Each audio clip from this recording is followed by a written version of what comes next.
card for a parking problem.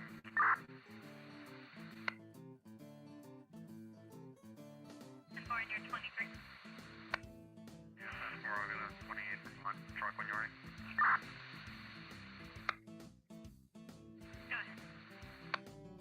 One truck, white Lincoln X-ray 985 should come back up at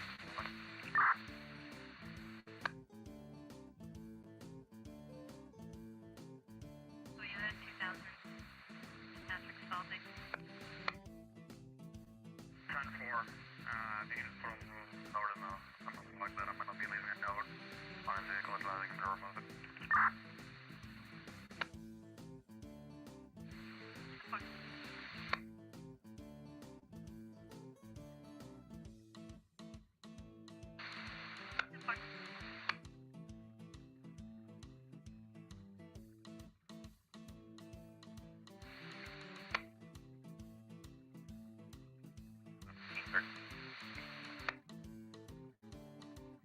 Rockingham 505.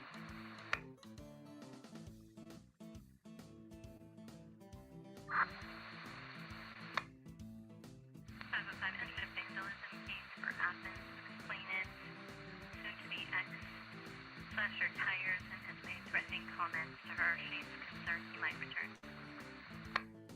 Yeah, forgive that's a 32. 10-4.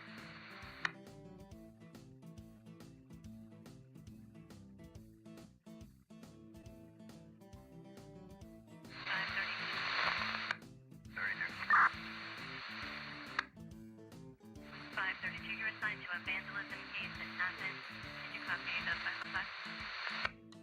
Yeah, 4.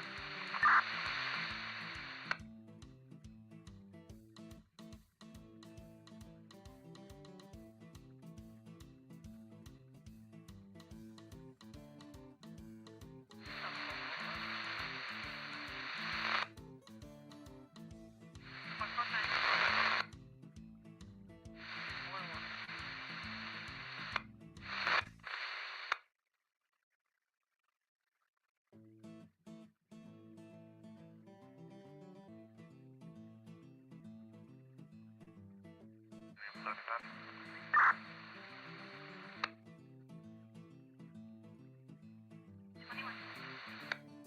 No, 3 in Depot Street. Truck boy entry 5. 7435. 10-4. 10-4.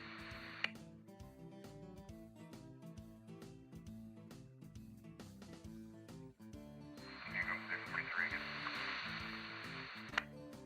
143. You go with that 43 you had. I didn't hear any, but I had jump looks like we do. 10-4. I just wanted to know if you should be put back 76 to Cabana Circle or to the subject's address.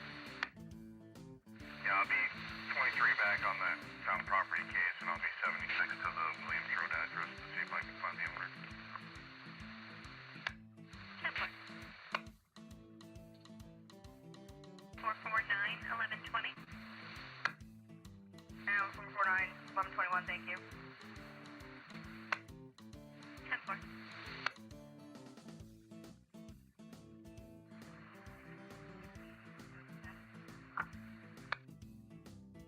Code 4.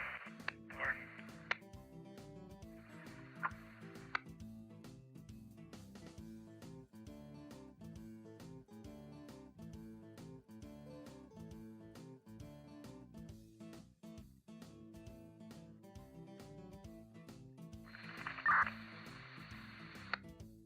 Rugby 535. That's a great college. 535. Should be. You guys know if our woman is fucked into a house. I'll slide up that way. Caller is now been able to close the front door. He is now pounding on the door, trying to get in still. About 5 foot, long dark hair, got tie-dye shirt on, and number 21 is on. We have separation. In or now. She's right.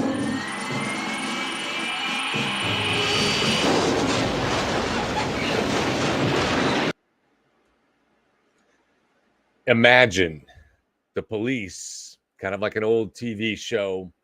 A woman is murdered inside her apartment. Maybe it's an older woman, so nobody's been there maybe for days or weeks. And the police go inside and they find on the doorknob inside a fingerprint that doesn't belong to the victim. That's the killer, right? Aha. That's the killer. It's got to be.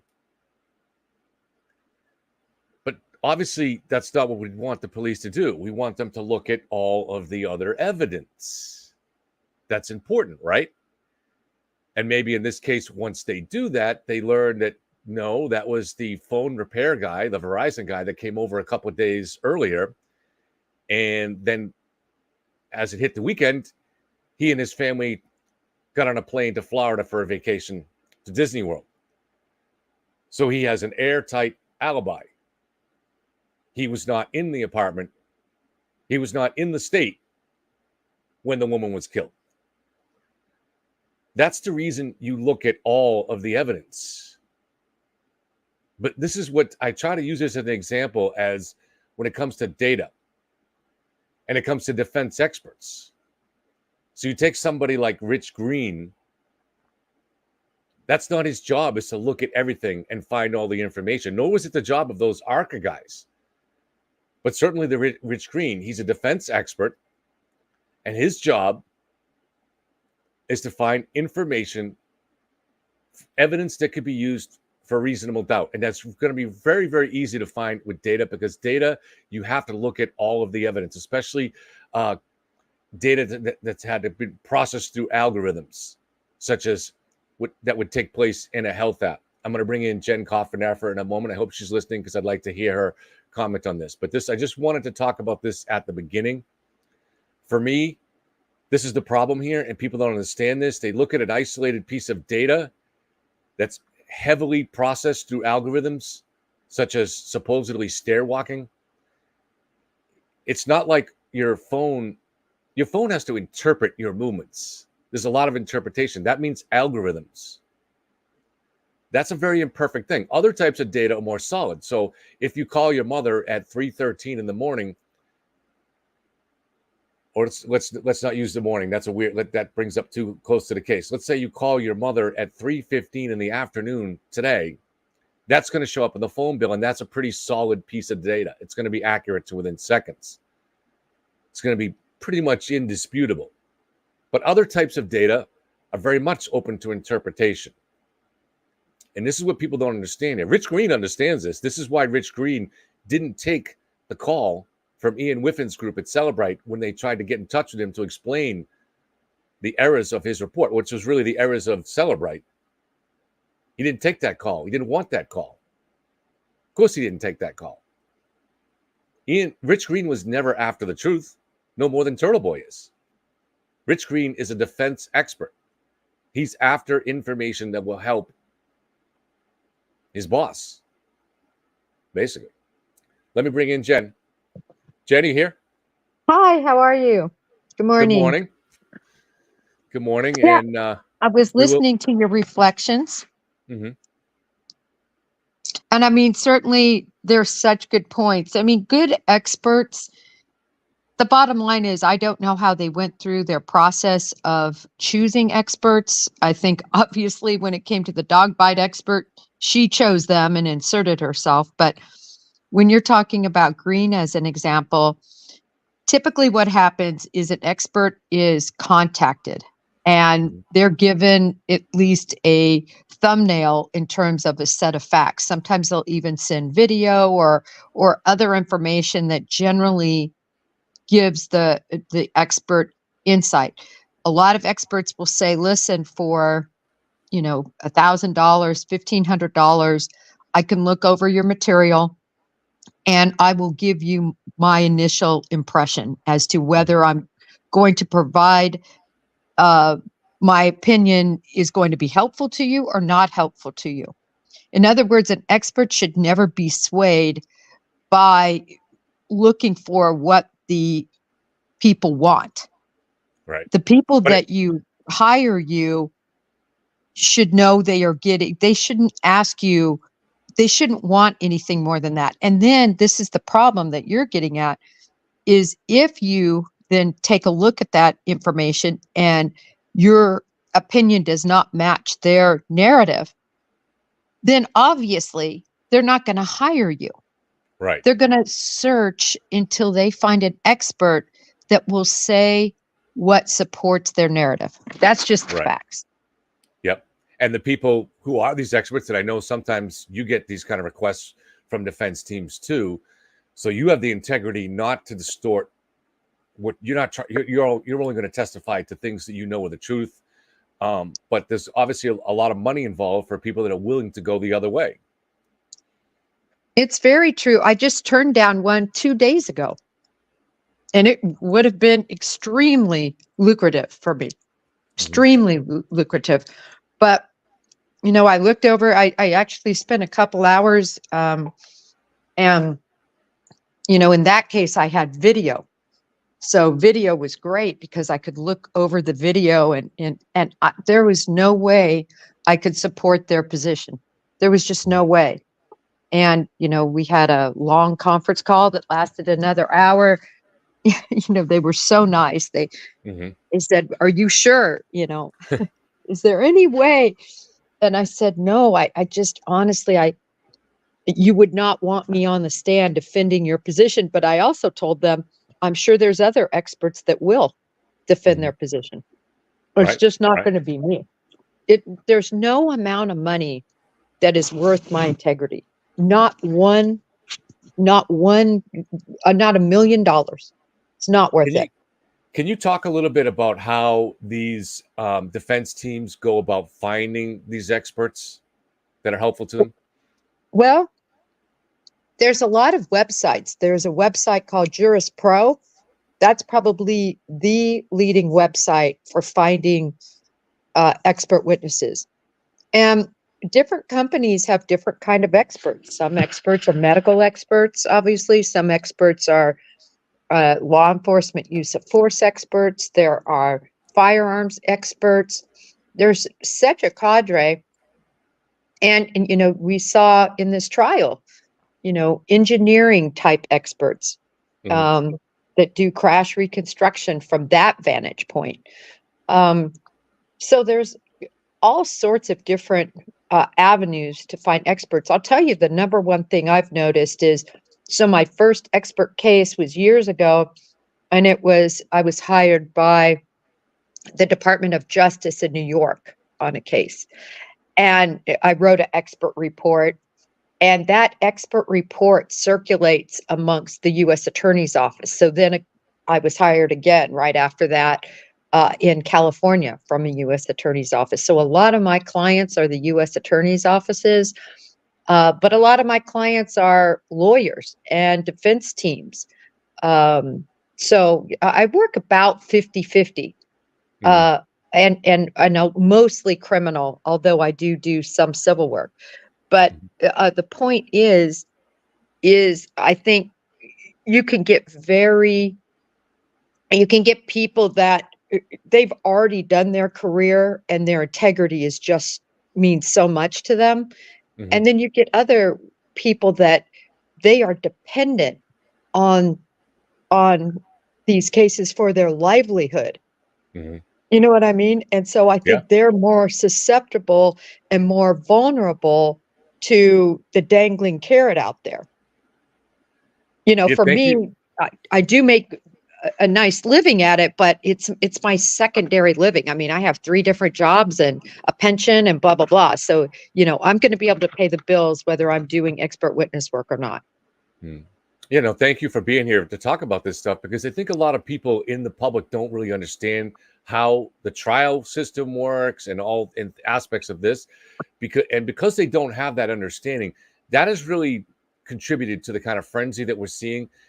So they take something like Rich Green gets up there, and they, rather than have even a skeptical question as to whether he might not be telling the truth, they don't ask that question because they don't understand. But this is why it's important to hear experts who have direct experience with the system to talk about how that works. Obviously, lawyers can talk about that too. And there was a on Court TV last week, we were with a former prosecutor, Grundy, who said I think he was a prosecutor in Connecticut for maybe like 18 years or something. And for every expert they ever put up on the prosecution, the defense always had a counter expert. Now, that doesn't mean the prosecution's expert is necessarily right. It just means that's the way the system works. And it's not very difficult, especially for in high profile cases or for well-funded lawyers, to find, maybe through word of mouth and people that have testified in the past. We see this Michael Baden has already been hired by the family for Sandra Birchmore. And he's been famous for this kind of stuff for years, including the OJ case. And it makes what they say a little bit at least suspect. And people should take what they say with a grain of salt. Is that a fair portrayal of it? Well, I'm not sure grain of salt. I think, for instance, the CW here, the Commonwealth here, had 2 experts that on the digital cellular work, and they were amazing. And there is no way, I don't believe that either of those experts would have compromised their integrity or what they truly believed to fit a narrative. And Right. it's quite interesting too. Of course, they had facts on their side. Right. They really did. They had facts, and it was clear that Green just was way over his head, and in understanding, I think, the data.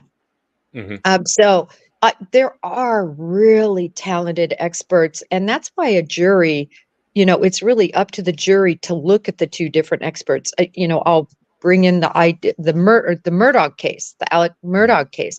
They had 2 reconstructionists, and Murdaugh hired a guy who, he came off pretty well, but his scenario was really nonsensical in terms of explaining how they were murdered. And the prosecution did a fabulous job explaining how those murders took place and used the digital evidence to support it. And it all made a lot of sense. So I can't say it's not worth a grain of salt, but what should always come out is how much the expert was paid. And also it should come out what percentage that an expert works on either side.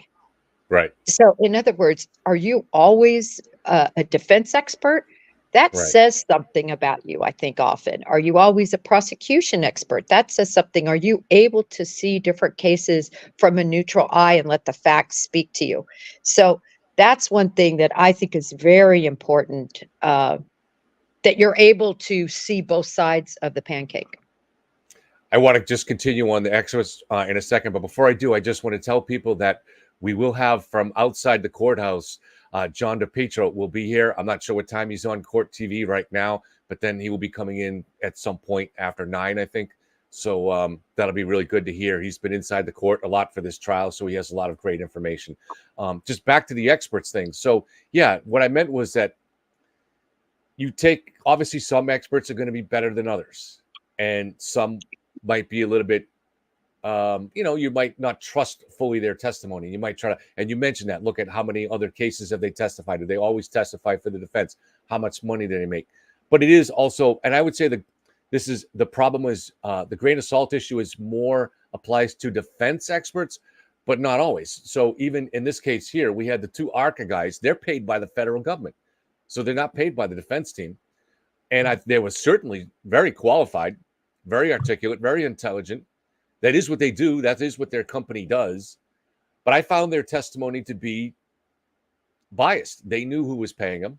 They knew what conclusions their master was looking for, in my opinion. So I think it does come up sometimes with prosecution witnesses or government experts too. Does that make sense? Yeah, but a point on that. Yes, they were paid and initially contracted by the Department of Justice, but their fees to be on standby for this trial, their hourly rate, which applies to waiting, flying there, all their time flying, all their time sitting in their hotel room, all their time waiting to be on the stand, their time on the stand, their time to return home. That is all billed at an hourly rate. The Department of Justice didn't pay that. The defense Yeah, team paid that. that's The what I thought. defense team paid that. They kept insisting we weren't paying them. So that confused me a little bit. Well, it- not for their initial, the work, but I mean, I don't think that question was specifically asked. Who's paying your travel expenses? I right. think it was just related to the work they did on the crash reconstruction. And clearly that was by the DOJ. But the DOJ isn't going to pay this bill unless Right. they just decided to do it for free because Right. they were paid so much money on the other end. But the experts don't work for free because every minute they're working on this trial, they're not working on their other cases. They don't normally work for free, but when their original master was the federal government, which is probably the largest employer of that company, maybe, right? So Skanker says that so Kevin thinks the feds are involved with the defense. What are you, some sort of zombie conspiracy cult member? Well, it's a fair question if you don't know all the information, Skanker. But the thing is there is evidence that is exactly what's going on. Evidence that has been submitted in public documents. So, for instance, we know that there was a conference call by the U.S. attorney and Karen's two defense lawyers, so Jackson and Yannetti, back in November. That's it. A conference. It's highly inappropriate. It's in itself or highly suspect, that type of conference call. And in that call, Josh Levy asked them to try to delay the trial and even gave them some advice about how to handle the media. That's suspect. And there's a lot more evidence in that. Maybe we shouldn't go into it all now. Maybe we'll save that for another time. But there's a lot of indications that the feds have been leaking directly to the defense team for a very long time. And that, again, this is in official documents, at least documents put out by the Commonwealth. So we'll find out what the truth is. We'll probably never find out, but hopefully we'll find out what the truth is in the end.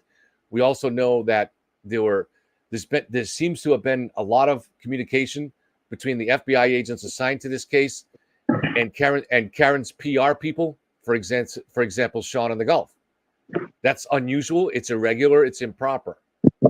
So some conspiracies are wild conspiracy theories, but some of them are based in evidence, and there is some evidence here. We'll see where the trail ultimately leads. Yeah, I think it would be very rare. It happens. Look, it happens. There's bad FBI agents. There's bad U.S. attorneys. Rachel Rollins had to leave her job as the U.S. attorney. That is so rare. There are FBI agents that have committed crimes and that have been on the take. It happens. Again, it's very rare when you look at the totality, the number of agents.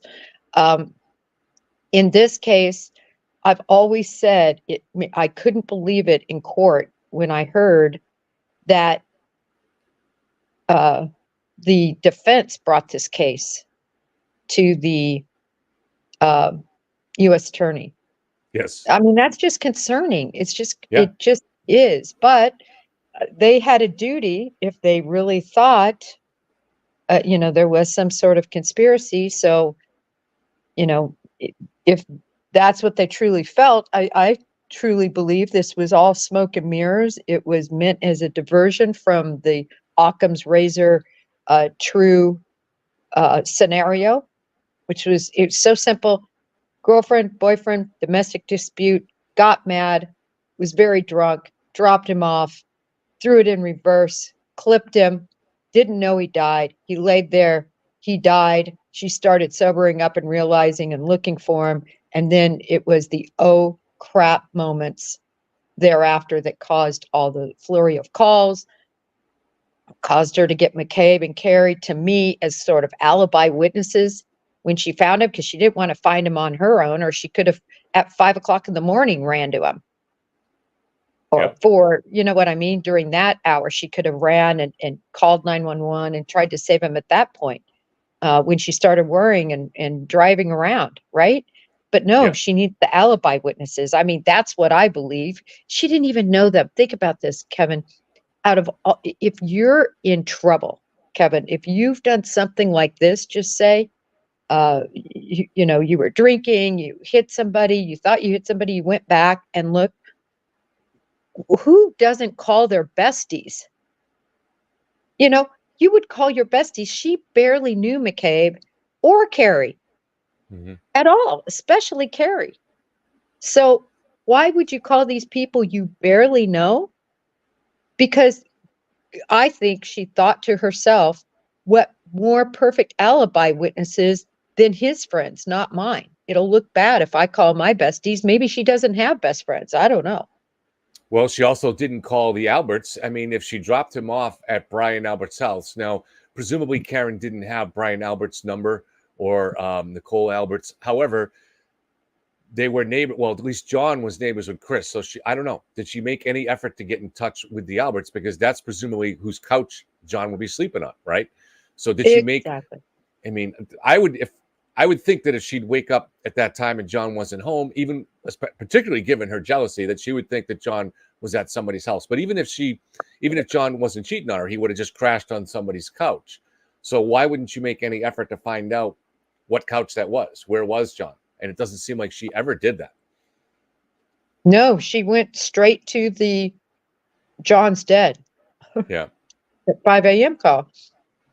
But you know what? It's going to be very interesting to see how the dynamic in the jury that went from very few male jurors to now 6 and 6, male versus female.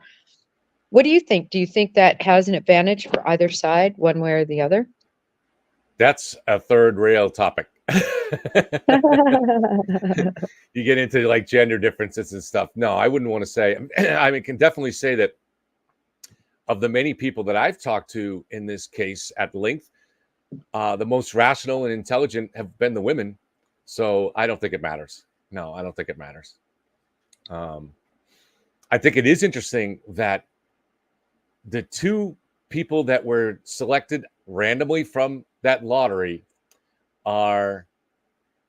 was juror number 2 and juror number 4. And those were two of the people that were involved in the early controversy.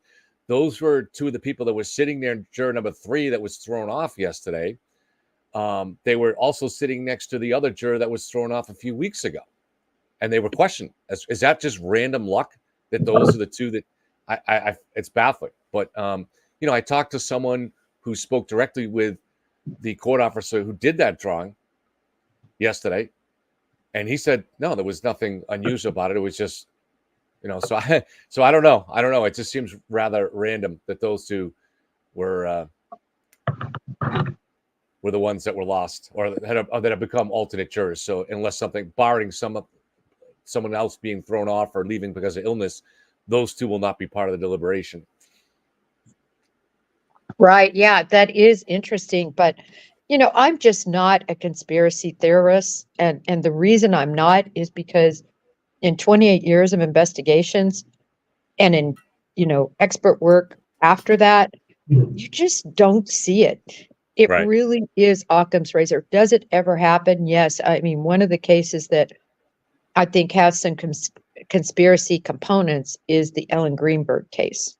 Mm-hmm. She's the young lady that had 21, is it 21 or 20? 20 to 21 knife wounds, most of them in the back, in her neck and back area, upper back area and head, huge one in the back of her head and in her chest. And they initially ruled it a homicide. And when after a meeting, the medical examiner changed it to suicide. And he changed his determination solely based on the fact that he received information that she was alone. And that was based on the fact that the boyfriend said he went to go work out and wasn't there. I mean, it was just so flimsy to change your determination. And all you have to do is look at the photos and say, wow, there is no way. And then she stabbed herself in the back. Is that what he's saying? Yeah. 10 times. Wow. I mean, the trajectory and changed knives, by the way, in the middle of killing herself. I've been stabbed in the back, but never by myself. I'm kidding, but yeah. Yeah. So anyway, that case is actually a lot different because The boyfriend was connected to a judge, and that judge was the first on scene. The judge took cellular devices, took a computer, uh, had sole discretion over that crime scene. Right. And so, you know, there were a lot of intricate details in that case that certainly, I think, bears uh, consideration of a conspiracy, but they're unusual. In other words, there wasn't a conspiracy to kill her, though. The cover Right. up was Right. conspired. Right. And one of the rules of thumb, at least that I have on conspiracies, is that the more people it requires, the less likely it is to happen, because there's always that greater chance that someone will come forward and talk for whatever reason, especially in today's day and age where you can sell a book or something like that, or come forward because they're afraid, or so the more people that are required to stay quiet about something, the less likely there is an actual conspiracy. And two, the larger point here for me is, I mean, to your point, so true. Isn't it Mark Twain that said two people can keep a secret if one of them's dead? Yeah, yeah. That's the only way. Um, but this is the big picture that I see, and unless this somehow changes, the federal government, the Department of Justice, a grand jury looked at information for months and months and months and returned almost 4,000 documents, according to Judge Canoni, that under TUI, everyone was able to read and see. And if there would have been any proof of a cover up or of a frame job, Jackson would have Yeah. pounced on that. Mhm. The only dagger he had from that entire report, that entire investigation, was the nasty text messages that Proctor left his high school friends. That's it. Mhm. It's And the really a and pathetic the situation if that's factual. and the feds had an enormous amount of incentive to find a conspiracy here. So initially, that incentive might have been just as simple as this would be a great feather in the cap of Josh Levy, right? But then once he stood to possibly be embarrassed by the fact that the feds were involved in this and it leaked out, now he had an incentive to find a conspiracy in order to kind of save face. So, and that's why they probably went to the extreme of actually hiring these ARCA guys to see if they could find something. So they dug hard. And I know for a fact that Josh Levy himself, who interrogated the witnesses in the grand jury, grilled them hard. So Yes. he had a lot But of incentive to want to find something here to make himself not look like he did something improper here. And also back to the initial launching of this investigation, what was the predication? I've asked that many times. So the strange data claims by Rich Green, those were not even found for months, until months after Josh Levy launched this investigation. So nothing has come out in this trial. So the only thing that it seems that they could have even had was the fact that Proctor's sister knew Chris Albert's wife. That's the basis for launching this massive investigation. There's nothing I, else, because nothing else has come out. well, I think that's part of it. And remember, there was also this, informant that never came forward. And when it came time for him to really put his reputation and his word on the line, retracted everything. But remember, there was this supposed individual Yeah, that Scanlon. exactly. Yeah, Yeah, I just wasn't going to say his name, but yeah, yeah, that came forward and said he was murdered inside the house. Not exactly in those words, but that's what happened. And if he even said that, I just he don't never believe did. That any of was it. It that was so was contrived yeah. by Yannetti, I think. It's just It was. That was myth. And even when Turtle Boy, way back in May of last year, I had a brief communication with Turtle Boy and through messaging, and Turtle Boy basically said Scanlon's a dead end.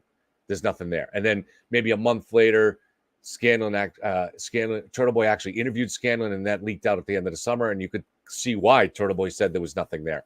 So I don't even think Turtle Boy was behind those leaks. That was just something that was whipped up in the frenzy, of the Free Karen Reed movement.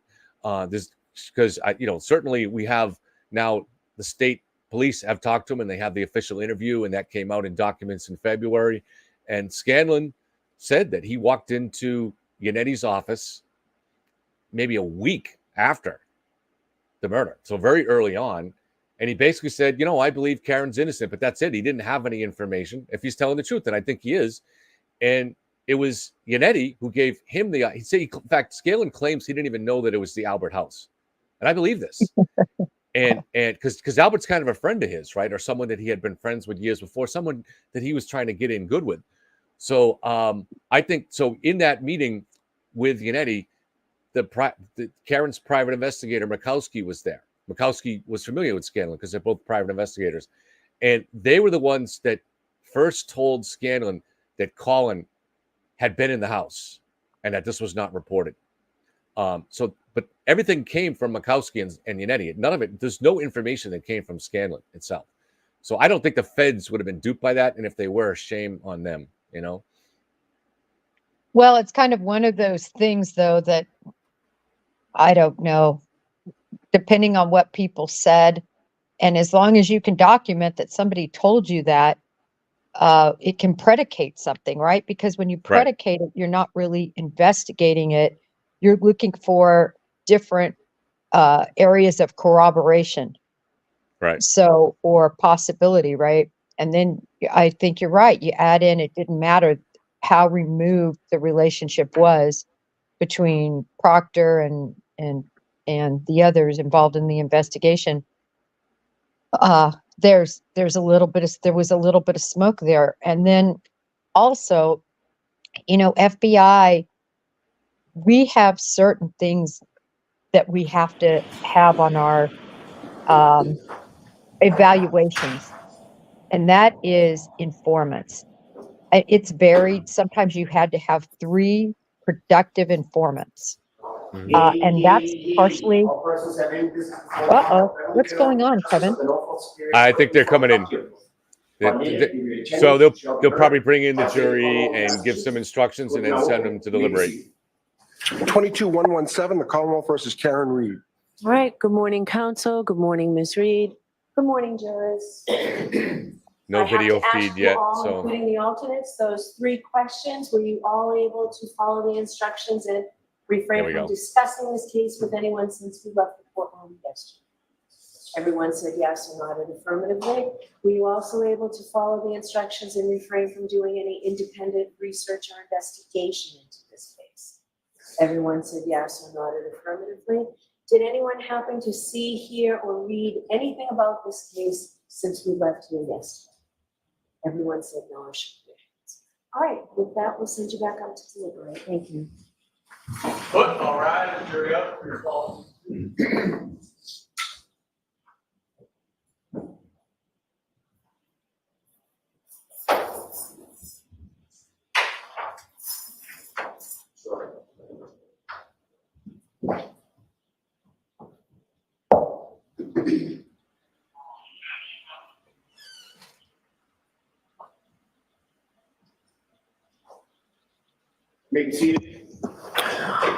All right, so counsel, I don't want the jury to have to wait for us for anything today.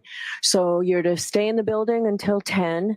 I need you back here for the afternoon, no later than 3:30. And you'll be free to leave during the day as long as you can definitely be in here, in your seats, ready to go on 5 minutes notice, okay? So we'll see you then. All rise for the court, please.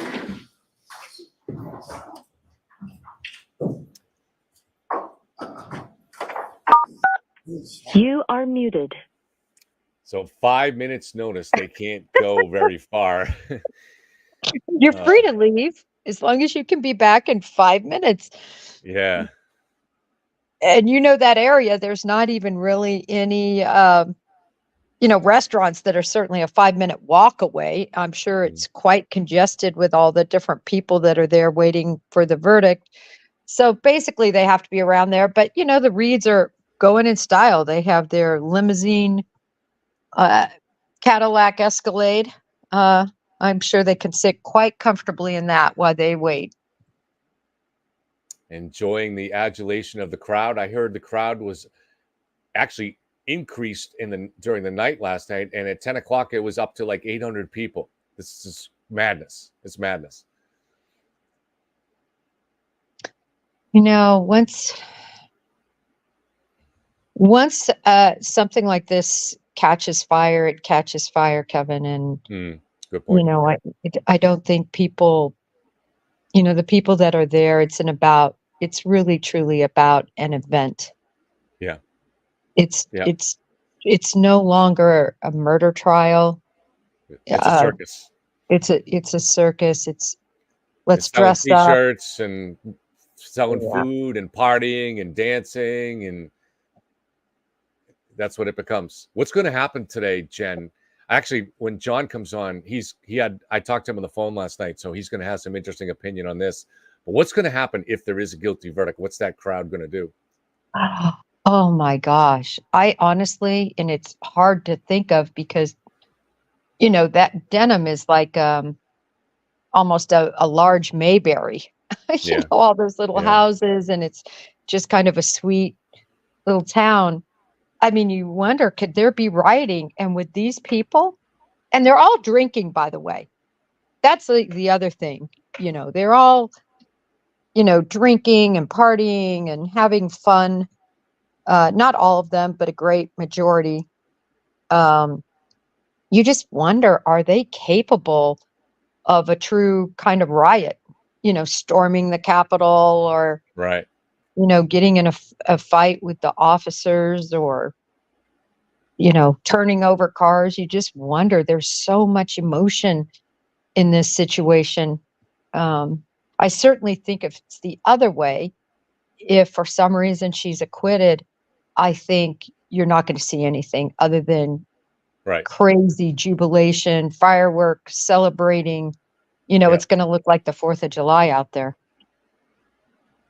Somebody sent me a clip a little while ago. I'm not going to play it. I don't want to give it too much attention, but not that I appreciate the clip. I don't want to give this person too much attention.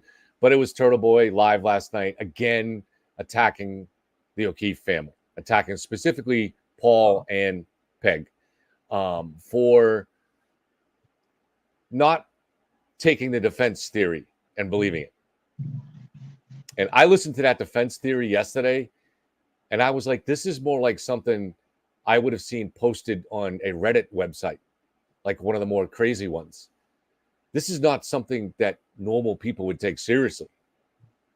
That's how I took that. Yes, I was actually kind of I don't know. I could be wrong on this, Jen. I'd be curious to what you think.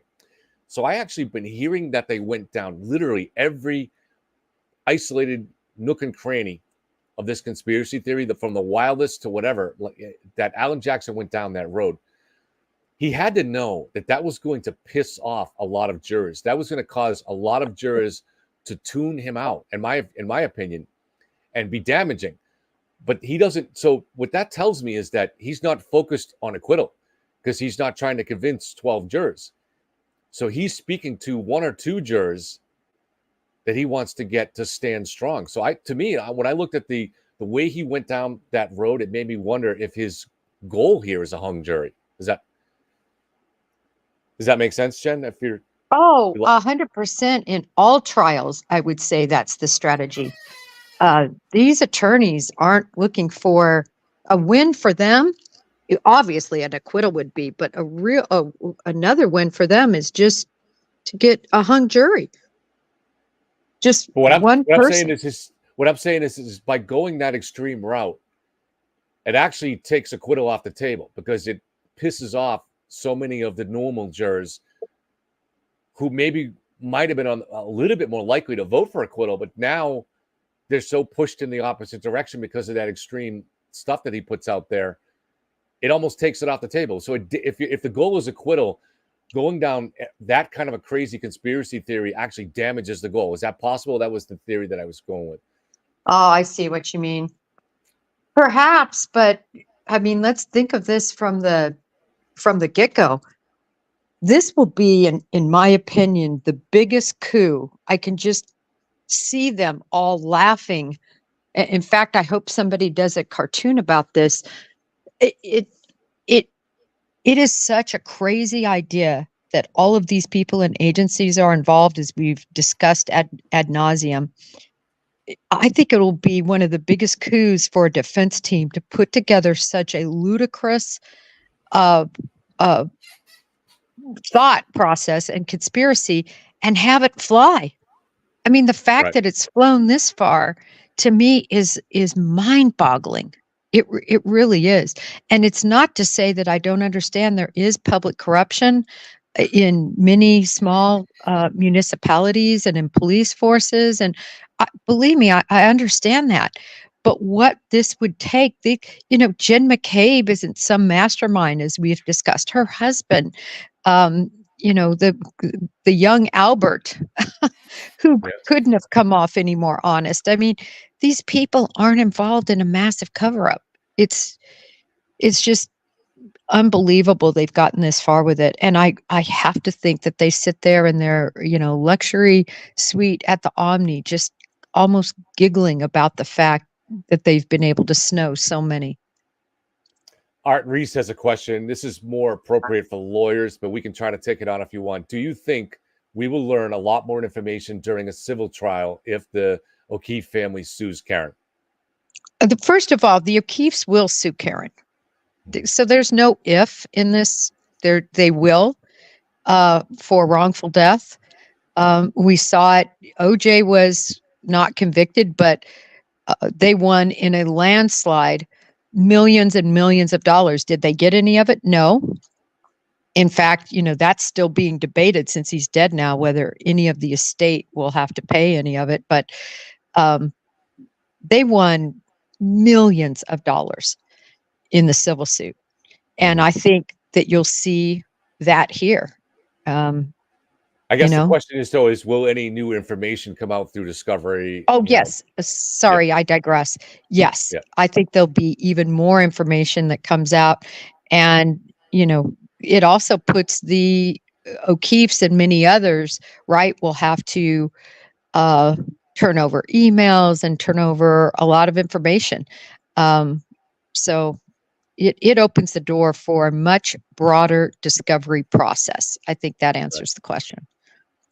And another legal question from B. Tim. Jen, do you think Green can be sued by Jen McCabe for his cherry-picked report and his incompetence, which caused her so much stress?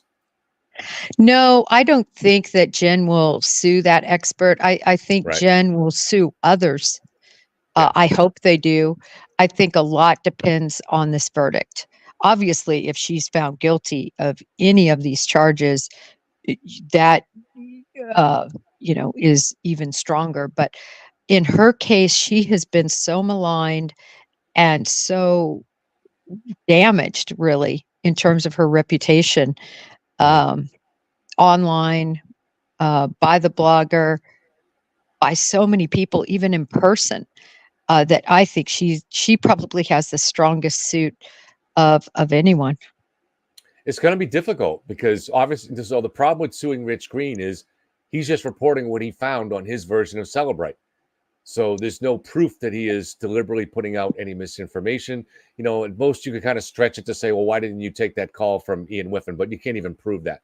So no, I don't think there's anything there. But another question would be related to that.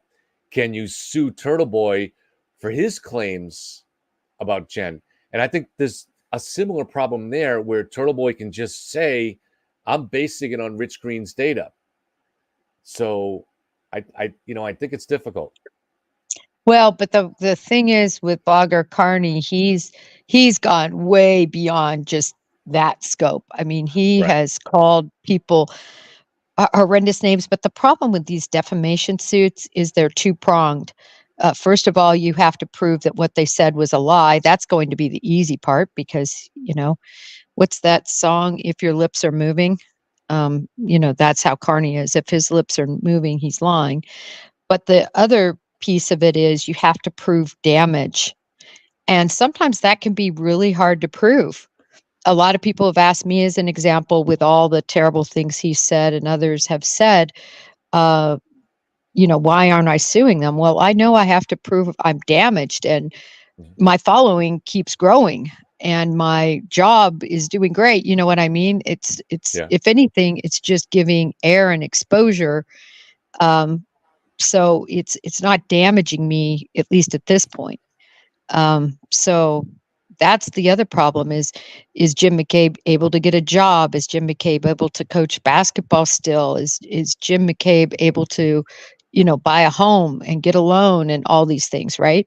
So is it really damaged her and her ability to function?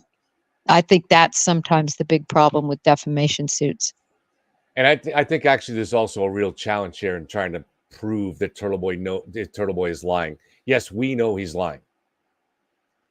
But to show that he's lying on this specific issue, I mean, it's even Howie Carr of the Boston Herald is publishing this kind of stuff too. All they have to do is say, well, we're basing it on information that was found and it was made public by the defense team. That's the problem. Common sense may tell us that information is bogus, but they still can always back their claim on that. So it's a real difficult situation, I think. I'm not a lawyer, so. Yeah, it's difficult. I agree. I mean, their best hope are the harassment end of things and the witness intimidation. Those are the two components. And then I think the one that actually has a really good case is Colin Albert, because Colin Albert was damaged. He wasn't able to play football out of concern that blogger Carney would go to his games and harass him like he did at Jim McCabe's daughter's lacrosse game. He genuinely had to change his direction in life as he was in high school when this happened. I mean, it's really amazing that adults gang up on children, because you can say what you want, but a 17-year-old is a child. They just have been driving for maybe a year. They're not legal to drink. I'm not saying they don't drink, but they're children. They're 100% cared for, typically monetarily. You've heard on here, I still make my child breakfast. He's not 17, but my point is that he's a child. And for adults to pick on him and to accuse him of murder and all the things I've read that people have said is really, really as low as you can go. Christina Rex, I forget what network she is with, but she's reporting objectively on this case, has said that I'm here at Norfolk. This is 10 minutes ago. I'm here at Norfolk Superior Court. It's the first day of full deliberations for the jury. And the jury is brought in, asked if they've seen or read anything about the case. One juror, who is an alternate, appears to be crying. Wow. And Christina is, by the way, I've worked with her on other cases and that she's reported on and provide analyst work to that network. And I really like her, and she's very observant. She's a smart gal, and that's a very interesting. I wonder if she's crying because she's an alternate. Oh, we have something unexpected going on here. Unexpected for me. Doesn't mean it's anything important. But we have a verdict. Judge, we're back on the record on 22-117. I believe we have a question from the jury. Yes, it's Okay, simply, good morning. The jury is kindly requesting to conclude deliberations in time to board the bus at 4 p.m. A juror has a long existing scheduling conflict. So I'm just going to simply say yes and send it back. Yes. That's fine, Your Honor. Okay. Wow. So she has to catch a bus, so they're going to try to speed up deliberations. Is that the question? Yeah. Wow. All right, can we mark this, please? Well, we're going to get an answer today. Thank you. Do you want the envelope?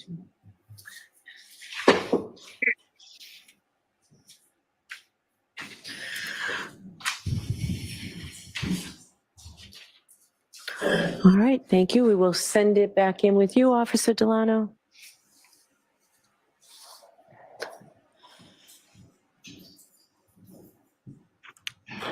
Thank you. All right, all set? All rise, please. Kevin, do you remember when you and I talked about the configuration of the jury on multiple times? And I've said, you're going to have 3 or 4 that really paid attention, took notes, are going to make a lot of sense, and they're going to align with each other and lead the others. And then you're going to have a few jurors that just want to get out of there. They've been involved in this for 8 weeks now. They're their eye right now is on leaving.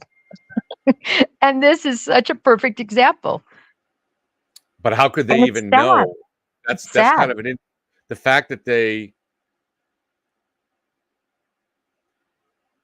All right. All right. So okay. So possibly this doesn't mean there's a verdict today. It just means that they may have to end early for this person to get out, to go reach. They may have a doctor's appointment or something, or pick up their kids or something, So What this were, may. sorry, Kevin, what was the exact question? Maybe I misunderstood it. It was a little bit oddly worded. I don't want to. I don't know. Should I risk rewinding to play it? Oh, no, don't risk it. You might lose the feed. But I thought how I interpreted that, and maybe I misunderstood the question.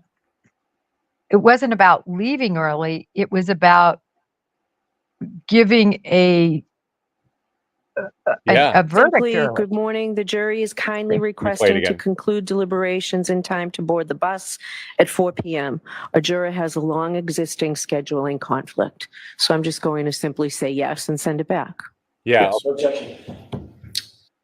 Oh, okay. So that yeah. could be construed one of two ways. Yeah. That they need to stop deliberating today. Yes. Yes. Or, but not necessarily have a verdict today. Okay, I'm glad you replayed that because that was confusing.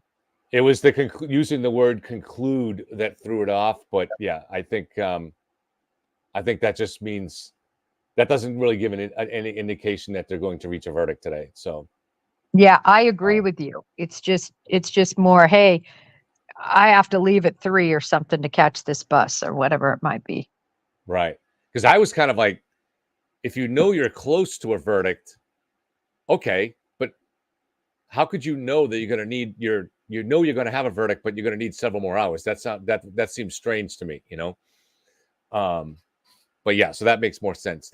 She's just saying that she has to go to an appointment or something, and they need to get out a little bit early. And that actually fits kind of, even the judge had said that everybody has to be back in court by 3:30 anyways. So it kind of fits the natural timeline of court anyways today.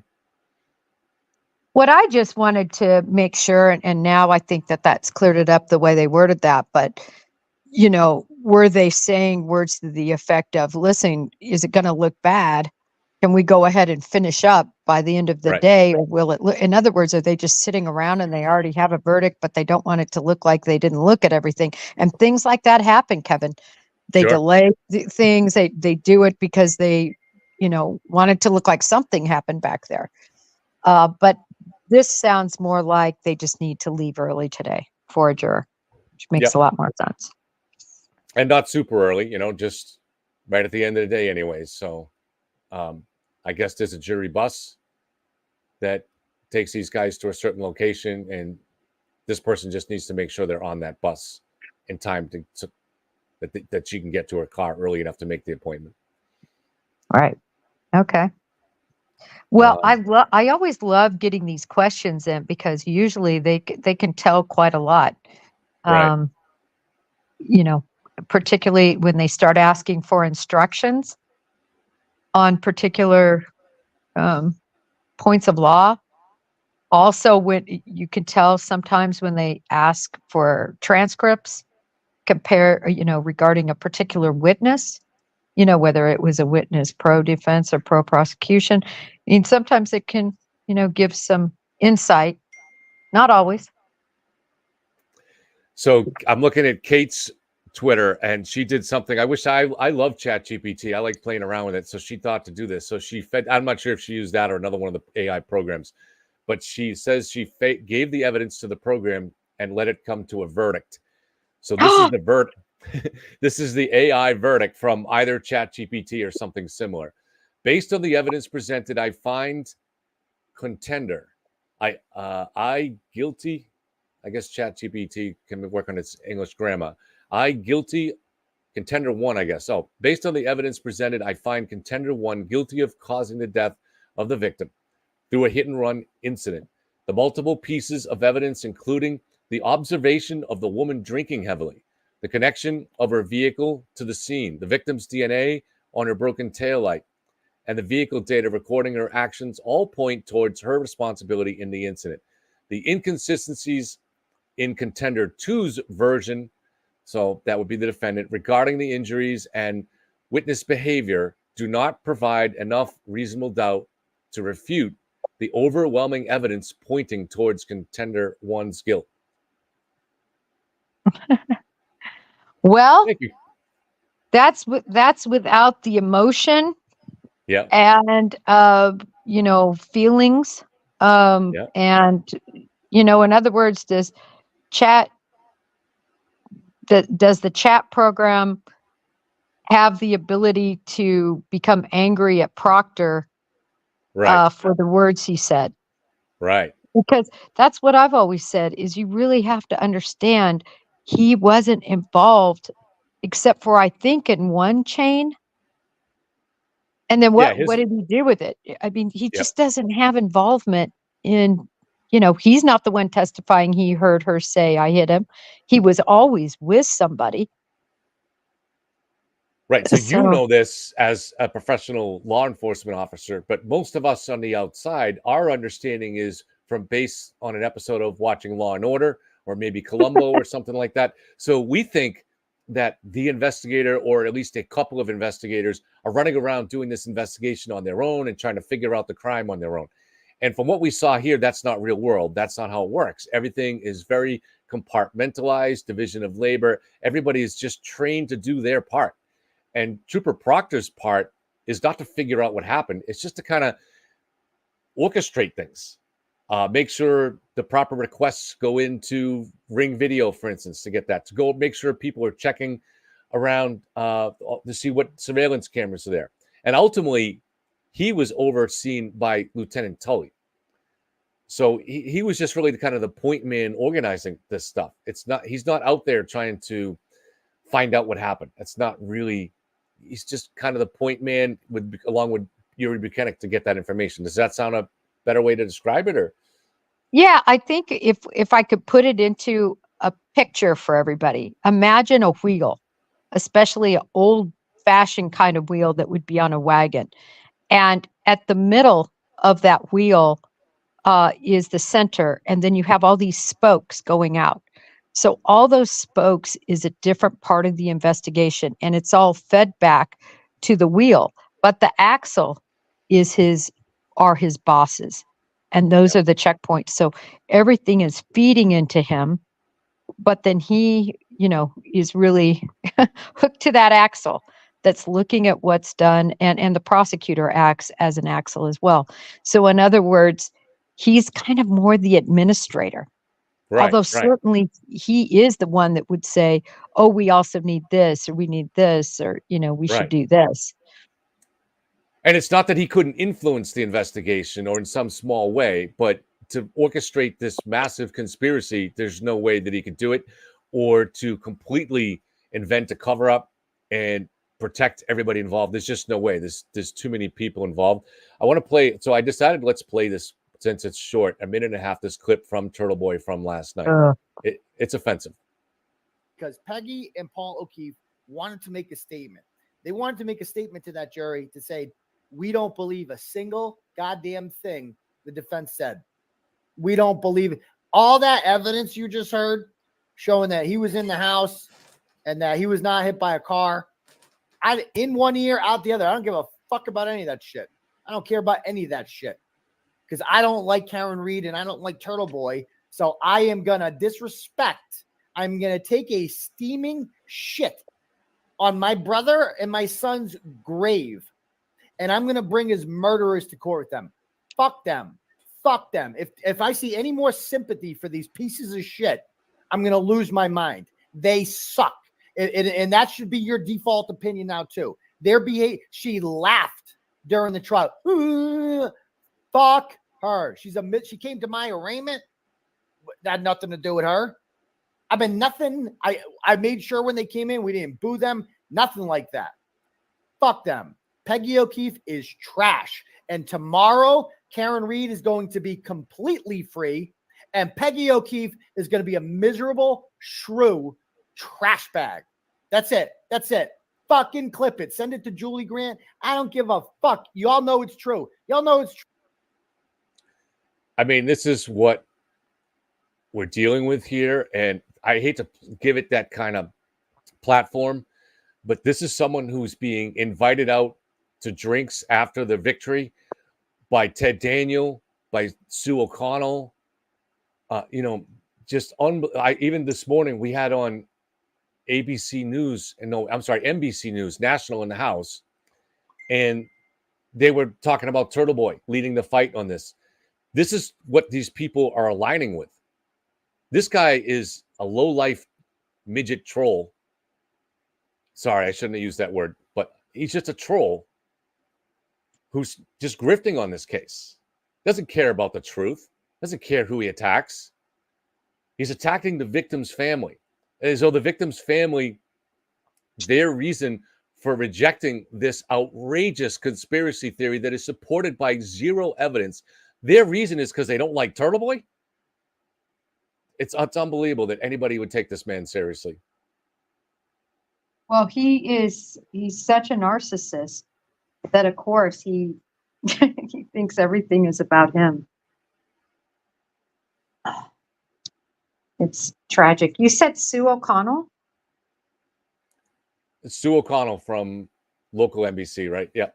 She's in total cahoots now with Jess Machado and Turtle Boy. They were the ones that arranged to get her seat the other day in court. She's been supporting them. They've been supporting each other. She's in the clique. Disgusting. She's not a journalist. I don't consider anybody that does that kind of stuff a journalist. They're just people trying to grift on this tragedy in order to get views, to get clicks. And we're in a difficult media environment. I mean, so I look at Howie Carr doing this for the Boston Herald.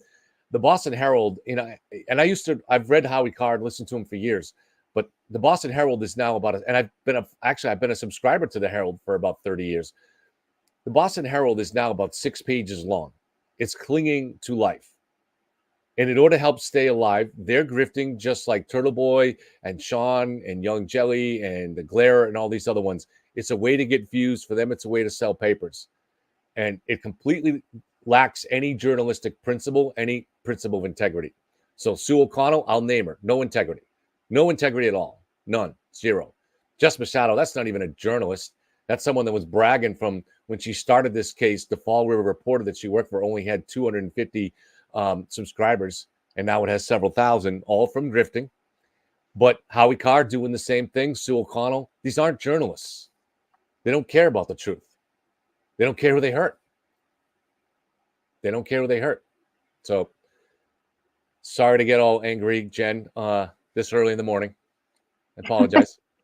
No, don't apologize. It's frustrating to see what we've seen, but I mean, truly, at the end of the day, we have our integrity, and that's worth way more than a couple of thousand followers. I mean, to me, it's about the quality of followers. I've been blocking so many of my followers because they're just trolls, that I'm obviously losing on this case, but at the end of the day, it really, really doesn't matter. What matters is that John O'Keefe and his family get justice for him being murdered. That's what really matters. And I just hope the jury gets this one right. When I was talking to John last night, he was saying, this is John Depetro. I'm going to message him, see what time he's planning on joining us. Hold on one second. So John was saying that I asked him. Now, John is I don't know if is conservative is the right way, but he appeals to what we used to call the conservative crowd in Rhode Island. He has been doing this a long time and has a substantial following.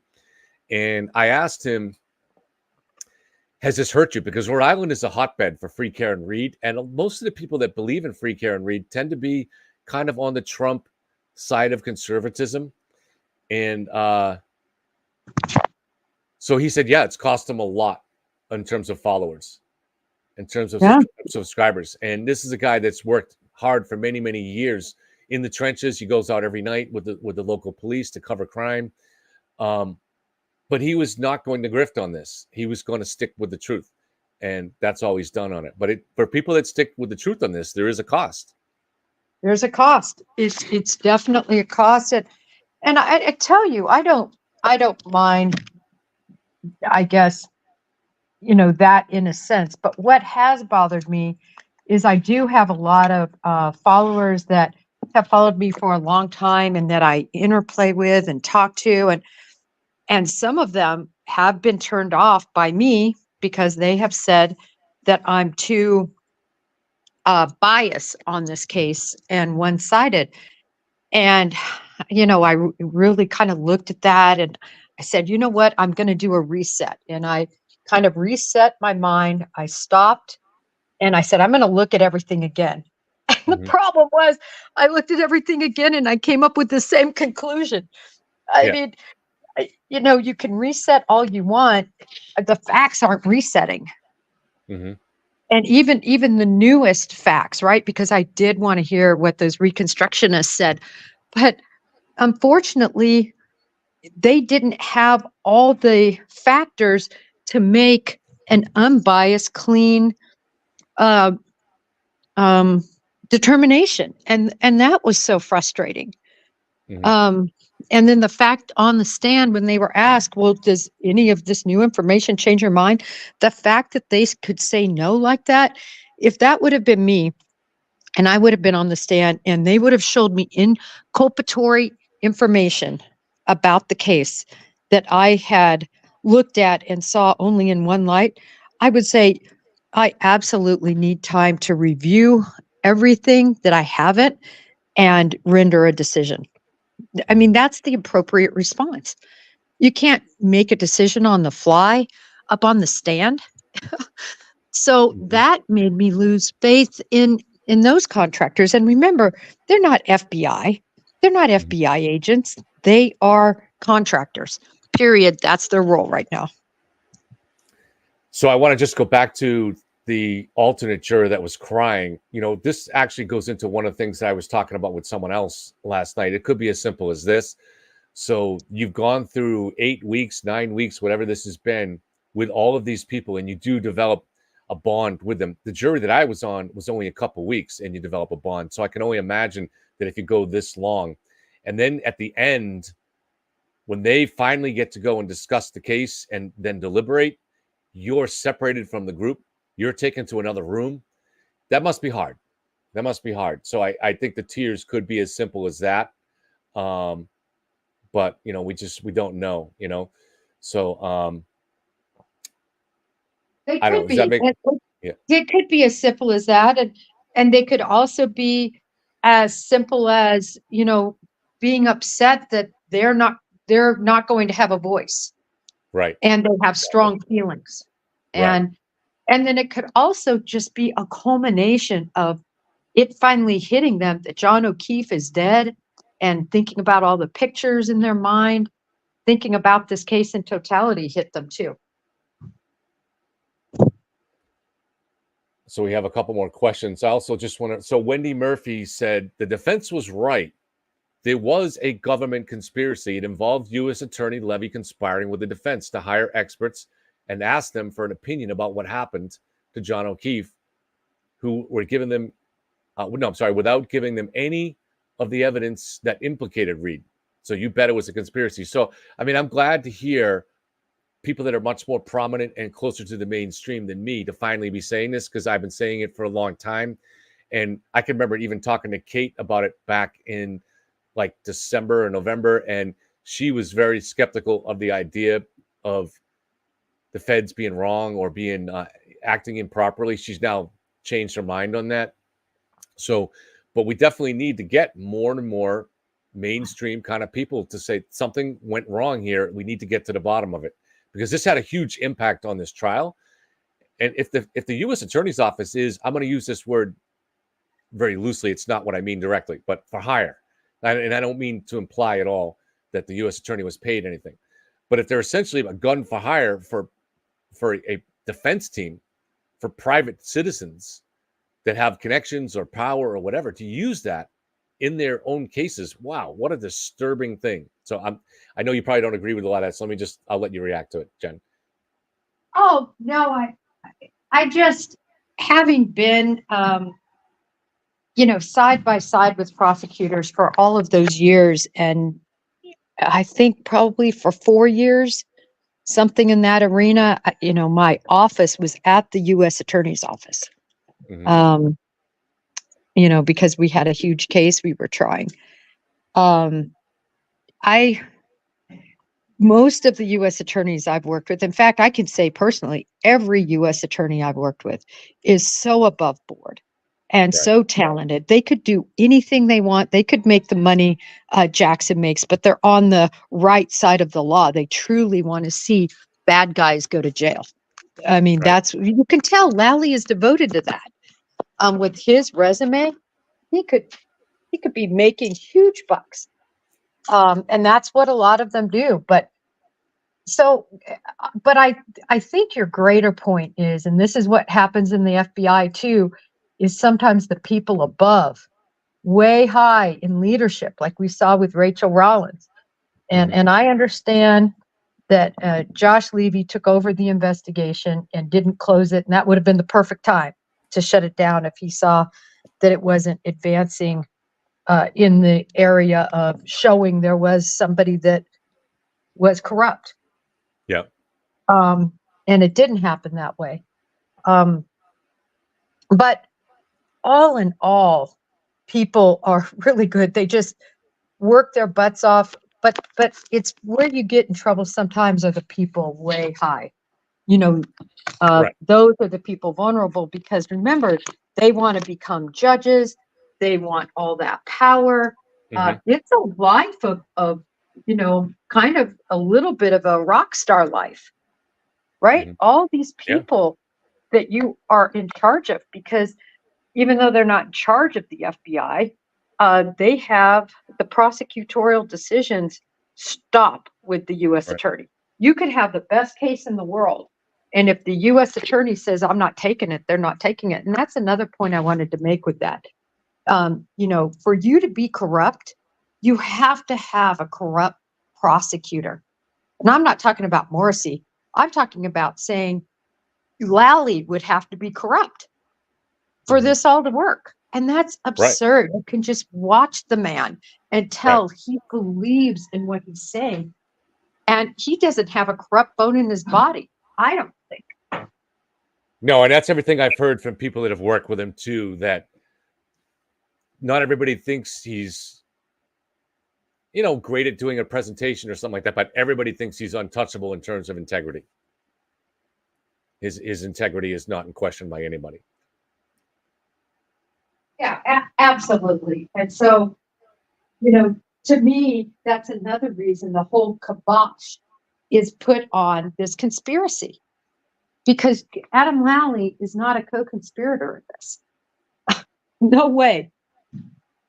Along with all the other 50 witnesses and 9 agencies. So I just got a message from, again, I'm not going to say the name, he may not mind, but I'm always going to be cautious until I know. But this is someone that said the ChatGPT effort that you talked about from Kate is the space of the platform we are building. However, our plan is to use a trained language model with specific instructions base. At least that's the simplistic description. It's not intended to making decisions because, like you said, Jen, those decisions that a jury would apply, such as reacting to aspects of the case with a human element to it, are legitimate. That's part of a jury's, that's part of their scope and duty. So it's not involved in making decisions. It's aimed at understanding the safety of decisions. The suggestion I floated would be a form of market research, no expectations, just listening to the broadcast and thought I would join the dots for you. So thank you, Matt. And maybe we can, if you'd like to come on at some point, we can talk about what you're working on. But yeah, I'm a big fan of these ChatGPT type programs, but I've seen a lot of bad information that comes from them. So you always, and I in the past, I've used them for research, and you have to kind of take it with a grain of salt and always double check and back up other things. So they're going to get better, but yeah, they're always going to be the limitation of they won't have that human understanding of things. I've never used it. I know what it is, but I've never used it. I think college kids use it to write papers and researching and everything else. But I mean, I think it's interesting. I'm glad Kate posted that. You know, Kate definitely thinks outside the box, right? She's always looking at things from a lot of different angles. But at the end of the day, this jury has a very difficult task. And, you know, there's a big difference. I always say there's no doubt in my mind that she hit him with her Lexus SUV and caused his death. But that's a big difference between is she guilty in a court of law? Right. You know, I always make that distinction. When I'm talking about facts, there's just a big distinction because of all the layers that are involved in the prosecution. Rita Patil asks, do you think the jury is doing what they're supposed to and not looking at any media?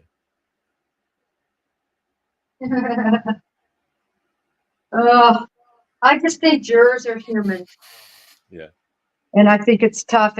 And for those who haven't ever been in Denham, and this was months ago, you drive down the streets and there are free Karen Reed signs everywhere and pink and banners and bumper stickers.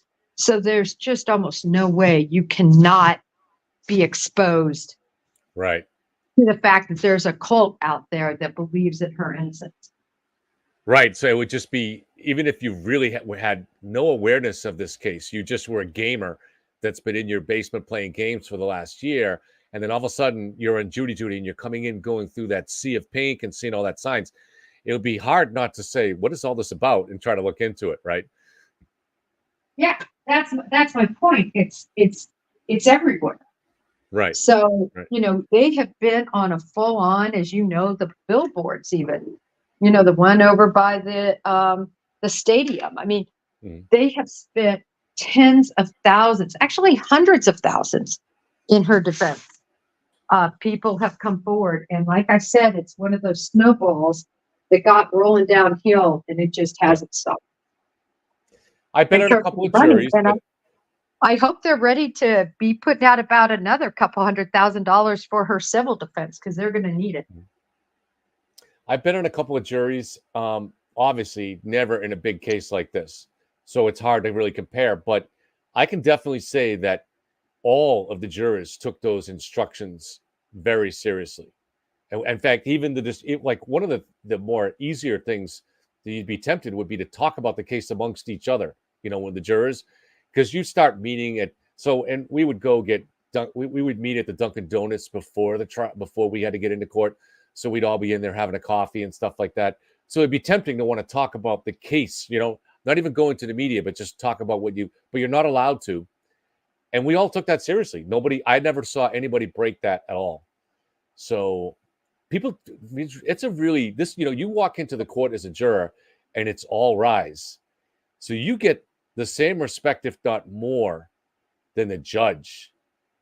And that weighs on you. You realize just how important your role is, how sacred it is, and how important it is to follow the instructions of the judge. And I think most jurors really do take that seriously.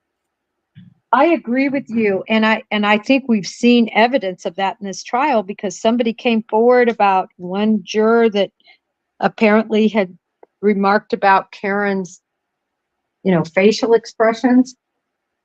So I think that they took this seriously. We don't have any information to believe otherwise. We've seen 3 jurors get dismissed, which is pretty much unheard of. It really is. You could take all these other high profile cases and maybe one, but to have 3, it's really significant. Nobody's really talking about it, but it's significant, Kevin. Right. And I guess they knew there was a risk, and that's why they seated so many. They started with 17, I think, right? So 17, and she was smart to do it. Yeah. I mean, at the time, I thought she should have gotten 21, but I think she was running out of options. I mean, people were not eligible right and left. And how many did they go through? Do you remember? Quite a few, but and it seems like the process went a little faster than they expected it, and that's why they actually ended up taking about 17.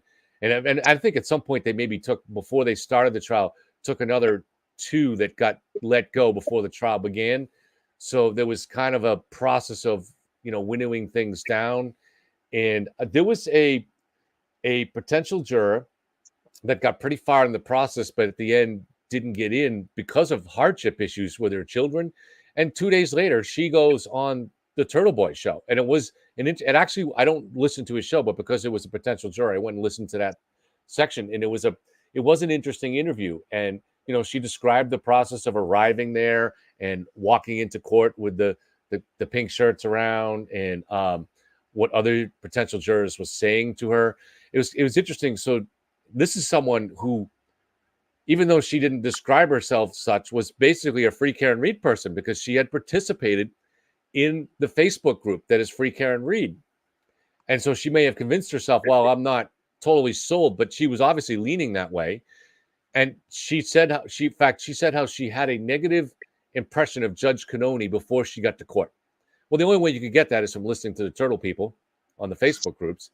But that she ended up switching that because Judge Cannoni was so concerned about her children and any hardship that this might cause.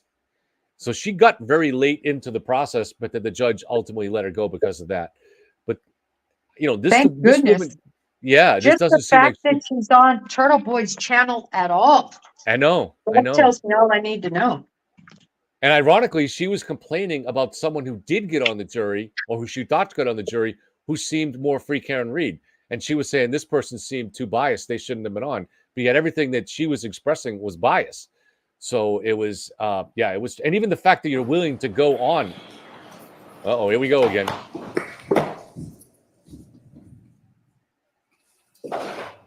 What is back to session? 22117. All right, so why are we out here? Your Honor, I just saw the verdict forms, and as we discussed yesterday, the amendments the court indicated it would make a verdict. Oh, no. Okay, I did not say I'd make it. I said I'd think about it. I said I was tired and I needed to think about it. What you said before you were tired and you needed to think about it was you agree that there needs to be not guilty options for subordinate charges under count 2. I said that it made sense to me, but no, I did not change it upon looking at it, because the verdict slip, this verdict slip as submitted to the jury, is exactly how it always is in Massachusetts. I ask you a question. I don't really care how it always is in Massachusetts. I care about whether or not it's appropriate. It's appropriate. Different things. It's appropriate. Let me make my argument, if you wouldn't mind, Judge, why it's not appropriate. For a superior charge, they have to decide that she is not guilty of the superior charge. And that is the starting point of whether or not she is guilty or not guilty of any subordinate charge, often called a lesser included.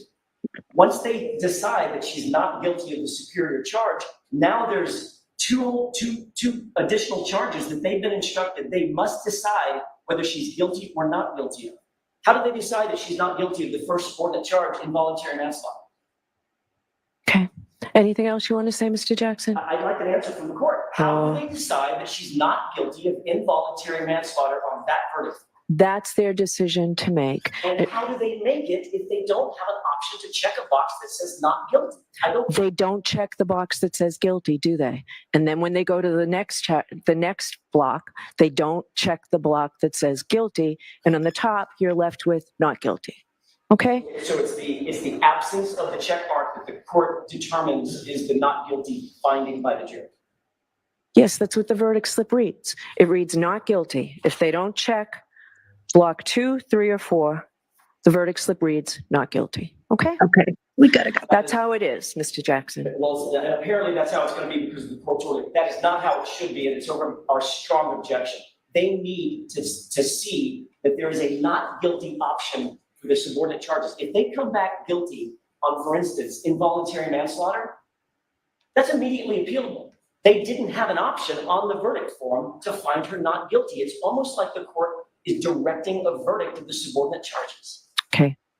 I disagree with you. Ms. Giannetti, you've seen verdict slips exactly like this. Okay? I actually haven't. Have you had no lesser included? No, with oversight, lesser included, but I have not seen a verdict slip there where not guilty is not an option. Okay, I disagree with you. All right, I don't see the- excuse me. This is funny, Ms. Reed. All right, we're done. All rise to the court, please. Oh, wow. Oh, my Oh, God. I just have to laugh. Did you ever watch? Oh, Did you ever watch A Few Good Men? it's my favorite movie. Okay, perfect. Do you remember when Joe, the female JAG officer says, or JAG lawyer, I object.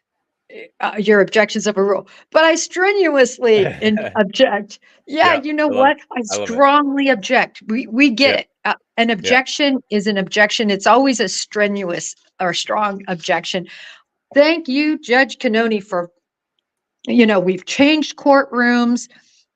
She has been so liberal with what was allowed in this case in terms of third-party culprit, information that was allowed to come out. Good for you, Judge Canoni, for sticking up to Jackson. And why is But Jackson just noticing it? I He know, got I that know. yesterday. He had one too many martinis. And what about what she just snapped at Karen at the end there? That was stunning to me. Obviously, it's not in front of the jury, but you're Karen Reed, and there's a solid chance here that you're going to be sentenced by this judge. What and you can't control your facial expressions to the point where you're laughing in front of the judge. My God, we only saw a percentage of Karen's expressions when the camera went on her. But that jury would have been studying her the whole time. And I guarantee she was doing a lot of that stuff. I think this is probably Kate. I think that's accurate because of Judge Canoni's action. She's had it. Yeah. Hey, Can you hear? Hi, Kate. I didn't know you were doing this till I happened to check my email, but I was seeing in Discord something just happened. Sorry, I'm late and confused. Yeah. Yes. They just This had is perfect timing, Kate, because I'm signing off. Kate, you got it with Kevin. And very interesting what just happened. Oh, excellent. All right. I will probably give you a call later, Jennifer, today, actually. So, all right. Thank you, Jen. Thank you. Thank you so much. And I'll be tuning in. So if you didn't see Kate, it was just Alan Jackson is complaining about the form that the jury has to fill out, guilty, not guilty. And for the lesser included, there is no not guilty box to check off. So he's complaining about that. And Judge Canoni wasn't having it at all. She's like, this is the form we use in Massachusetts. It's nothing new here. And I don't know. I think Alan Jackson maybe even has a point, but I don't think it's that important of one. And Alan Jackson said, well, if you don't change this here, this could be the basis for an appeal. But I don't think that an appellate court is going to really make an appeal or award an appeal based on this, since it's the same form that's always used all across the state and has been for God knows how many years. But then interestingly, at the very end of this, now we couldn't see it because Jackson was blocking her where he was standing. But apparently Karen was doing her usual laughing routine, and the judge got pissed. And she's like, do you find something amusing here, Miss Reed, or something to that effect?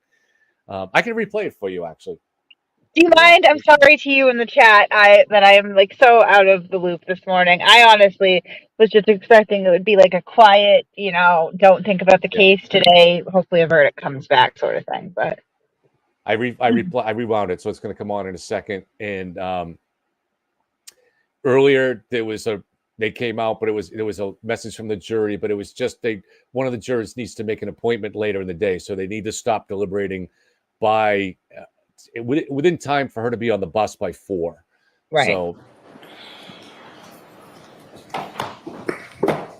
So this is a replay, guys, for anybody watching. Replay crew. What is back to session? You may be seated. 22-117. All right. So why are we out here? Your Honor, I just saw the verdict forms, and as we discussed yesterday, the amendments the court indicated it would make a verdict. Oh, no. Okay, I did not say I'd make it. I said I'd think about it. I said I was tired and I needed to think about it. What you said before you were tired and you needed to think about it was you agreed that there needs to be not guilty options for subordinate charges under count 2. I said that it made sense to me, but no, I did not change it upon looking at it because this verdict slip as submitted to the jury is exactly how it always is in Massachusetts. I ask you a question. I don't really care how it always is in Massachusetts. I care about whether or not it's appropriate. It's appropriate. Different things. It's appropriate. Let me make my argument, if you wouldn't mind, Judge, why it's not appropriate. For a superior charge, they have to decide that she is not guilty of the superior charge. And that is the starting point of whether or not she is guilty or not guilty of any subordinate charge, often called a lesser included. Once they decide that she's not guilty of the superior charge, now there's two additional charges that they've been instructed they must decide whether she's guilty or not guilty of. How do they decide that she's not guilty of the first subordinate charge, involuntary manslaughter? Okay. Anything else you want to say, Mr. Jackson? I'd like an answer from the court. How do they decide that she's not guilty of involuntary manslaughter on that verdict? That's their decision to make. And how do they make it if they don't have an option to check a box that says not guilty? They don't check the box that says guilty, do they? And then when they go to the next block, they don't check the block that says guilty. And on the top, you're left with not guilty. Okay? So it's the absence of the check mark that the court determines is the not guilty finding by the jury.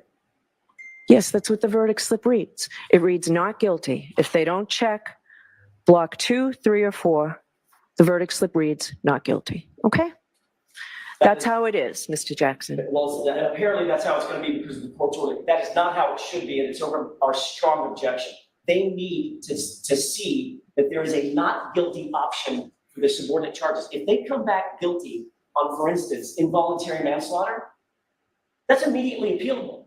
They didn't have an option on the verdict form to find her not guilty. It's almost like the court is directing a verdict of the subordinate charges. Okay. I disagree with you. Ms. Giannetti, you've seen verdict slips exactly like this. Okay? I actually haven't. Have you had no lesser includeds? No, we've always had lesser includeds, but I have not seen a verdict slip there where not guilty is not an option. Okay. I disagree with you. All right. Excuse me. This is funny, Ms. Reed. All right. We're done. All rise to the court, please.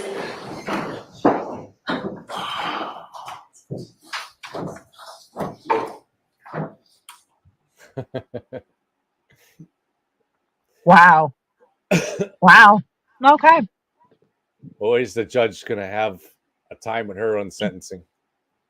Yeah, I mean, if they render a guilty verdict, I would say that she's probably, I mean, I think no matter what, personal irritation notwithstanding, the judge is acutely aware of all the issues in this case with, the media and tampering and witness intimidation, and I don't think that will play well to sentencing if they come back with a guilty verdict.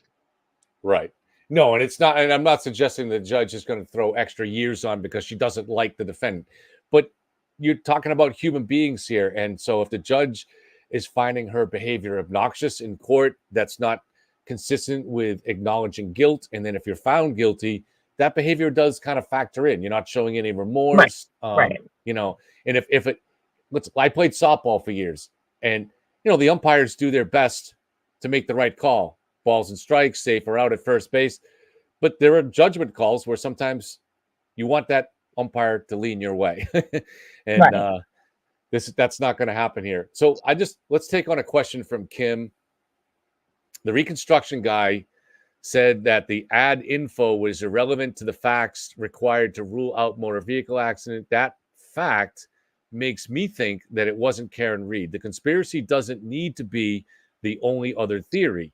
Maybe neither theories are right. I'll let you take that on. Yeah, I did not ever hear in their testimony that they ruled out a pedestrian strike. They tried to diminish it, but could not say that they could completely rule it out. He, at one point, I think it was the second doctor there. I cannot pronounce his name. Not Dr. Wolf, the other one. Rentschler. Rentschler, thank you. Dr. Rentschler, conceded that is a possibility. And then he kind of tried to backpedal and diminish that possibility, but it is a possibility. And I also think, what people are not, and I would assume that at least one person on the jury is probably going to pick up on this because I'm an idiot and I did. Even in the testing that the reconstruction experts were doing, with their very narrow scope, with the limited information that they had, where it almost seems like they were instructed to come up with any other scenario, they still placed John O'Keefe behind her car. So because they're testing the theory that a drinking glass was thrown at the taillight and shattered it that way, in order for John O'Keefe to throw the drinking glass and shatter it that way, he's still placed behind the car, and there's still that event that she was going in reverse. So in theory, and I'm not saying that I think this is what happened. I don't think it's consistent with where the drinking glass was found. I don't find it to be realistic personally.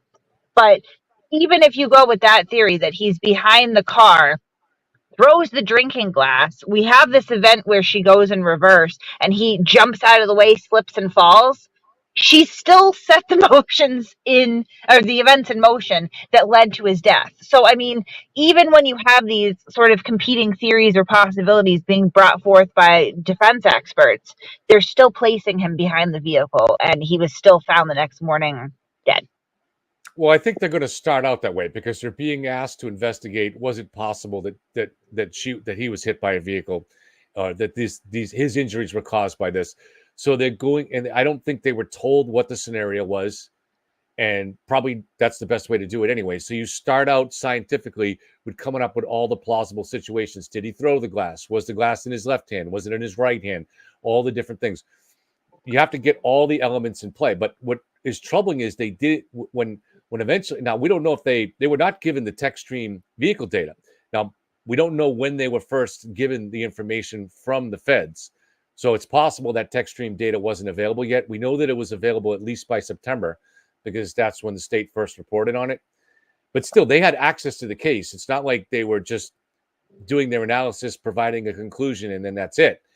They had access to get that information. They showed no interest in it. And that would have showed them, for instance, the speed of the vehicle. And if you're setting up experiments, what could be more important than to know the speed of the vehicle? You want to know the weight of the vehicle. They could figure that out on their own. But you come up with the speed and the weight, and that determines the amount of force that is going to be hitting the body. And that could, from there, you determine what kind of injuries could happen and what kind of damage could happen to the vehicle. But the speed of the vehicle was absolutely key. Was it accelerating? Was it decelerating? Was the brakes being applied? Those things, was it turning? Those things are huge to try to understand this, and they had no interest in it. They didn't want that stuff.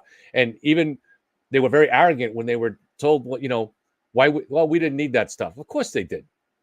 They didn't need it because they were arguing to a conclusion as much as possible that they were basically. And they were given enough information to know that a drinking glass was involved, right? Which seems again to be like an odd thing to focus on there. The drinking glass, particularly, he's talking about physics. Well, please explain to me how you throw a drinking glass, break a taillight, and then it somehow magically boomerangs, to your final resting place. That doesn't make a lot of sense to me. I would like to know what physics caused that. I understand if you are being projected by the vehicle and you have the glass in your hand, then it's going to have the same path of travel, and it's close to your body. That makes sense to me. Throwing it, I mean, God, he must have had, what did they say, 37 miles an hour, broke the taillight with the drinking glass. That's not very fast. It's probably about as fast as I can throw, honestly. But it's a throw. That's not tossing it. That's turning and basically pitching it. Right. So, that seems crazy. There was one other aspect on that. Do you think that those ARCA guys particularly Rentschler, but I would say both of them, watched Trooper Paul's testimony? I don't know. I think they did. And this is my reason why. In all that you and I and me and other people have been looking at this accident reconstruction and trying to imagine the scenarios that could have caused this for a year. And I never imagined the scenario where John was just holding his arm straight out like this. Right. And these ARCA guys described that very thing. Now, were they told that?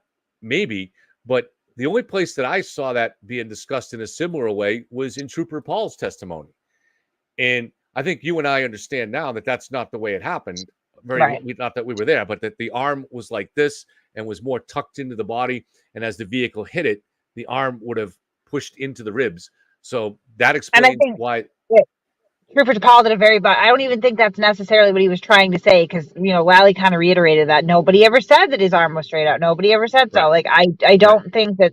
I think that the movement that Trooper Paul was trying to show was more showing that the arm was bent, and for some reason he puts it back like this. But I mean, also, he's saying that John was rotated counterclockwise. So I guess that's another thing too. Was John hit? Which way was he facing? Well, see, to me, I do think that again, how much of that was due to perhaps the questions misleading him, but I do think some of it was Trooper Paul may not have the best understanding of what happened here. I'm just being honest. Because I don't think there's any evidence that he spun. I think that if the vehicle struck him in the arm and then the arm went into the ribs, that would push him and it wouldn't send him spinning. The only thing that would send him spinning is if the arm was out like this and it hit there. And I think the reason he comes up with the idea that the arm is out is because there's no injuries to the torso. But what I'm saying is I think there's no injuries to the torso because the arm shielded it. And if that's the case, there's no spinning. He's just thrown and pushed whatever amount of feet. Let's call it 15 feet. Right. Maybe even tumbles a little bit. I think, I've seen some animations now that kind of show that. Yeah, I think it is a little bit. And also, I mean, like, I was thinking, I was in a motor vehicle accident. I was in the car, so it wasn't a pedestrian strike, but my arm, I braced myself just out of instinct, which I assume to a certain degree happened to John O'Keefe, and that's why you see the sort of the injuries up his arm a little bit, but kind of concentrated around the elbow and down, all the what is that? The posterior of the arm, right? Nothing underneath it. So I would assume that it may be more of a bracing. But I know that when I braced myself, and of course, again, I was in a car going, I think, 60 miles an hour, and I was, hit the dash with it. But I didn't have any other injuries except to my elbow, right? Because it kind of absorbed most of that. Right. So and again, like, it sounds like he was sideswiped, which I think is unusual for a pedestrian strike. So I think that's kind of some of the confusion. But I'll tell you, last night I was just kind of like, I'm tired. I know that I have a bias. We all have our inherent biases at this point. So I started running through the facts of the case to some AI programs, ChatGPT, and I found another one, and just kind of trying to put in the strongest points for the defense and the strongest points for the prosecution. And every single time that AI could not get over the hump with the consistency of the injuries and all the circumstantial and forensic evidence, every single time was like, this was most likely a motor vehicle accident, right? And the more that you add in about Karen's behavior, the more that it struggles sort of with intent even, and says, well, this is a red flag, this is a red flag. So I think if you look at it completely non-biased as the AI does, everything points to the fact this was a motor vehicle accident. And I think that's why it's disingenuous when ARCA says, like, wouldn't change my opinion at all. Like, I mean, how could it not? Like, well, see, how could it not? Kate, what you didn't know is that we here are always monitoring you.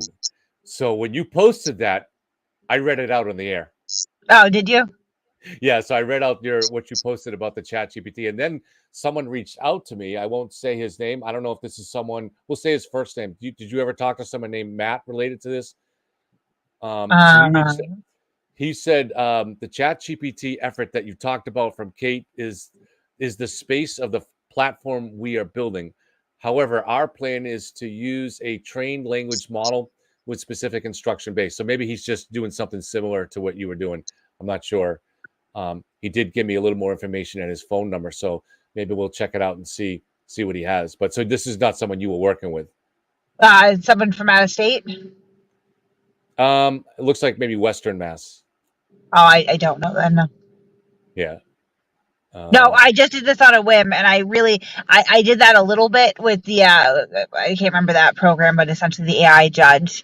But then I went through an entire text string with Chat GPT, like a lengthy back and forth, and I would just kind of start with the basic information about how he was found, when he was found, what condition he was in, and what was found around the body, and then you would add in a little bit more. Does that change your opinion? I think I have it saved somewhere too, because I just kept adding in more information about the case from the defense perspective and the prosecution. Does that change your opinion?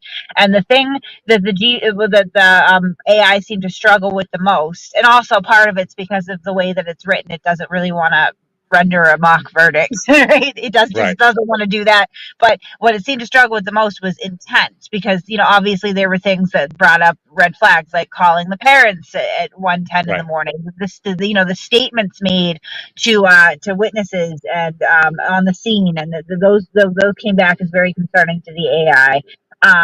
Some of the AI said that it was it says it substantially changed its opinion, or substantially changed the circumstances, when I mentioned that she had her father drive the car back, from Canton to Dighton in a snowstorm. Like, it just didn't, the voicemails, the Chat GPT was very specific in being like, this does not, pretty much, this doesn't look good for her. It shows her state of mind at the time. It provides a motive, and this is a program that, although it's not perfect and it's not flawless, it's not biased. It's taking in all of this information, and I put everything in from the defense too. I put in the competing theories on the Google search. Chat GPT came back and said it's more likely than not that the Google search occurred at 6:23 and 6:24, right? Because that's just common freaking sense. But it's unbiased, and even this unbiased sort of cold program pretty much said that it would vote guilty. So yeah. Right. So BC, I want to address his or her comment. I 100% agree with you about Turtle Boy. I also think that Karen Reed should be found not guilty. I believe there are a lot of people who feel the same as me and hate it when you put us in the same camp as them. So I will say, BC, sometimes it's hard to do a show like this without having some generalization, because we're talking about groups. So it is difficult. But you note that even just yesterday, Turtle Boy, whose scumbag nature is not something that is isolated to an isolated incident. It goes on every night, like the clip that we played today from last night, attacking John's family. This goes on every show. Okay. But yet he walked into that crowd yesterday like he was a conquering hero. They embraced him like he was a conquering hero, like he was this big freedom fighter. So yes, there are a lot of people that will privately say, I don't agree with Turtle Boy, but he's got 11,000 people watching his lives. Right. He's embraced by a hero, by the crowd. He's embraced by Sue O'Connell and Ted Daniel, who want to go out partying with him afterwards. I had on NBC News, the national news this morning, and they had something on Turtle Boy without criticism. They were talking about this case, and they were like, Turtle Boy is leading the group opposing this, and blah, blah, blah. I mean, so I'm not generalizing. I mean, I am generalizing. I'm not trying to make, I want to be clear that I don't think that everybody is in with that group. But which of these groups do you think are doing it right? Which of these content creators do you think are doing it fairly on that side? Sean McDonough? Sean McDonough, who gets it, who never asks a single question challenging the conspiracy theory? Sean McDonough, who said that Paul O'Keefe is part of the conspiracy, that he helped take away John's vehicles to an auto body shop so they could hide the damage. Okay. Which one of these guys is trying to cover this fairly and ask any kind of objective questions? It's certainly not Sean. It's certainly not Young Jelly. It's certainly not the Glare. It's not Brandy Churchwell. She may be the nicer one, but she's still grifting too. She's not trying to ask any questions from in a both sides kind of way. So which one of these sources that you get your information from do you think are trying to be fair? Do you think are interested, even remotely interested in the truth? Melanie Little? I mean, everything Melanie Little reported for a month before this trial began, such as missing belt and stuff like that, it's all been debunked. Yet has she gone on the air and said, yeah, I got everything wrong? No. Not that I've seen. None of them have. I mean, the Turtle Boy, Sean McDonough, the Glare, these are people that have been projecting that federal indictments are imminent and these innocent people are going to get arrested any day now, within a week, within a couple days. They've been saying this for an entire calendar year now. And every single time they just go ahead and push the timeline back. Well, I'm sure it's still coming. I'm sure it's still coming. I think I got sent clips from last night. I saw the one with Peggy. I put it on Twitter. It was pretty disgusting. I got sent another one. I don't know if it was from last night. I honestly can't remember, but he was essentially saying that Brian Albert is going to kill himself before he goes to federal prison because he's not built like Turtle Boy. He can't do hard time. 60 days in protective custody in a county jail is not hard time. Like, that's just so that we're all clear. It's not. I mean, you were literally in Punk City. You're like, okay. He was in the medical unit. Right, that's what I mean. I don't think that qualifies as hard time personally. But regardless, he's pretty much saying Brian Albert's going to kill himself in good riddance, which is disgusting. I mean, where does somebody get off talking like that? And it's not like it's just an isolated thing. It happens on every show. It happens on a large percentage of every show. But I want to just again, BC, I want to also address one more thing on that too. Let's just forget about the content creators for a moment. Let's just talk about the claims made by Alan Jackson and David Yannetti. How many of these claims end up turning out to be bogus? The non-human hair, the gap in the library video, the fact that the feds are not going to let, in all good conscience, let this trial go forward. I mean, they're making outrageous claims about evidence and about aspects of this case continuously. Do not develop any sense of skepticism about it. You just saw, so if you've been told for a year that Jen McCabe searched 27 for how long to die in the cold, I will definitely say that I'm not saying you're a bad person. But if you believe that, there's something wrong. Because it defies all logic and it defies all evidence. You don't have to be a forensic data person. We can just look at the fact that you can say, all right, I'm not a forensic data person. However, I know that Jessica Hyde is one of the most elite data people in the world. And that came out in her resume on the stand. I know that Ian Whiffen is one of the senior forensic data people that works for Celebrite. And that's the program that found that. But you also have, beyond that, you have logic. You know that Karen asked the paramedic on the ambulance, same question, how long would it take for someone to die in a cold? You also know that it would be completely illogical for Jen and Matt McCabe to drive home, dropping off Sarah Levinson and Julie Nagel first, knowing that the plan was to put out John, who was barely clinging to life, to die in the cold. An absurd plan to put him out to die on their own lawn. That's the plan. These people are driving home to their 4 young children, and they're going to go home knowing that conspiracy is very likely to be exposed, and they're going to go to jail, and those kids are going to grow up without their parents. In the meantime, Jen goes home, and she's communicating with the basketball coach that has invited one of her younger daughters to play on, and she's Googling the league that's involved in. Oh, yeah, and just by the way, she's searching how long it'll take for her friend to die when they do finally get around to putting him out to die in the cold on their own lawn. It's not sane to believe in stuff like that. And to what end, too? I'm sorry, but, she never looks at the results, at any time. It doesn't load. And she never communicates said results to anyone. So what? She just looked it up out of curiosity and then didn't tell anyone? Like, it's just silly. And I mean, these people still won't admit that it's not real. Well, Richard Green said it's very selective. The last question of Richard Green was very pointed. Are you aware that Celebrate had to change their program, change their tools, because people were misinterpreting the data as you have done in this case? And he responds, yes, with the asterisk. That it was only one program that they changed. Like, so right then and there, you are acknowledging not only that they've had to change the program, but that you have misinterpreted the data. Yep. Case closed. This is why I say it's, I'm not trying to diminish your beliefs, but there are maybe aspects of this case that you will say that you question. Like, maybe you want to know how the pieces of glass got on the bumper that I never identified. All right, that's a fair question. Maybe you're still troubled by John's injuries and not sure how that could happen from a vehicle. Okay. But there are just so many other aspects of this case that you should be questioning. And when people don't question these things, I can't help saying, well, maybe it's the belief is so powerful they don't want to question it. So another one would be the idea of John walking up and down and walking up and down stairs in the house. First of all, that is a claim that is made by Rich Green. And if you watch the trial, you know he's a defense expert who is trying to slant his testimony for the defense. That information came from a health app, which is not a very accurate. It's something that's your phone is processing. It's not like he typed into his phone, I'm walking up and down stairs now, please calculate the stairs. No, it's interpreting the data that's coming in. And that's going to be a very imperfect thing.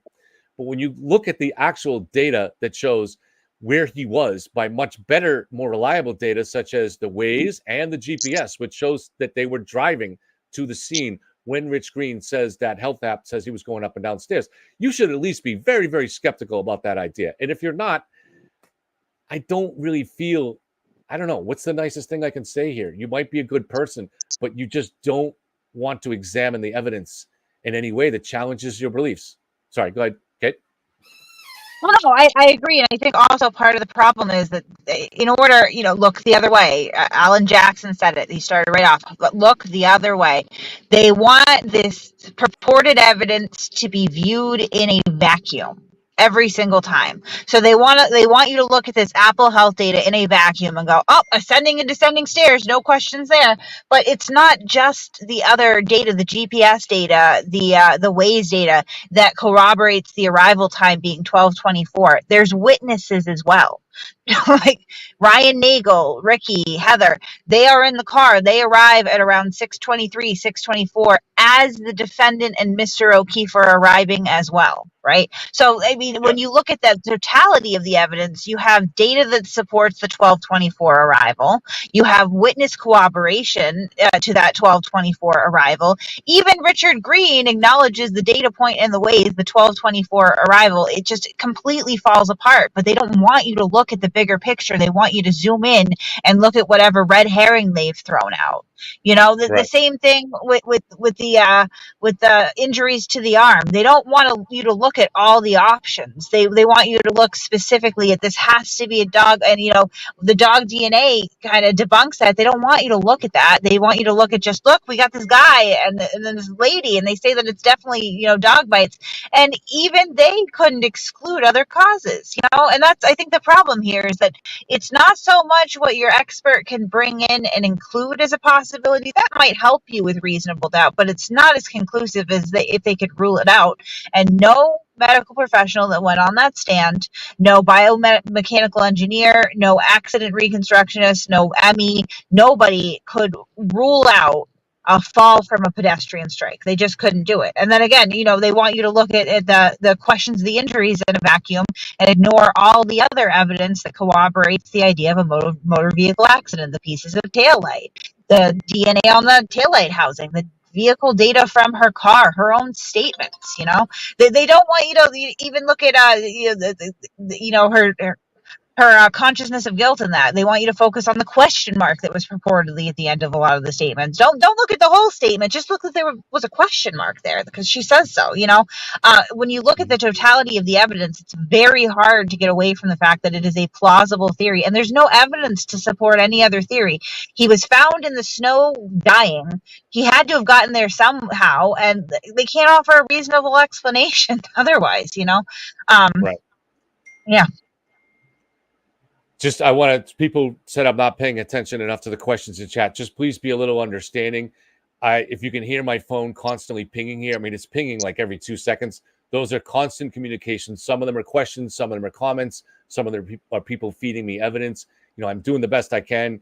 Kate's doing the best she can. We get a lot of messages, so it's just really hard. And sometimes you have to distinguish between a question that really is, in our opinion, has not, let's just say, has not already been answered.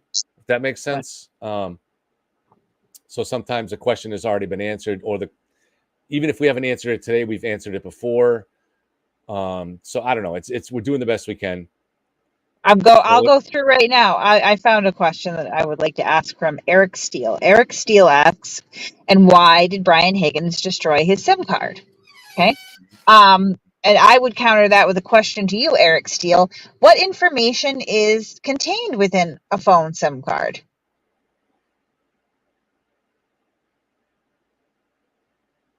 Now I'm going to look at the chat, and I'm sure somebody will answer that for you, Eric Steele. If they don't, then I will.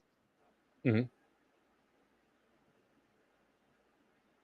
And we respect and value. We just to like Kate, we do respect and value Eric because he does ask a lot of against the grain questions here, outside the box questions. So we appreciate that. So yeah, so No, I'm not singling him out or anything else. I just saw the question, and like I think that's a good one to walk through and test. So yes, I think it's a good I mean, question. Yeah, right. So why did he destroy the SIM card? I can't answer specifically to what was in his brain, but what I can say is that the only information that is contained within the SIM card is carrier information, mainly your phone number, right? Like that's what activates your phone number. So your SIM card does not have your text messages. It does not have the contents of your phone, your Google searches, your call records. That's not what a SIM card is. So I guess I would counter the question with why did Brian Higgins destroy his SIM card with what does that really amount to? And I can draw an inference and say that sometimes, particularly if someone's changing a phone number or something else, they will destroy SIM cards so that SIM card cannot be reactivated and used later. And if you're confused about the likelihood of that happening, there are scams that exist where someone will clone your SIM card and they will activate a new device with your SIM card. So now they have essentially cloned your phone number, and they will use that to send out phishing links or scam messages, nefarious behavior. So it's not super unusual if you get done with a device to get rid of the SIM card so that it can't be later, pulled back out, reused for nefarious purposes. I don't think it's necessary, but it's not super uncommon. right. So let's answer this. So Kim, who asked the question before about Turtle Boy and disagreement, she said, I came here to discuss, not to argue it. It would be very kind if both sides could stop calling each side a cult. Survivors of actual cults feel devalued. I wish this channel all the best.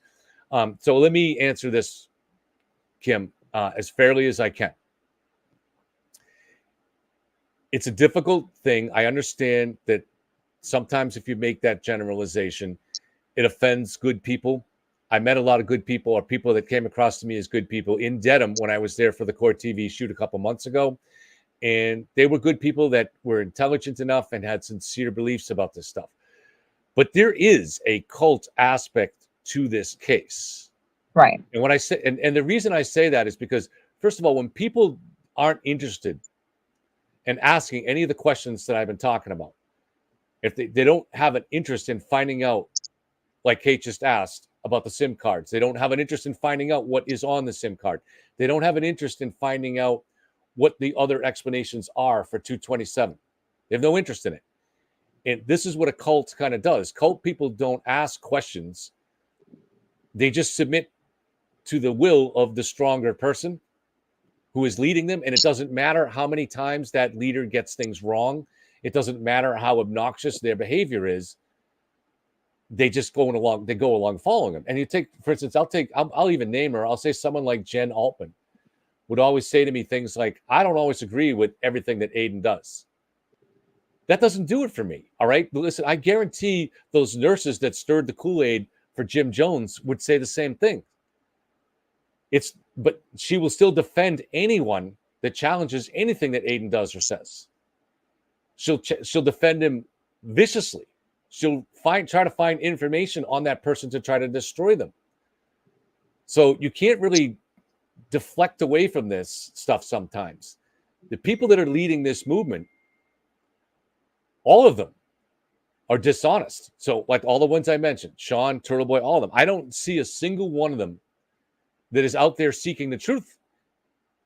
That's cultish behavior when you're not interested in the truth. Now, if you come into this case late and you're just seeing the headlines and you think it looks suspicious, I'm okay with that. I'm not talking about those people. But the people that have been following this case for a long time and this has become a belief system and they're no longer interested in the truth, yeah, that's cult-like behavior to me. And even if they might still be nice people, I would rather call them that in hopes that it discourages that type of behavior. Start asking questions. Try to care about getting to the truth. Care about your sources and make sure you're getting information for people that want to present the truth to you. That's what I would say. Sorry about the long-winded answer. Yeah, I mean, I would just kind of piggyback that off and say, like, thank you for, self-disclosing that you are a survivor of what you refer to as an actual cult. I would counter that and say that, perhaps you're slipping back into some danger behaviors here because, a cult at its core is a group of people centered around a charismatic leader. In this case, it can either be Turtle Boy or Karen Reed herself. They engage in brainwashing activities, right? They repeat the same things over and over again to people. They have them dressing the same way. Buy a free Karen Reed shirt. You have people that are literally behaving as if they're in a cult. They're giving up their hard-earned money. They're flying out from all corners of the country. They're expressing nothing but beyond even admiration for Karen Reed. It's devotion, and she really has become an idol at this point, right? And I mean, idol is in like the golden calf idol, right? She can do no wrong. There's a certain amount of worship here, right? People are committing crimes for this at this point. People are getting, people are getting visits from the police because they are legitimately committing crimes on behalf of either Karen Reed, Turtle Boy, or both. If you look at this objectively, it operates like a cult. And I understand that often gets thrown back at the people who are critical or question the Karen Reed narrative, but we do not have a single charismatic leader over here, right? There is no brainwashing. We are not forcing people to dress the same way, expecting them to, give hundreds of thousands of dollars collectively. We're not putting the interests of one person above the interests of the group. Try to walk away, ask questions publicly, or leave. No one does it because, much like the Church of Scientology, you will get blacklisted, hunted down, and punished for your dissent. That is how a cult operates. So I appreciate that, I'm sorry if it makes you feel devalued, but I would counter that and say that someone who has survived an actual cult, I'm the victim of domestic violence. I'm a survivor of domestic violence. I have jumped into that situation more times than I can count because I'm conditioned to accept it. I would challenge you with that as well. Right. And as Laura Murphy points out, and I was just going to say this before she did, she says, Kevin has never said this should be your opinion. I don't want people to follow me for just because, oh, Kevin says it, so it must be true. I want people to think for themselves. I try to have guests and use my own reasoning to help further that. But at the end of the day, I want you to reason things out on your own, to go find evidence on your own and make up your own decisions. I want people to learn how to question things better, to have maybe a little bit more critical analysis. So, for instance, to understand that defense teams are going to make a lot of outrageous statements because that's their job in order to try to spin things to create reasonable doubt. That's just the way the system works. And if you don't understand that, then you won't have any skepticism. So way too many people. This report came out by Turtle Boy on April 18th of last year.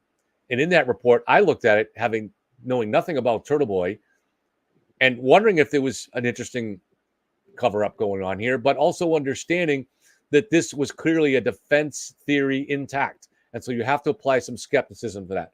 So when for instance, in that was a claim that with the autopsy photos that showed John was potentially attacked by a dog.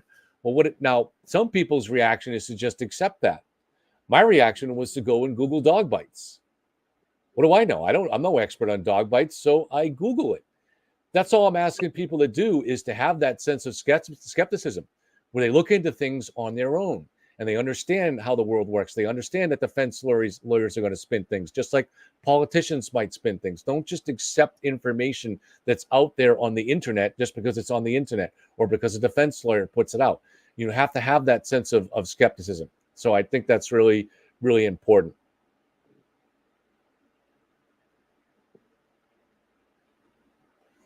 I wouldn't want to be your cult leader. I don't want you to call me. Yeah, I don't want you to call me daddy. Definitely not mom either. Right. I feel the same way. I have my opinions and my opinions are very strong and I voice them. But I've watched consistently, if somebody so much as even questions the Karen Reed narrative in private messages to Aiden, shortly thereafter, their name, their workplace. I was just contacted by a few people that it's happened to over the last month, even, right? I'm going to write a blog about you, and then the next thing you know, he's put them up on the blog with their name, their employer, their family member, their address, for the high crime of disagreeing or questioning the Karen Reed narrative. If you can't acknowledge that that is cult behavior, then I don't know what to tell you. That is legitimately what organizations like this Church of Scientology does to their experts, right? Like as soon as you are, as soon as you leave the church, as soon as you leave the group. And I mean, I've watched this for years pre Karen Reed too. You got to remember, I was, this is not my first round with Turtle Boy here. Anyone who questioned him in the past would be not only, receive that level of, harassment and condemnation, but these people are building their entire lives around this. All of their social relationships, all of their events, their every waking thought starts to revolve around Turtle Boy or the case. And when they question it and they're kind of excommunicated, they lose friends. I have sat through probably 25, former Turtle Cult members that really struggle when they leave with the feeling of social isolation, because people that they consider to be some of their best friends are suddenly not only refusing to talk to them anymore, but actively working against them and engaging in harassment against them. That is how a cult behaves. I mean, I don't understand how you could not look at that and not label it a real cult. Turtle Boy reported an hour ago. I hate to use Turtle Boy as a source, but he is sitting in the courtroom. So you have to take things with a grain of salt, but it is still newsworthy potentially. So he said there was just a huge blow up between Alan Jackson and clerk Jim McDermott over whether or not something was on the record. McDermott stormed out of the courthouse or to the courtroom. Karen Reed said something to him as well. Not sure what the hell is going on, but clearly shenanigans are afoot. Shenanigans. Okay. Just thought I'd read it out. We don't know what any of that means.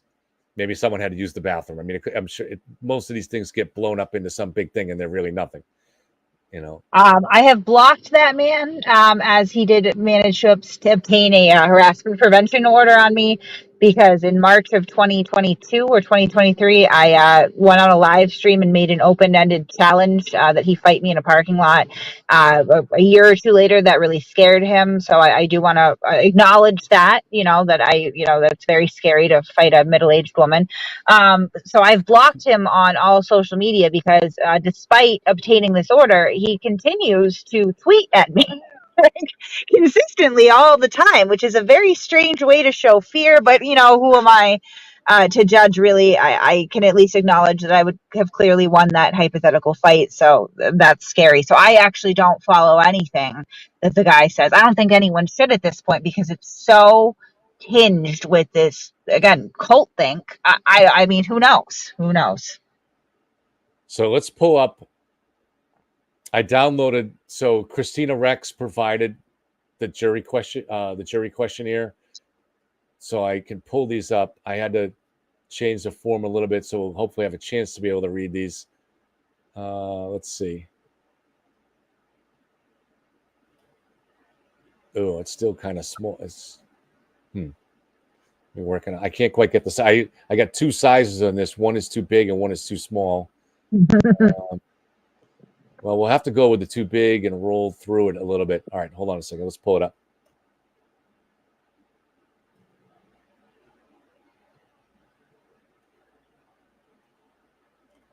Don't worry, I still am watching the fan on another monitor. If something happens and the fan awakes. All right, so I'm going to have to roll left on this. Karen Reed verdict slip.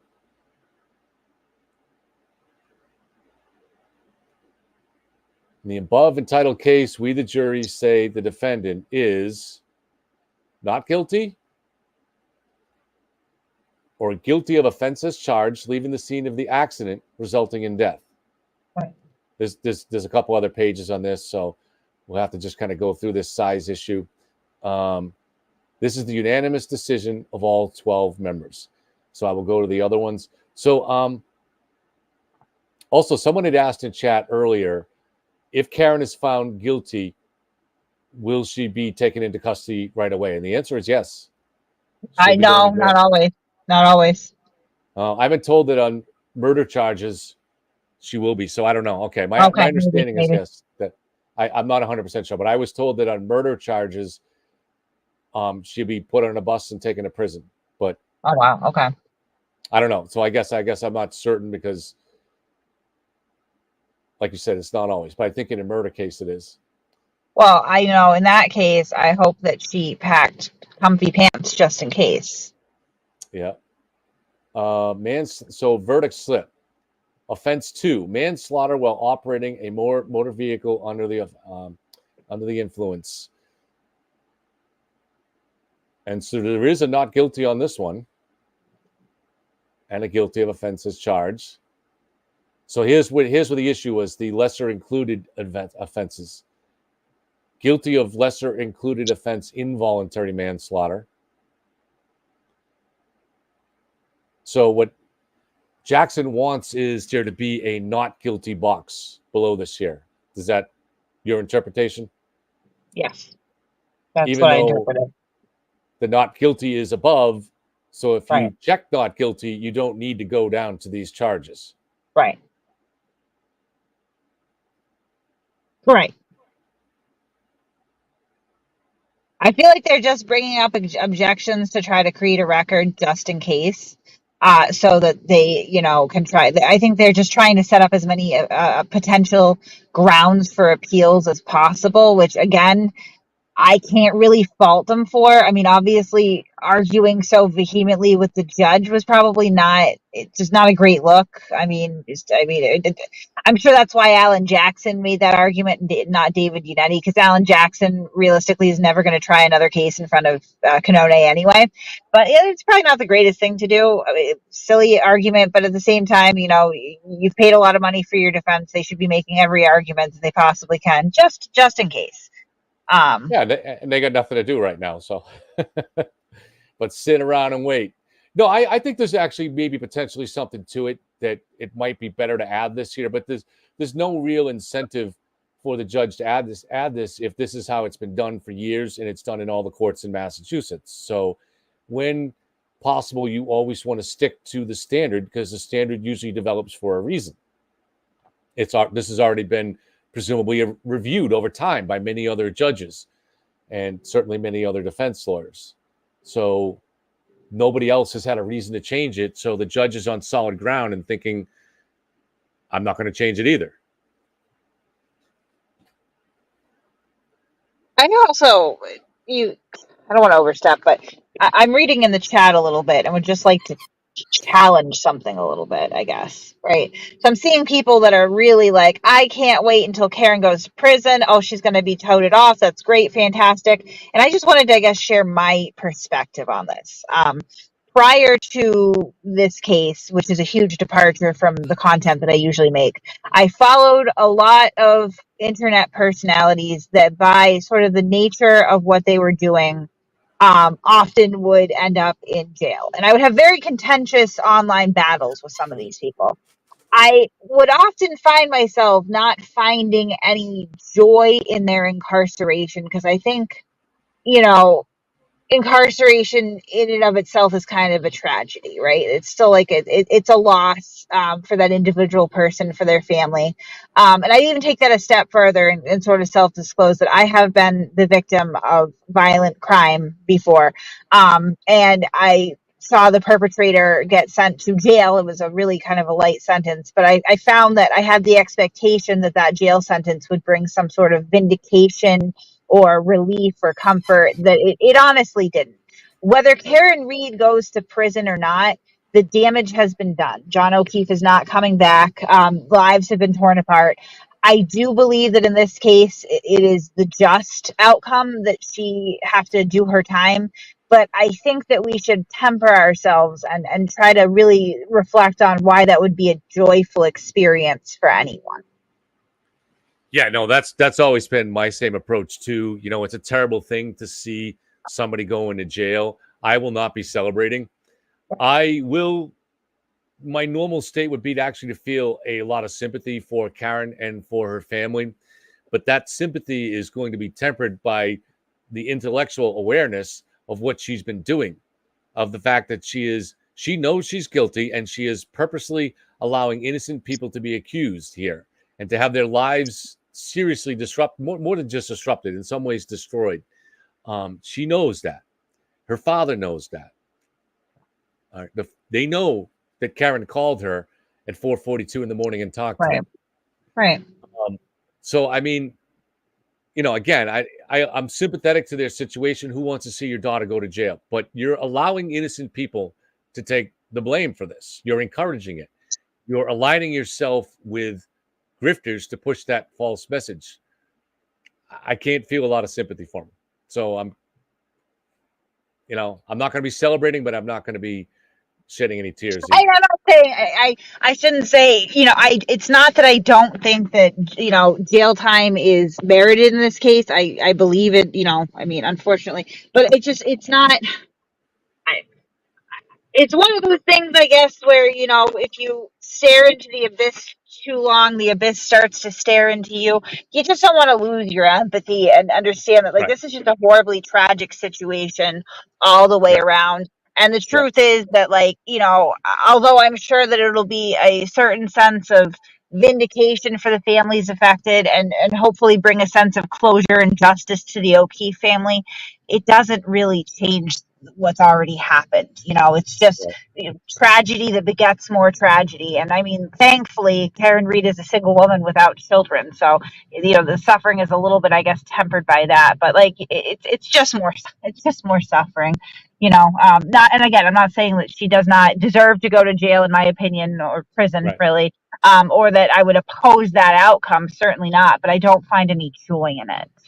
Right. I never have. And I've had to be in the position to where I had, personal situations where I am personally affected and personally involved, where the outcome has been jail for somebody who has arguably wronged me. And I found myself surprised that there wasn't more joy in it, right? Sort of that self-reflection.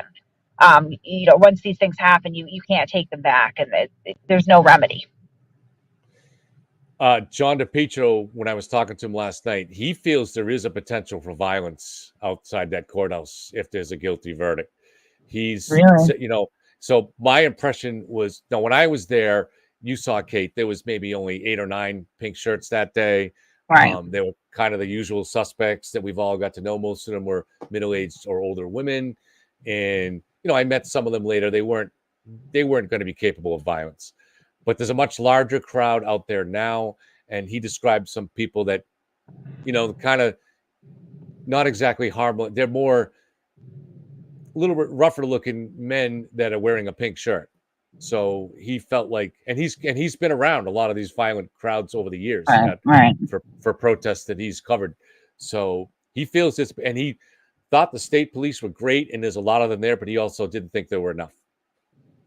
Well, I mean, hopefully, regardless of what the verdict ends up being, the crowd and, whatever side of the issue, just accept the jury's verdict. There's nothing you're going to do to change that, right? I would hope that they wouldn't go to, because it doesn't change anything. You're just going to create more. You're going to create more tragedy that way. You're going to create more people with the potential to be hurt or scared or incarcerated, right? Don't do that. And at the end of the day, that's what I mean. This is sort of cultish because, we all are somewhat personally invested in this. I know that I am. I personally invested in this, particularly with the people that I've gotten to know that are directly affected by the tragedy. But I understand I am not directly affected by this, right? This does not affect my life. I get to watch the verdict, turn it off, and then go back to my life pretty much the same as it was before, either way. So it's a little bit cultish to be so personally involved that, your life is going to be somehow altered, or you get that upset over a verdict. Either way, really. But I feel like the people who believe that she is guilty, that I know anyway, are certainly going to feel, if she's acquitted, that it is an injustice and that she's essentially another OJ or Casey Anthony. But it's not going to affect them to the point that they want to riot or anything, or exact any, justice on her on the streets. I don't foresee that happening at all. That's the other thing too, is, Karen Reed has never been harassed this entire time. She is Right. arguably, a cop killer, right? Arguably a domestic abuser. No one has ever gone to her house. Nobody has ever threatened her. Nobody. I mean, I think she's been yelled at court once, right? Once this Yeah, entire time, once. yeah, yeah. That guy, that other blogger, I forget who he is, that showed up that day, and yeah, she didn't deserve that. That shouldn't happen. I didn't think it was okay. And again, to go back to the cult thing, immediately all of the Free Karen Reed Turtle people attributed his presence to me because I have been held up as the Satan to their weird religion. So therefore, if anything happens that ever upsets them, if there's a comment on social media that they don't like, if something happens to Karen and they don't like it, if Aiden gets arrested, immediately it is my fault. That is insane. They have created in their weird, worship of Aiden and Karen and their, manufactured hatred of me. They have created in their minds someone who has way more power than I actually do. Like, I am not You responsible for all these things. you are Kaiser Sose. Yeah. Kaiser Sose is real. It's Kate Peter. For all of the misfortune in these people's lives, every little bit of it. Yeah. Okay, so why don't we? I guess I think unless you want to go on, we can talk some more. But maybe we could call it a day. But I could probably leave the stream running in case the jury does come back. Leave it running for a while, and we'll just kind of listen from a distance. Leave the stream going, and we can jump back in if there is a verdict in the next couple hours. Does that make sense, Kate? Kevin, that sounds good. I'll do that for now, and if at some point it doesn't seem like there's going to be, I'll shut it down, and we'll just start a new stream if we do get a verdict. Okay. All right. Thanks, Good. Kate. All right, guys. So I'm going to jump out right now, but I'm going to leave the stream going, and so you guys can continue to talk and chat and get psychic impressions from the ceiling fan, and we'll see how it goes from there. I may leave it up for a while, jump on if something happens, or actually John Depetro was supposed to be here. If he messages me and says he's ready to come on, I'll just jump on and bring John on with me. But then otherwise at some point we may, because this may go days before there's a verdict, so there may not be a verdict. There could be a hung jury, so anything is possible. So I'll leave it up for a little while, and hopefully John will join us, and I'll jump back in. And in the meantime, you guys can keep enjoying chat, and feel free to message me if you get any updated information, especially if somebody sees something about the verdict. Okay, guys, thank you.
Court's back in session. You may be seated. Judge, we have a question for the jury. It's been marked QQQ for identification. So, question, can we request the cert report detailing the search performed? So they can request it, but they can't get it. So I'm just going to say you have all the evidence in this case. We'll figure that out. I'll get some language from you. But Mr. Jackson, after our hearing this morning, I considered what you said. I went back and I read the jury instructions I gave yesterday. So I do appreciate the concern about the confusion this might cause the jury. I think it's easily clarified with the supplemental instruction. I don't think it's the verdict slip. I think it's how they're to follow the verdict slip. So what I've written up, this is a very rough draft. I'll read it to you. I'll take a break and let you consider it if you want. And this works out. I received this, 15 minutes ago, and I've been the letter, the question from the jury. So it seems a good time. So I was working on this. It seems a good time to bring them in for an answer to that question. And I would say, as long as I have you here, I want to clarify my instructions regarding your verdict as to count 2 of the indictment.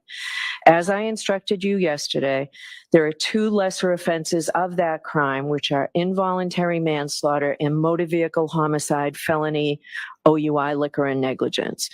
Therefore, count 2 encompasses 3 separate charges, the most serious of which is manslaughter while operating a motor vehicle under the influence of liquor. In considering count 2, you should first focus on the crime of manslaughter while operating a motor vehicle under the influence of liquor.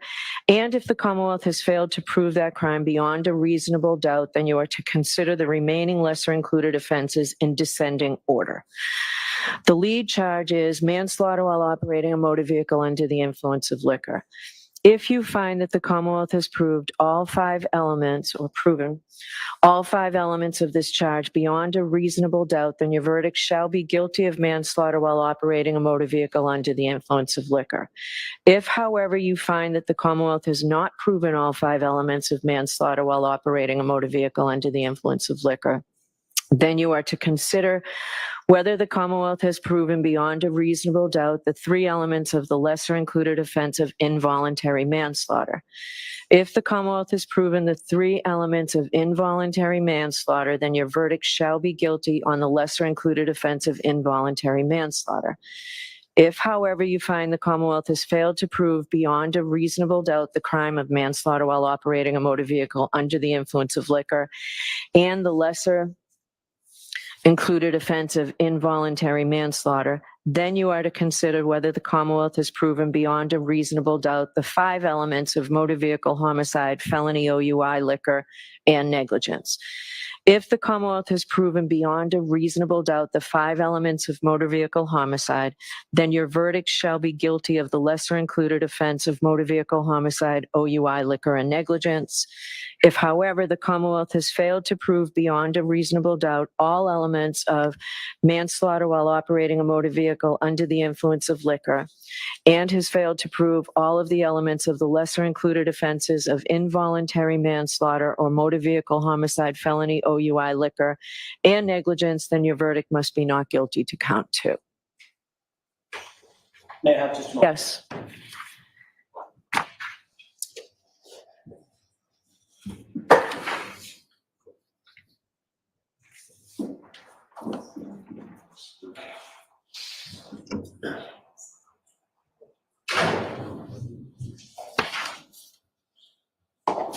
Thank you, Your Honor. May I be heard? Yes. I deeply appreciate the court's additional clarifying language. I would simply ask for one very simple amendment, and that is at the top of the verdict slip that says the 2 words, not guilty. We would ask that the verdict slip read, not guilty of the offense charged or any lesser included offense. That's it. And I think that and the court's clarifying instruction would satisfy the defense.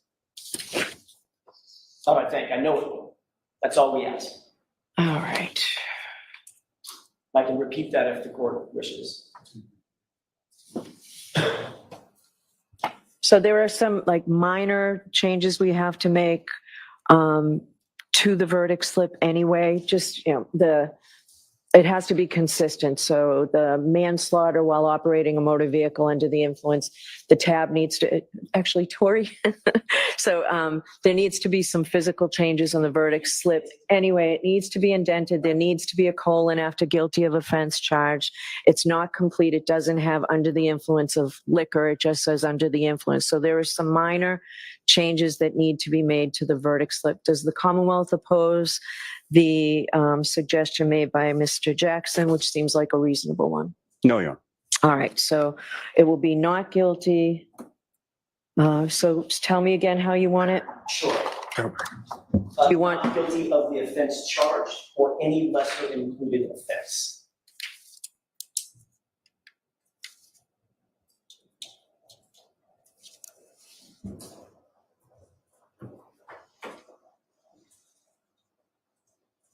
All right, I think the clarifying language that I proposed is important. I do too, and I appreciate that. I think with that amendment to the slip and the clarifying language, I think coupling those up is exactly what the defense was asking for. I appreciate that. So I need to clean, I'd like to send in a written copy of what I just read there. I have a couple of things bolded. I need to fix this up a little bit. I mean, it was just done quickly. The jury's been waiting. Why don't we bring them in? And I will tell them that a new verdict slip will come into them. How's that? I do, though, have to make a finding that the verdict slip as is was proper. All right, so we'll just leave it at that. I'll make the amendment that you want, but that's my finding. Thank you, Your Honor. Just from a logistics standpoint, once the new verdict slip is prepared and ready, We all need to see it. I was just going to ask, do we have that email to us or something? Yeah, we all need to see it. I will work with Tori. All right. All right, can we bring the jurors in, please? Oh, I'm sorry. What suggested language on the cert report? I'm sorry, Judge. Any suggested language on their question?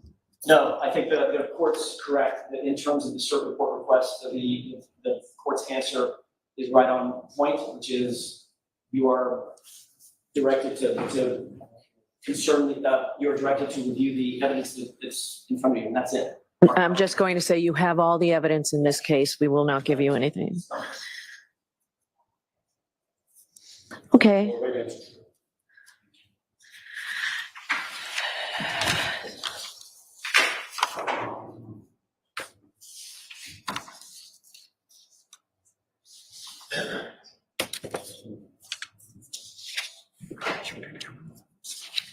Rise for the jury.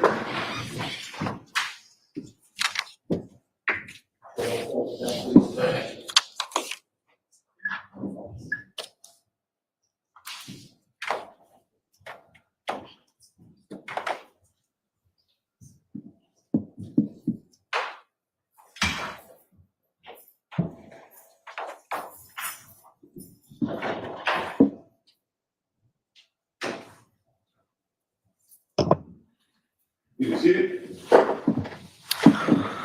All right, so jurors, we're in receipt of your question.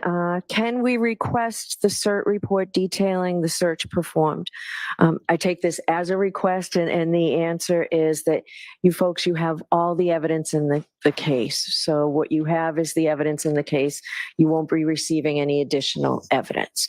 But as long as I have you here, I want to clarify my instructions regarding your verdict as to count 2 of the indictment.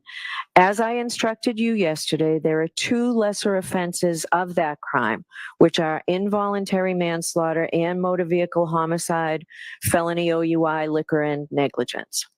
Therefore, count 2 encompasses 3 separate charges, the most serious of which is manslaughter while operating a motor vehicle under the influence of liquor. In considering count 2, you should first focus on the crime of manslaughter while operating a motor vehicle under the influence of liquor, and if the Commonwealth has failed to prove that crime beyond a reasonable doubt, then you are to consider the remaining lesser included offenses in descending order. So The lead charge is manslaughter while operating a motor vehicle under the influence of liquor. If you find that the Commonwealth has proven all 5 elements of this charge beyond a reasonable doubt, then your verdict shall be guilty of manslaughter while operating a motor vehicle under the influence of liquor. If, however, you find that the Commonwealth has not proven all 5 elements of manslaughter while operating a motor vehicle under the influence of liquor, then you are to consider whether the Commonwealth has proven beyond a reasonable doubt the 3 elements of the lesser included offense of involuntary manslaughter. If the Commonwealth has proven the 3 elements of involuntary manslaughter, then your verdict shall be guilty on the lesser included offense of involuntary manslaughter. If, however, you find the Commonwealth has failed to prove beyond a reasonable doubt the crime of manslaughter while operating a motor vehicle under the influence of liquor and the lesser included offense of involuntary manslaughter, then you are to consider whether the Commonwealth has proven beyond a reasonable doubt the 5 elements of motor vehicle homicide, felony, OUI, liquor, and negligence. If the Commonwealth has proven beyond a reasonable doubt the 5 elements of motor vehicle homicide, then your verdict shall be guilty of the lesser included offense of motor vehicle homicide, OUI, liquor, and negligence.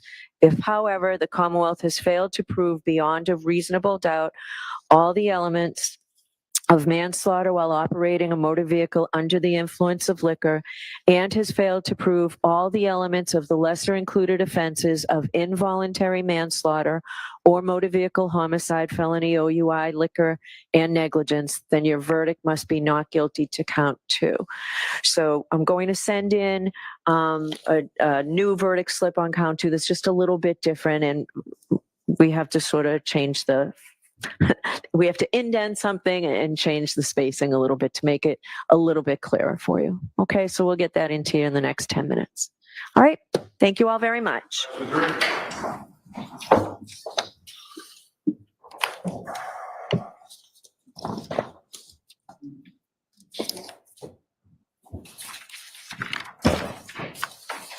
Jimmy.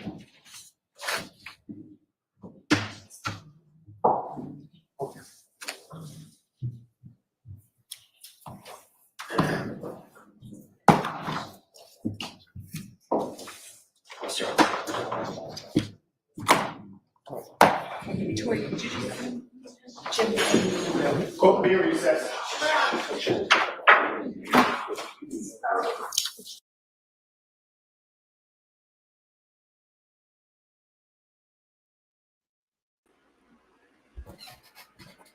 Okay, this is really interesting, and actually this is something that I might be able to contribute to the discussion here.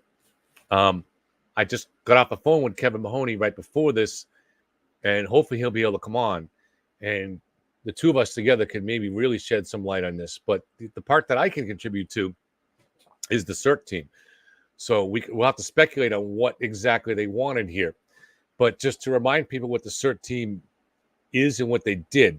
So the CERT team, I think it stands for Special Evidence Recovery Team, and their only involvement in this case is they went to the location 34 Fairview to look for evidence. That was their role.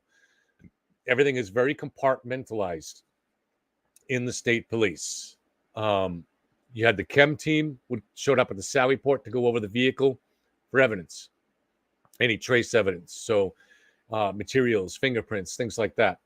And then you had the cars team that was headed by Trooper Paul, I believe, come in to do all the vehicle data stuff, test the vehicle, and that kind of stuff.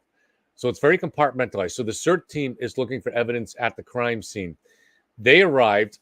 There's normally the team is normally 8 men, but because of the blizzard, there was 1 that was missing.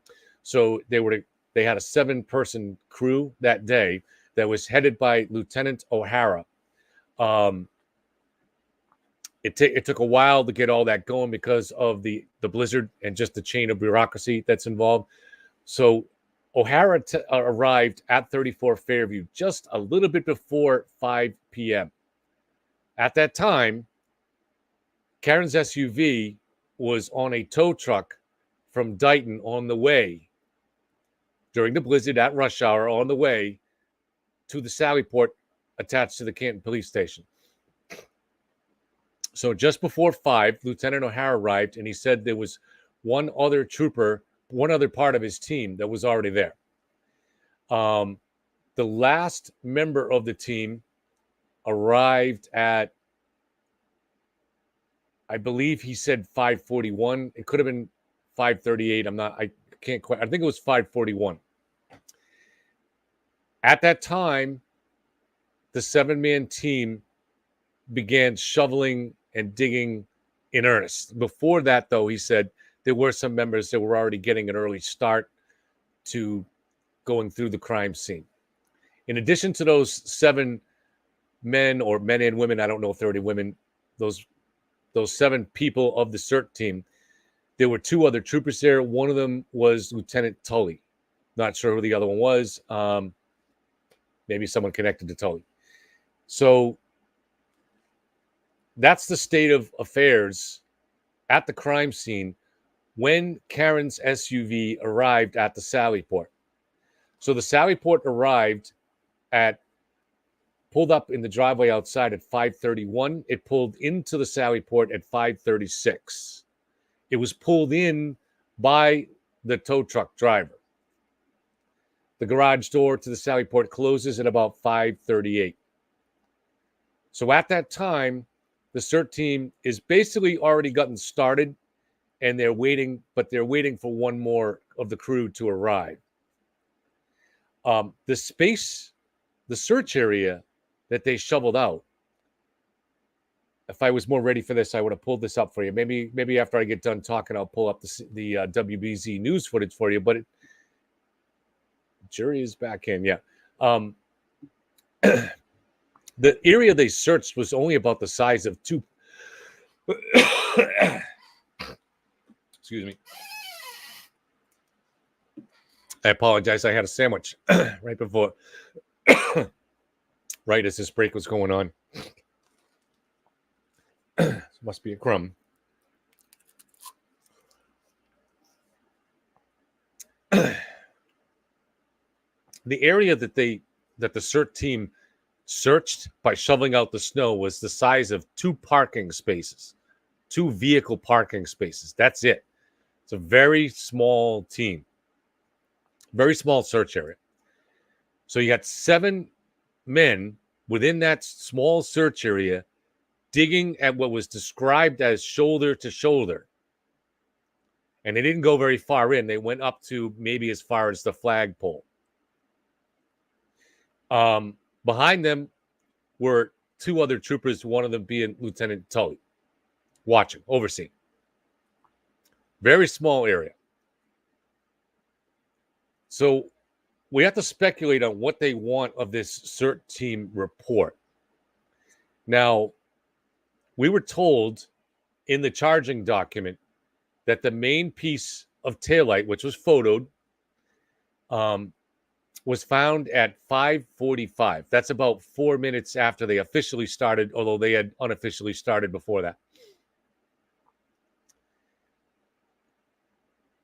Now, we had always wondered, is it possible that that information was wrong, right? Was it somehow fudged? Did Trooper Proctor, for example, was he told by the CERT team that they found that piece at 6:15 and he changed it as part of his master conspiracy to 5:45? But Trooper O'Hara testified, no, that's what time they found it. And they had begun just a few minutes before that. And because they were searching shoulder to shoulder in such a small area, it wasn't surprising that they found it so quickly. And in fact, they wrapped up their entire search at 6:22, short time later. So this is why I've said the idea that they pried pieces off the SUV in the Sally Port and somehow raced it to the crime scene. It's a 5-minute drive. And buried that deep in the snow there, because it was found buried 3 feet deep in the snow. It just wasn't possible. That was the reason that way back, say, the end of last summer, that I flipped myself and started realizing that a conspiracy was not only improbable, but was actually impossible. The timelines just don't allow it. Unless that taillight was tampered with sometime between 1 and 5 in the garage, but nobody has ever suggested that. Not even Alan Jackson ever suggested that. So that's not what the jury is looking at. So what are they looking at? We don't know, but they want a copy of this. Obviously, they feel like they weren't given all the evidence they need from that CERT team report. They're focused on that. So perhaps they want to know if that time was listed at, if that time was accurate, or are there any other times listed on it? So they could be digging into the very possibility of evidence being planted there. And I hope they are, actually. This is the path that I took. This is the path that probably many people took on investigating this. I didn't know Michael Proctor. I'm researching this case a year ago. I don't know him now. And you're looking at this and saying, hey, you don't know. There are corrupt cops in the world, right? That includes corrupt state troopers. Could there be a state trooper that planted evidence here, right? This is what you're looking at. It seems that the motive is weak. If it's only because your sister knows Chris Albert's wife, that seems weak to me. But who knows, right? There may be some other motive that was never discovered, right? So, but when you look at the actual timeline, that's why. So you look on my channel, I say evidence plus logic equals truth. I can show you that. Evidence plus logic equals truth. Because this is what you do. You apply logic to the known evidence, and in this case, the timeline. If the main piece was found, now I didn't know back then exactly what time Karen's SUV was towed. We had to speculate until we heard in the trial. But I know that it's about a 45-minute drive from Dighton to the Sallyport. I know that it was during a blizzard, and I know that it was rush hour. And I know it's a tow truck, so it's not really a high-speed vehicle. And that tow truck is towing a murder weapon. So definitely not going to be a high-speed vehicle that day. So and we knew that the tow truck left at 4:18. We knew the vehicle was on the tow truck at 4:18 in Dighton. So to me, looking at this back then, the absolute earliest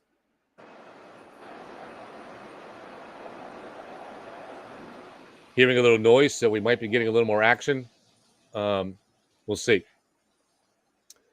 But anyways, back then, let's see if there's anything going on. So that noise is not from my end. That's from the courtroom. So we'll see if something is about to happen. Stay tuned. So anyways, when I looked at this back then, I was like, the earliest that tow truck could have arrived might have been 10 past 5. Really super generously, you might say 5 past 5, but that seemed really unlikely. More reasonable would be, and was 10 past 5, and really the most reasonable would have been 5:25 or something like that. You got to have the tow truck has to be unloaded. It has to be unloaded, and then someone has to make sure the coast is clear, pry those pieces, and then take the 5-minute drive to the crime scene. So to me, the earliest somebody could have got there, absolute earliest, would have been 5:30. And at that time, at 5:30, not only would all or most of the CERT team have been there, but you would have also had the WBZ news truck was there filming it. Again, if I have a chance, I'll pull up that footage for you from WBZ, because it shows them the beginning of the search by the CERT team shows them walking out with their shovels.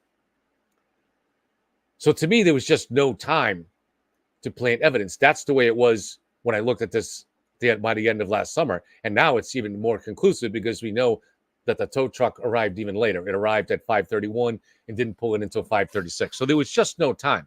So, but that's the process that I went through trying to match up these timelines. And I would have loved to have had a copy of that CERT report back then or now. So to me, when I looked at that, is this possibly what the jury is looking at now? what kind of questions would lead to that? These are the kind of questions. So it could even just be one juror in there that wants to know if it was possible for a trooper at the Sally Port to pry off pieces and get them to the crime scene in time. The answer to that is no. But they may want to see the cert report to be sure.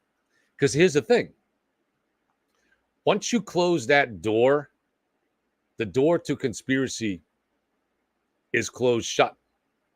It's pretty much locked. Once you know there was no time for Michael Proctor or whoever to race out to that crime scene from the Sally Port and bury those pieces in the snow, the case is over. The conspiracy part of the case is over. And that's the thing about this case, is if you take away the conspiracy, Karen is guilty. The evidence against Karen is mountainous. It's bulletproof. And the only way you can even begin to think that she might be innocent is if there is a massive conspiracy. So this seems to me like maybe the jury is closing the door on that conspiracy or trying to open it, depending on what point of view you have, I guess, right? But I don't, does this bode well for the defense or the prosecution? Who knows, right? I'm just speculating on why they would ask that question. But the CERT team, to ask a question about the CERT team report, that's a really narrowly focused part of the investigation. The CERT team was there for an hour and a half, and then that's it. They were out of this. I should qualify that. I think it's possible that over subsequent weeks, as the snow melted and they found other pieces, I don't think it was the CERT team they called in. I think Michael Proctor described it as the crime. Maybe someone can message me the crime if they know the answer to this. I forget the name, but the crime something team or the crime whatever. I think that's different from the CERT team. I think the CERT team goes out as a unit. I don't think they send out individual guys to document that, unless some of those individual guys are on both teams. That's possible, actually. So I don't know. So the CERT team itself was not called out again after that, but there could be individual members on the CERT team that came out with Michael Proctor or Yuri Buchanan whenever they found a piece of evidence as the snow melted.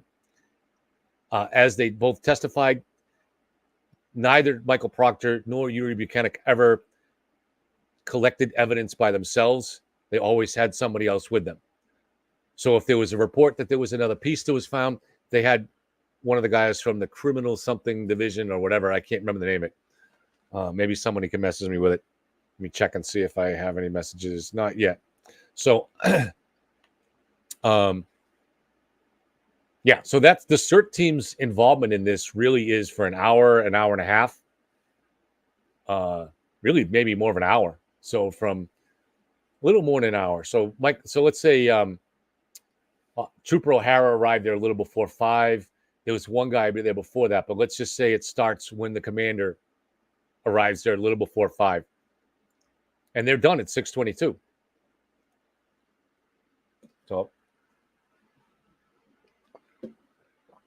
So it's really less than an hour and a half that the CERT team has any bearing on this case. And yet the jury has sent out for a report. Now, I don't know why that report, actually, I shouldn't say it that way. I was going to say, I don't know why they wouldn't have that report. My guess is they do, because the judge basically is saying, whatever you have now, that's what you have. You can't get anything else, because that's legally the way it is. Did the state include that CERT team report in the evidence that they gave the jury? What did they include? I don't know the answer to that question. Did they give in the report, but the jury thinks there's still some other aspect of that report that they haven't seen? I don't know. So I think that's the potential relevance of the CERT report. Try to play this out from different angles. If you're a juror and you think, if you lean towards Karen being innocent, would you request the cert report? Maybe. If you're a juror and you lean towards Karen, so I can take this off. I don't need this because I don't have any guests that I need to hear. If you lean towards Karen is guilty, would you want that cert report? Well, I would say yes, maybe, because you want to prove to another juror or other jurors that the door is closed, that there was no time for evidence to be planted. So that's my understanding on that. And then the rest of it was about the judge did decide to grant the defense team's request to change the jury form. I'm glad she did, actually. I think because I had some questions about whether that was the best way to do that form too, and better to err on the side of caution and give the defense what they want on something that's a pretty simple change. So I think the judge made a smart decision and the right decision here to do that. I was expecting that the defense team might have put a burlap bag over Karen's face when they walked her in just to make sure she didn't do anything to piss off the judge. I'm kidding. It's okay to kid, right? We have to have some humor in this case.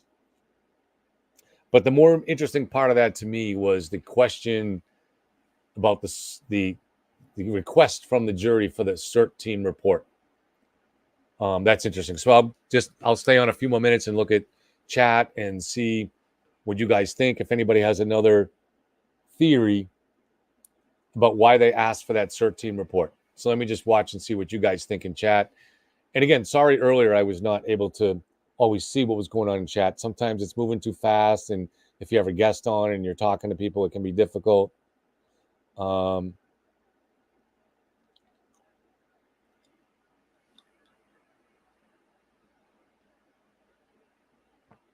So the UK Observer says, do you think it's a good thing to stream trials in the US? Great question.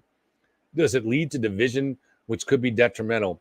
What are the positives and negatives? Great question, UK. So my partner in this, one of my partners in this, covering this, streaming this trial is Jen Coffenaffer, who is retired FBI agent. And Jen has said several times on the show, she does not believe that these trials should be on TV. And she makes a compelling case. Her idea is that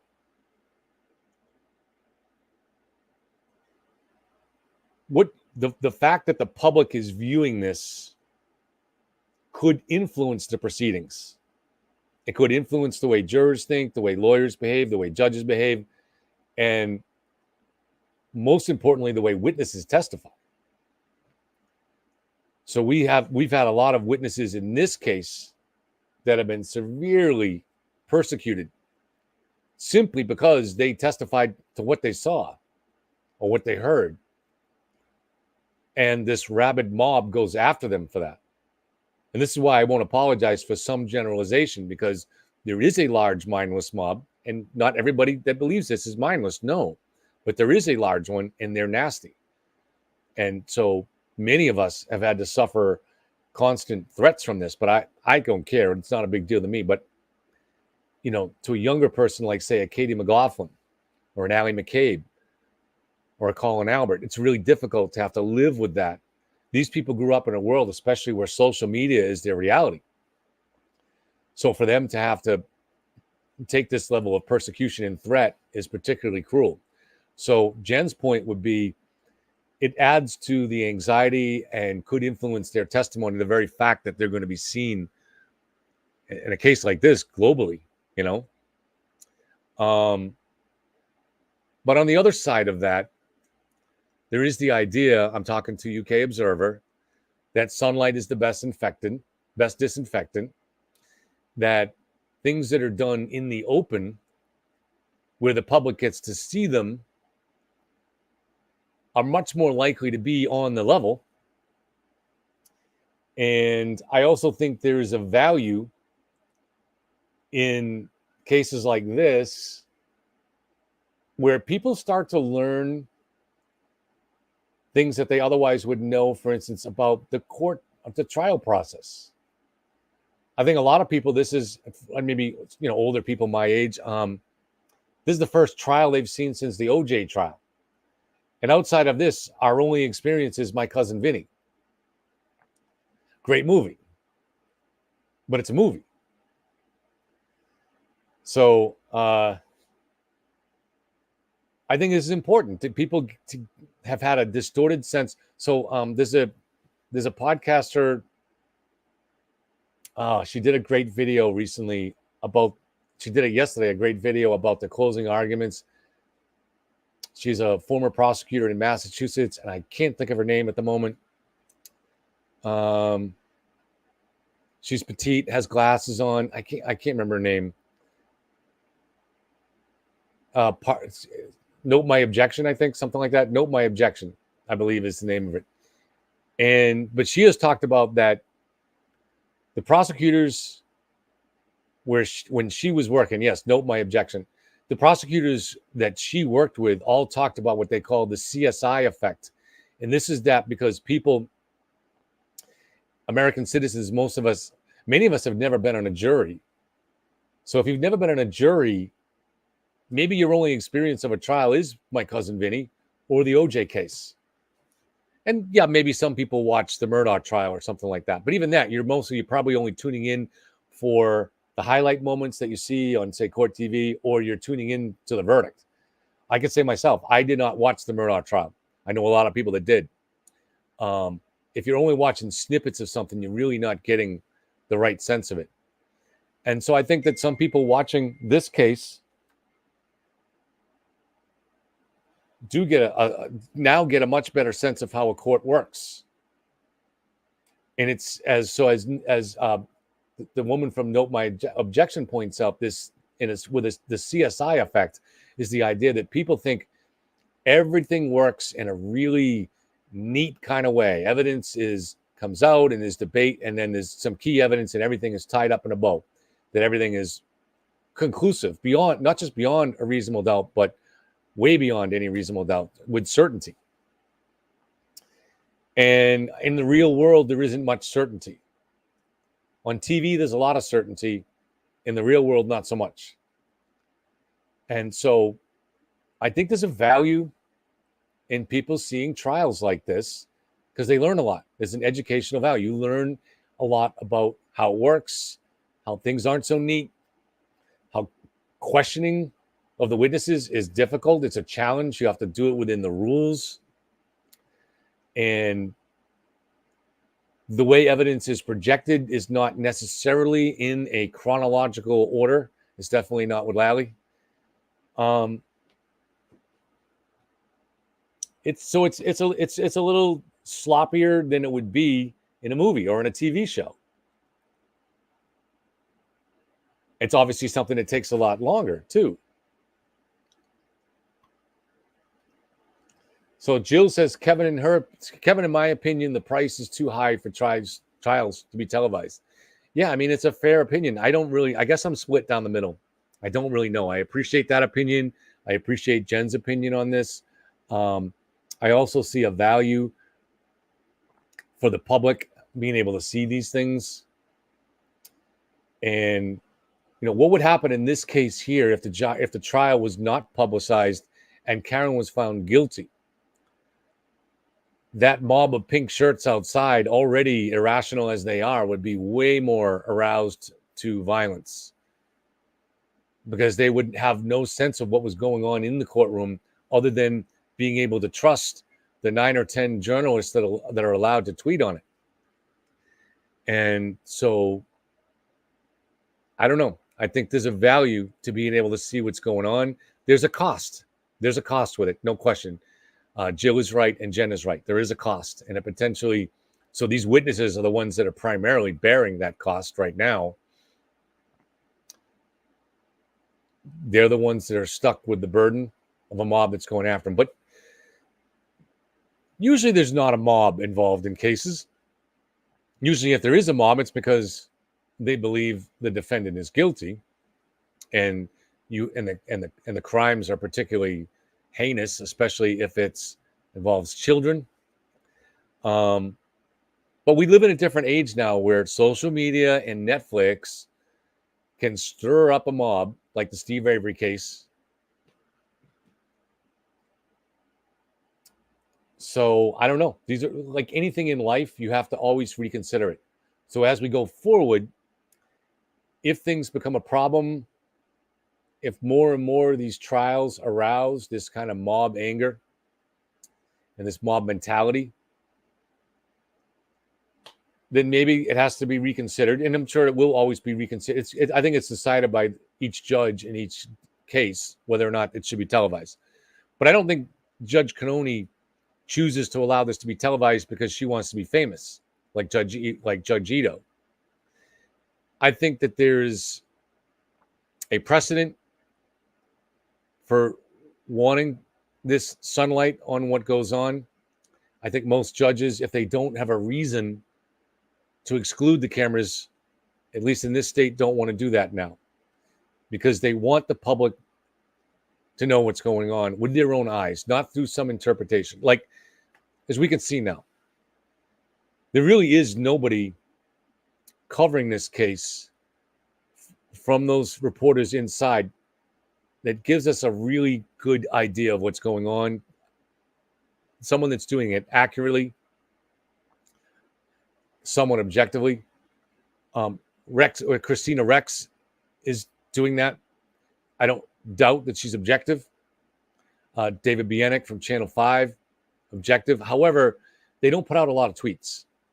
So you're getting just really tiny slivers of objective and good, but tiny slivers of information from them. Now you have other people. You had Grant. A lot of his tweeting was very useful, but clearly slanted. Turtle Boy, Machado, Sue O'Connell, beyond slanted. Beyond slanted. They're playing to a conclusion that they're playing to a partisan conclusion. It's a team they've already joined. Ted Daniels doesn't do, I think it's Ted Daniel. I think I keep adding the S. I don't think he does a lot of live tweeting on it either. But again, someone who has a tendency to want to play to the mob. Let's just be truthful about it. So I guess I lean towards, for now, having cameras in the courtroom. Not because I want to stream them, because I don't want to go through this ever again. This was a tedious, long process. So I never want to do it again. But I want to have it there in case somebody else is doing it and I want to watch. So I think there's more. I think that at this point, the value outweighs the detriment just a little bit.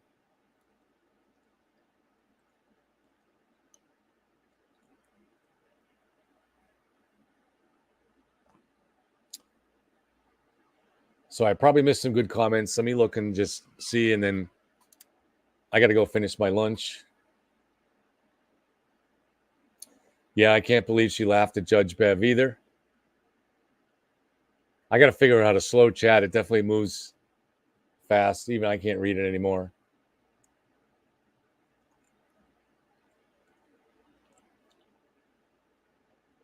So let's do one from Occam's Razor. If there were no such limits, the result would be the practical nullification of the protective effect of the rules of forensic decorum and the exclusory rules of evidence.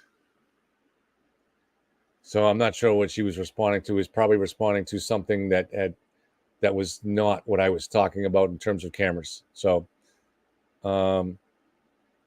she's always having an excellent high-level conversation, and I butted into the middle of it. So sorry, Occam. She further says, on the other hand, there are vital social interests served by the free dissemination of information about events having legal consequences and about legal proceedings themselves. So, yeah, she is kind of debating what we're debating here about the value of having the cameras in. I'm not one of those poll people. So maybe if you guys could just give us a very informal poll here. Do you, yes or no, do you think cameras should be in the court? Yes or no? So yes, cameras should be in the court. No, they shouldn't. So let's just do a very informal poll. At least I'll get to see what our members think. First vote is yes. That's from Taz. Brooke says no. We're tied 1-1. This is like Biden versus Trump. True Crime Demon says yes. Alicia B says no. So we're still tied. WD says 40 yes and roll too fast me, but another no. But then now a bunch of yeses. The yeses are starting to pull ahead. Yeses are pulling way ahead. And then there's a no. So very informally, at least it seems that the people in chat that are active, Sherry, Stephanie says no, though. Stephanie Smith says no.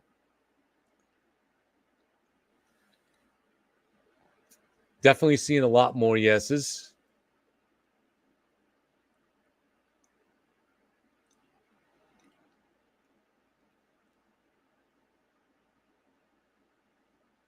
And Christina McGrath says yes, because you can't trust the media. And that's, I agree with that. That is a big part of why I'd say yes. You cannot trust the media. If we didn't have them in this courtroom here, we have Turtle Boy as a source.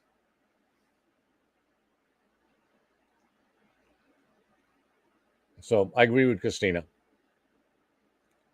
Well, we're starting to get some more no's. Well, no underage children, of course. Yeah, of course. And that was not allowed here either.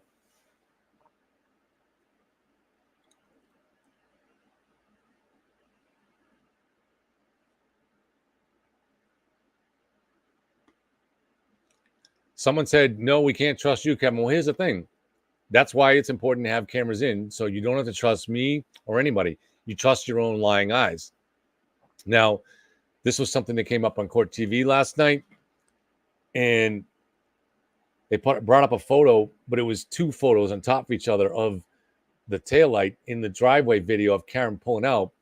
And unfortunately, because of the way it was, their eyes are going to be drawn to the center photo. And the center photo was the one the defense wanted you to see, that seemed to show from the back angle that Karen's SUV doesn't have any major pieces missing. But I was trying to draw Nick's attention to the photo above, that even though it wasn't zoomed in, pretty clearly shows not only the pattern of damage, that's exactly the same we see later on in the Sally Port.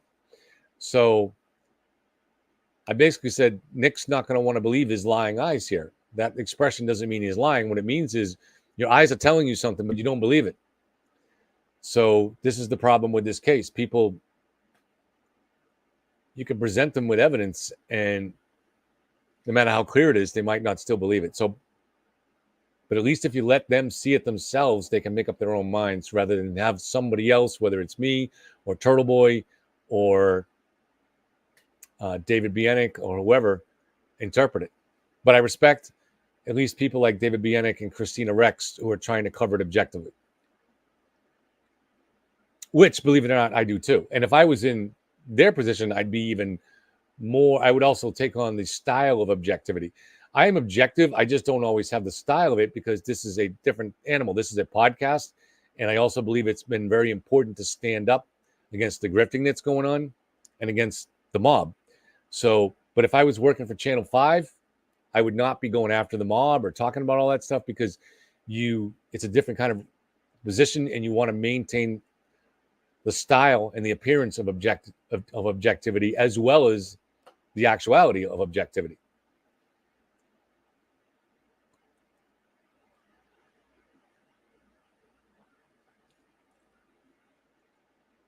Okay, so I am going to do what I just did before. I'm going to leave the stream going. That turned out to be effective. So when I heard that they were back in court, you didn't have to miss anything.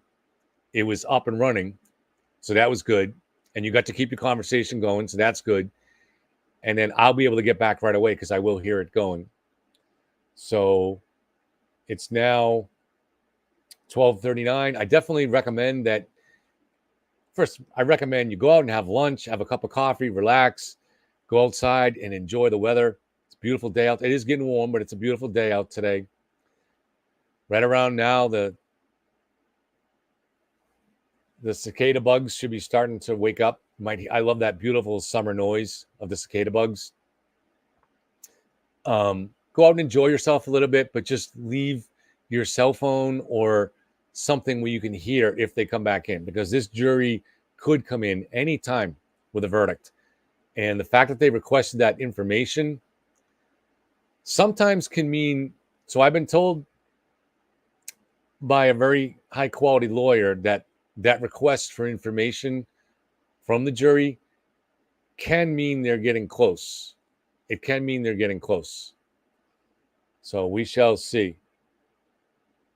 All right, guys. See you soon.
You are unmuted.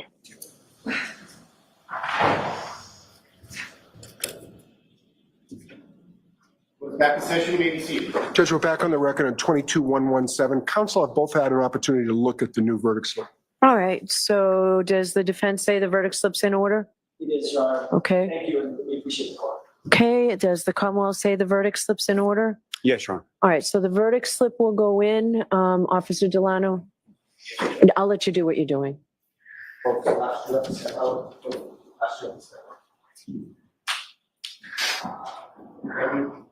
All right, so the verdict slip will go into the jury. I instruct you or Officer Leiden to remove verdict slip for count number 2 from the jury, have the jurors fold it, put it in an envelope and seal it. And we'll bring that in and we'll mark that for identification. I'm also going to send in a transcript of the supplemental instruction I gave this morning. May we mark that? Madam Court Reporter, please. I have copies for counsel if you'd like. Yes.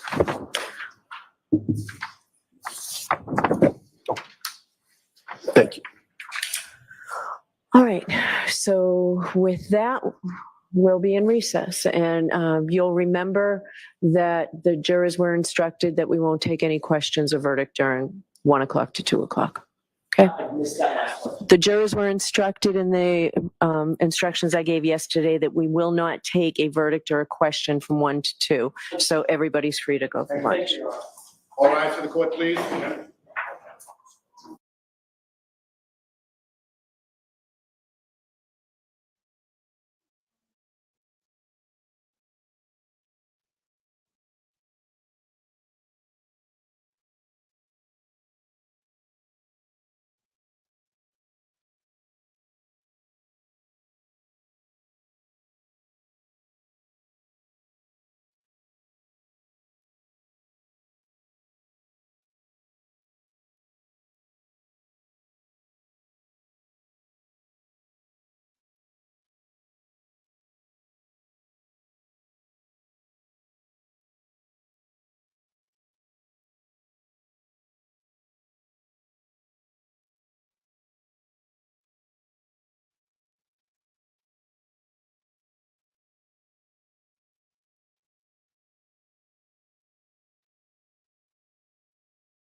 Sorry about that. Left the speakers on.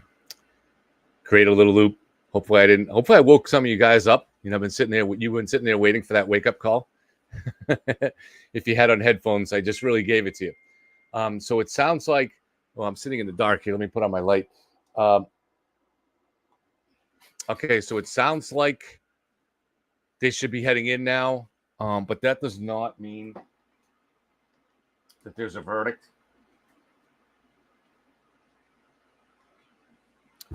I would say that it's probably just because this juror has to get out.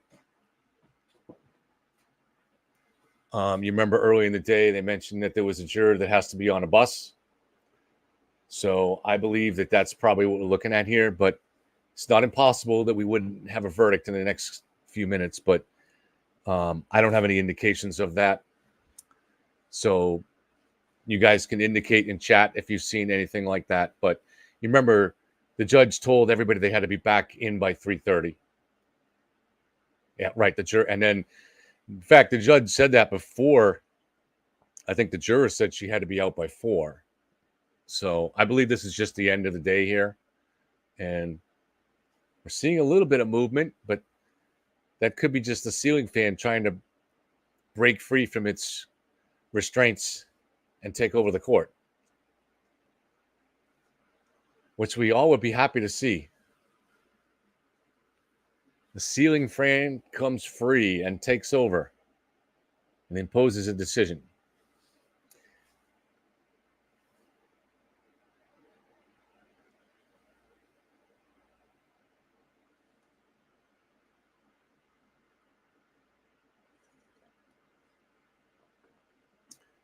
Seichner says possible verdict. It's only 3:30. Yeah, it's possible. It does seem to be cutting it close, though. I don't know. You know, it's possible.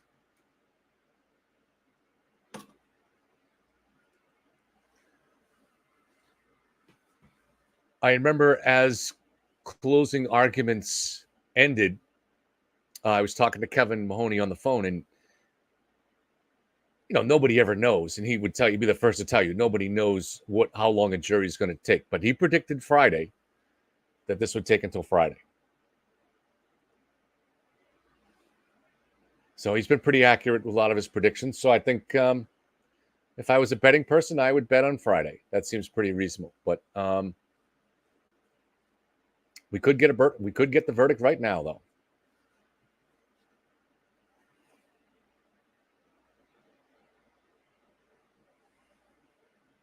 So is that smoke detector new, or is this just a new angle? I suspect it's a new angle. But in our ceiling pantheon of gods, we have a new lesser god up there. Almost like a satellite god. Ooh. I don't know what that means.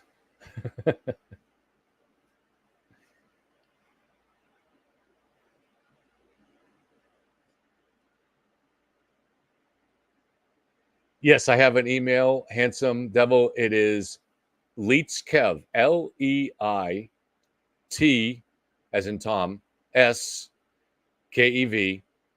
at gmail.com. I'm going to type it in too.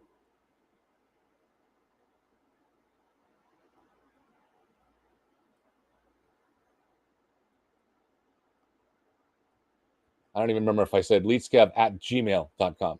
So there it is. Oh, Tom, thank you, Tom. Tom put us in too for us.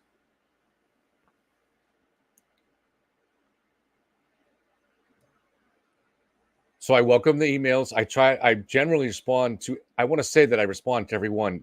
Of course, there's sometimes something that slips through the cracks, but I do generally respond to every email. It does help in moments like this where I might be getting a lot of emails to not make them too long. Just please keep that in mind, that if I have to read a lot of emails, if there's one email that's like a page long, I have to be honest. Sometimes I only read the first couple of sentences and then skip to the end. I don't have time.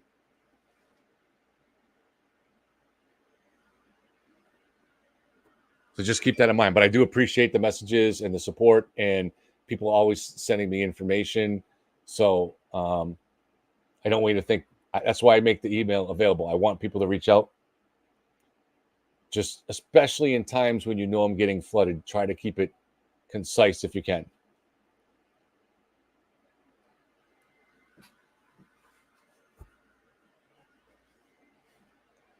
Yeah, I don't really need an assistant, Kimmy. It's just this is an extra crazy time because of this case.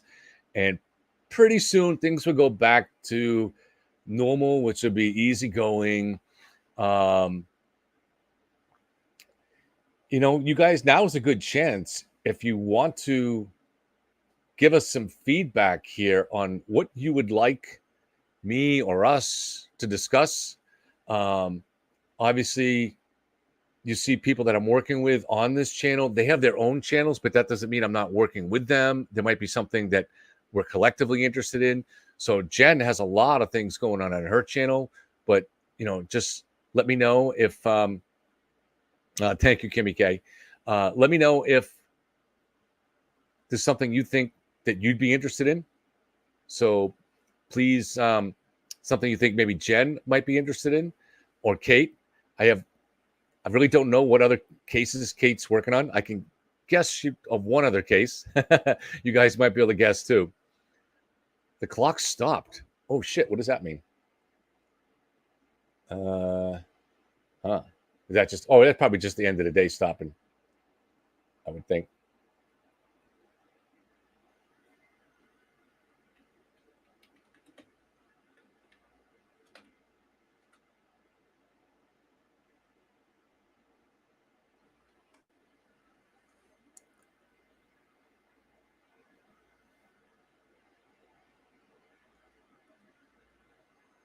Verdict clock paused. So that really kind of tells us right there. It says the verdict clock has paused at 8 hours, 16 minutes, 45 seconds. So I don't think Court TV has any kind of an insight as to whether or not the jury has reached a verdict. But the fact that they're using pause could be an indication that they suspect this is not a verdict, that this is just the end of the day. So we'll see. Oh, let me go back and see if you guys had some. I was asking you guys for feedback and then I got distracted. So I'm going to scroll back and see if anybody had some other cases that they're interested in or topics, that kind of thing. All right, here we go. Court is back in session. You may be seated. The jurors have indicated they want to go home, so they're coming over.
Please rise for the jury.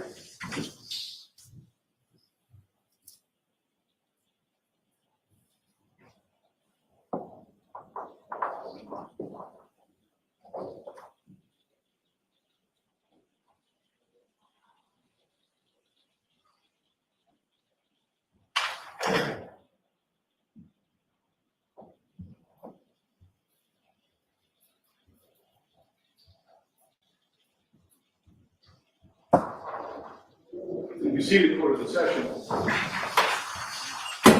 All right, right, jurors, you've been working hard today. I understand you want to go home, so we'll suspend for the day and we'll see you tomorrow morning ready to start right at 9. So please follow those same 3 instructions. Do not discuss this case with anyone. Don't do any independent research or investigation into this case. If you happen to see, hear, or read anything about this case, please disregard it. Put the whole case out of your mind until tomorrow. We'll see you tomorrow. All rise to the jury. Jury out.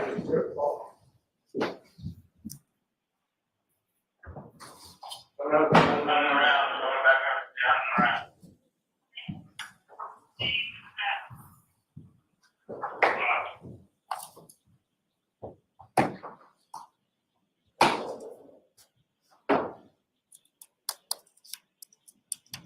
All right, we'll see you tomorrow. Well said. All right, please. We'll be in recess. Goodbye.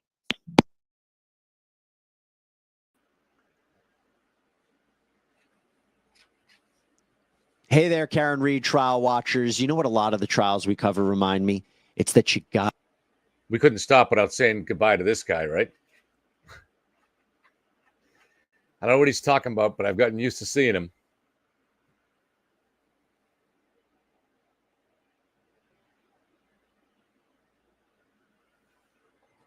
Okay, while I'm actually watching this here, let me go back to the question that I asked. What other cases or things discussed are you guys interested in? And obviously, I will make sure Jen and Kate find out about this too, and Karen McCormick and Tuesday Gazette. I don't know what kind of cases that they're interested in. I know Tuesday had said last week that she likes to kind of take on one case at a time and dig really deeply into it. I'm kind of like that myself usually too, especially if it's a current case or an unsolved case.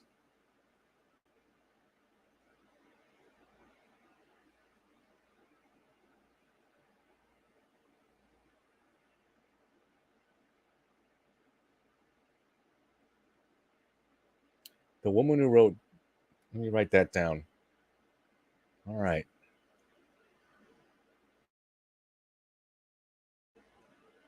I'll scroll back so I can see these answers.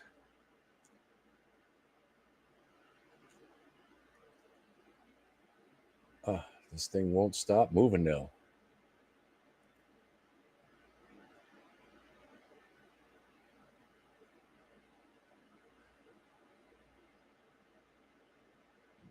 So Mary says that I'd like to keep watching your channel. No preferences to specific cases, but don't watch serial murder cases or about children. I do have that same reservation when it comes to children. I never was that much into serial killers or all that stuff, even whether in the movies or in reality.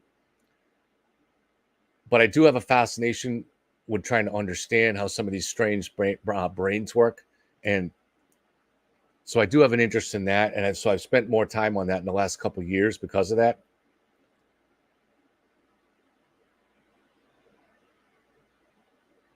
This doesn't let me slow the chat. So even when I roll back, it won't let me read. I'm doing my best. Cindy likes trial coverage. Corey, this is the one I was looking for that she was saying. Corey Richens.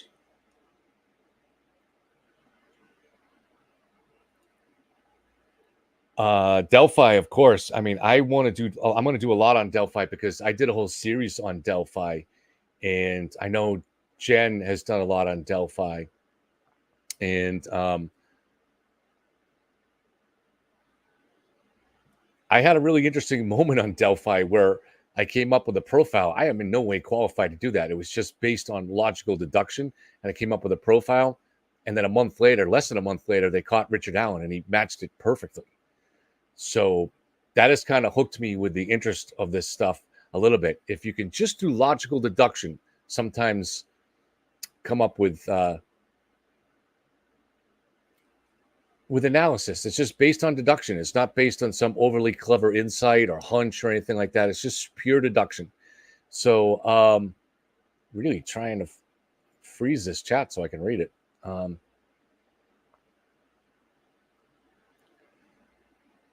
Pat Brown is a criminal profiler. You know, her channel is very big, so I don't think she would be interested.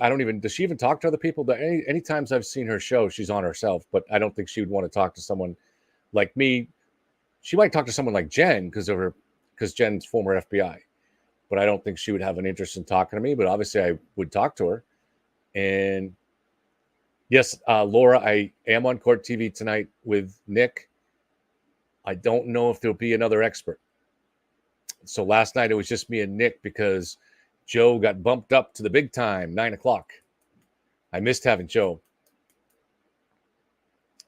And they invited Kevin Mahoney, but he wasn't really interested.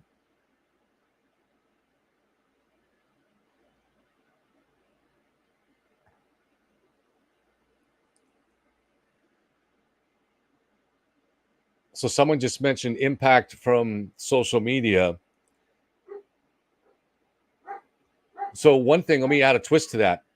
Something like the Steve Avery case where you talk about the impact of social media on, I'm finding it impossible to get through. It just keeps, I can't freeze this and it keeps moving. So there isn't, I don't think I'm able to catch these.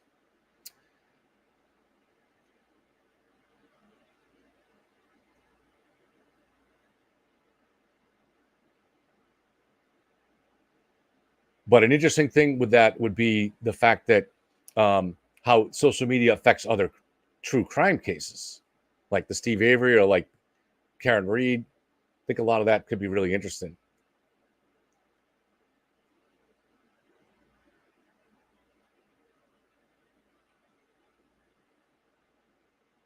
The Markells, I know other networks are covering that. Sarah Boone, this is almost impossible for me to read this. It just keeps moving too fast and there's no way to stop it.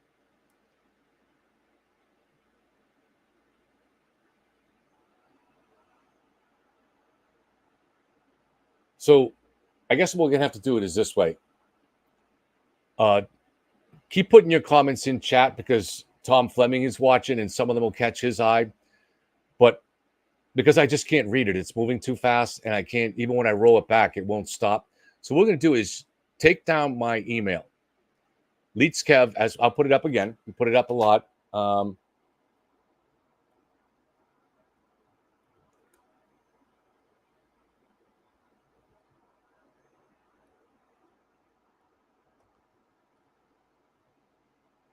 So this is my email, and please reach out for any ideas that you have about cases or subjects that you want to see covered. And I'm also going to put, this is my full name, and the reason I put this down is because I also respond on Facebook.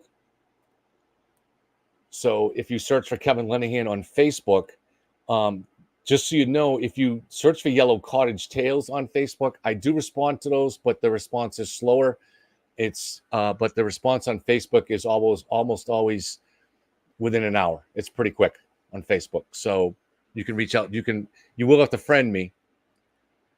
Sorry, you have to be my friend. But if you send me a friend request on, actually, I don't think you do. I take that back. You don't have to. I believe you can still communicate with me on Facebook. So yeah, you don't actually. It'd be great if you want to friend me, but you don't have to. You can just, once you send me a message, we can open communications.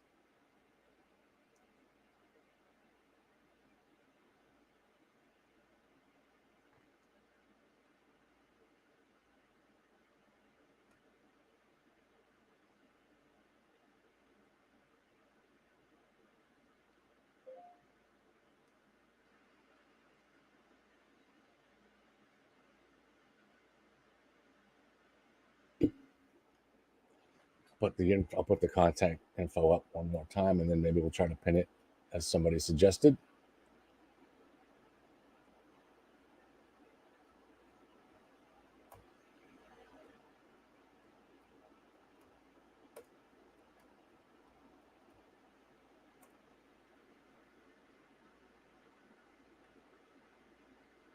Nope, it does not give me an option to pin it. Unless, what does that star do? Maybe that does something.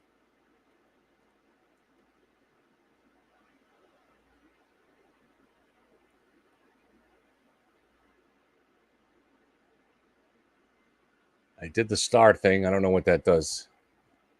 Nothing seems to stop it from moving, though, the chat window. So, yes, I did go to Clark University. So if you're looking up, that's me. Yes, correct. That's me. It has the little writing logo. I should change that and put my image up there so people can see it. I put that logo up there a long time ago. Yes, it's the one that says Clark University, Worcester, Mass. And appreciate it. Leitz stands for Leitrim County in Ireland. I did not name it. That was the bar that I owned called Leitrim's Pub. It was named before I owned it. And I think maybe all the way back in the 70s. It was called Leitrim's Pub. And Leitrim is a county in Ireland. I believe it's in the northwest of Ireland. Kevin, your opinion on the jury taking this time deliberating? Well, I always thought that because of the details involved in this case, that if there was going to be an acquittal, it would come out quick. And if there was going to be a guilty, it would take longer. So, it's always possible. Andy, you have many ways to message me, Andy. Right, Andy? So I think Andy also is someone that communicates with me on Twitter. So that is also something I do respond to those messages too.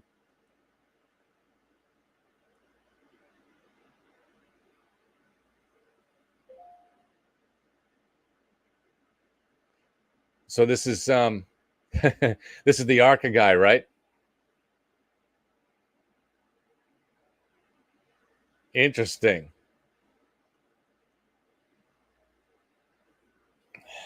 All right, let's see. You guys might be interested in seeing this. Let me see if I can. All right, I'll put it right here. This way you won't see who sent it to me.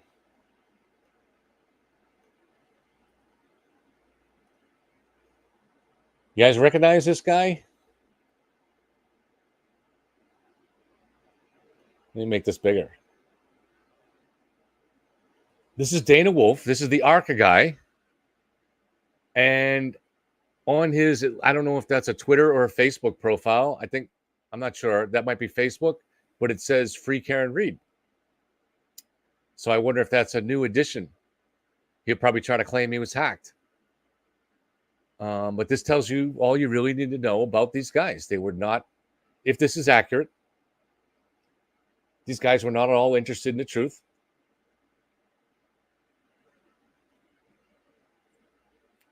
Just seeing if you guys have any reaction to that. I'm reading the chat.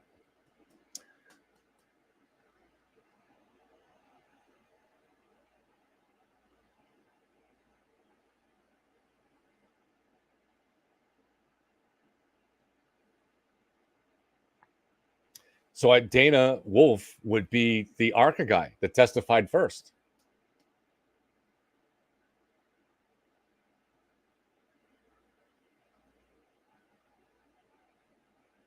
There were so many little clues. I want to go back and rewatch that because there were little word clues to me that indicated bias. As a writer, I am very, very attuned to words because when you're a writer, you're always, every sentence you write, you're choosing which adjective to use, which verb to use.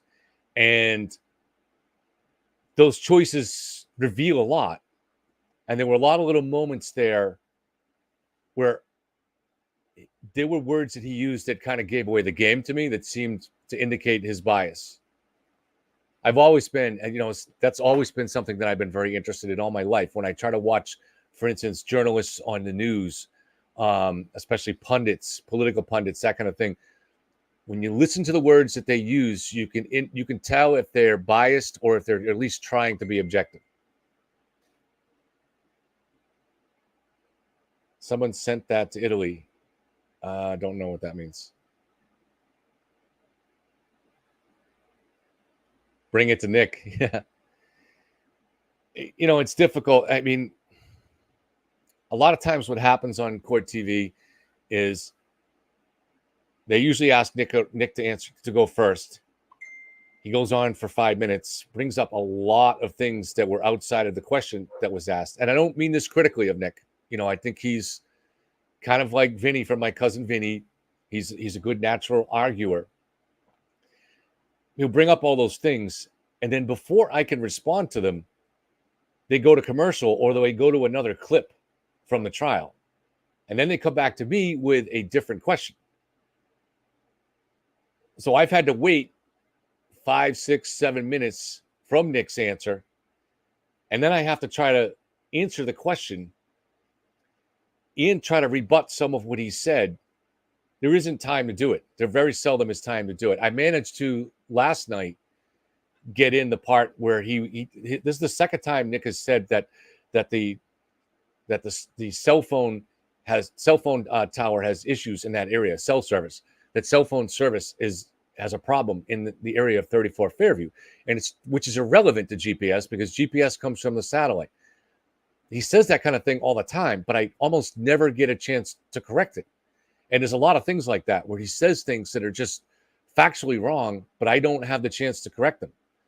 And so it ends up being a little bit frustrating. And that's not a criticism of Nick. He's doing the best job he can. I'm just saying that's not even a criticism of court TV. It's the format. It's the nature of the format.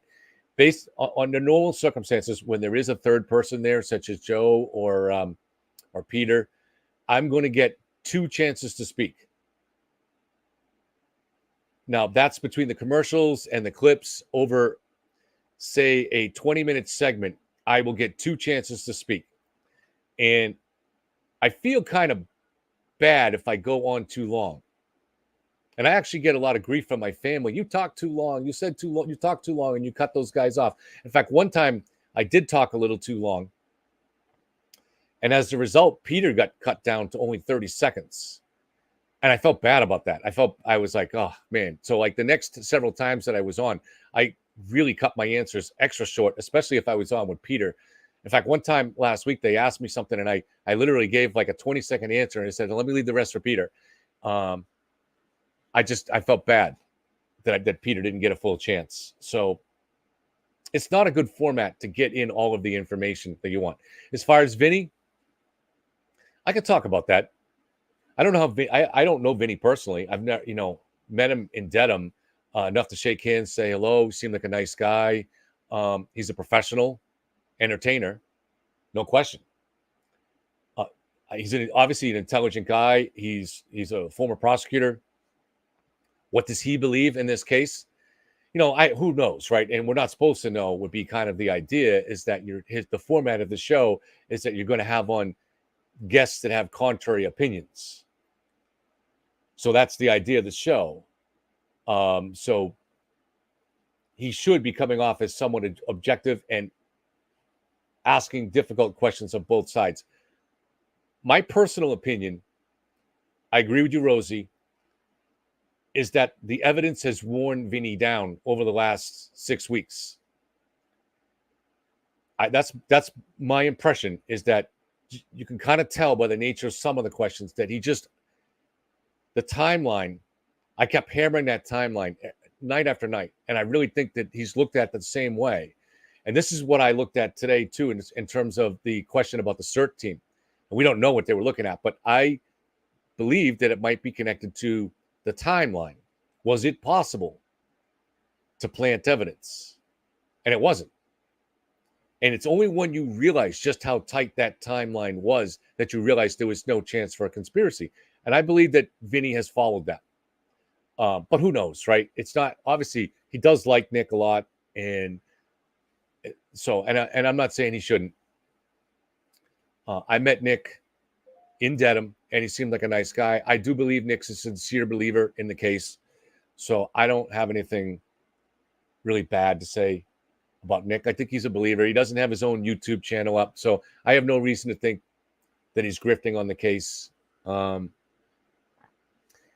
His wife is a believer, and I don't know if it's Nick's mom or his wife's mom, but they're kind of a family of believers. So And there have been some moments over the last couple of weeks where I actually feel like he's doubted things a little bit, especially the 227. But, then unfortunately he comes right back at it like he did last night, saying that the feds are going to arrest all the McAlberts any day now. And stuff like that is kind of crazy to me. And the thing is it's not, someone could be a more or less good person, but when if you're a good person and you're doing things that are unfair and that are, at the end of the day, not good, you have to be held somewhat accountable for that, right? It doesn't mean you're not a good person, but if you're accusing innocent people of being part of a murder conspiracy, despite the fact that there's no evidence, despite the fact that that almost everything that Nick has believed about this case was disproved during the trial. Missing belts, missing shoes, missing hats, comments that weren't supposed to be there. Just one thing after another was disproved. The idea that the feds found anything, the idea that the feds were going to stop this trial. One thing after another has been disproved when it comes to the defense conspiracy theory. Been completely disproved. So at some point, I think just ordinary common sense decency should at least have you questioning some of those things. That's all I'm saying. I'm not saying, again, I'm not saying he's not a good guy. I know he believes this stuff, but common sense decency means people should start questioning some of the aspects of this conspiracy theory. Common sense decency means people should start questioning the behavior of Turtle Boy. He's doing it every night. So at some point, people have to be held accountable for their lack of common sense. It's not for me to decide where that point is. But at some point, people have to be held accountable. And what does that mean? No one wants any kind of serious consequences. But in terms of your opinion about that person, in terms of our judgment of somebody. So, for instance, Brandy Churchwell. I communicated with Brandy Churchwell months ago on Twitter. I had been asked to by someone friendly to the prosecution, let's say, not friendly to the actual prosecutors, but I mean friendly to this side of the case. And what she told me was that Brandy, she thinks is a really nice person and wants to get it right. And so therefore, there's a chance that maybe she could come around. So why don't you talk to her? So I reached out to Brandy, who I'd never talked to before, and I don't know anything about her except from having seen little clips from her show and seeing her on Melanie Little's show and stuff like that. She struck me as a nicer version of a grifter. I didn't see her ever once question any piece of this wild theory that was put out there. I didn't see her question any of it. So I reached out to her, and she made a point of saying, well, I reached out to her and said, I'm willing to talk to you either on the phone or be a guest on your show. I'd love to come on your show. I said, I'll be respectful and quiet. I'll be completely respectful to you and just answer your questions about this case. And that's all I'll do. I won't interrupt you. I will just answer your questions to the best that I can. And you can agree with me or disagree with me, but I will give you answers and you will learn more. You may not agree with everything I say, but you will learn things that you didn't know. And she had no interest at all. She was nice about it. She basically said, well, I've said from day one that I just want to be, sorry, just leaving a message.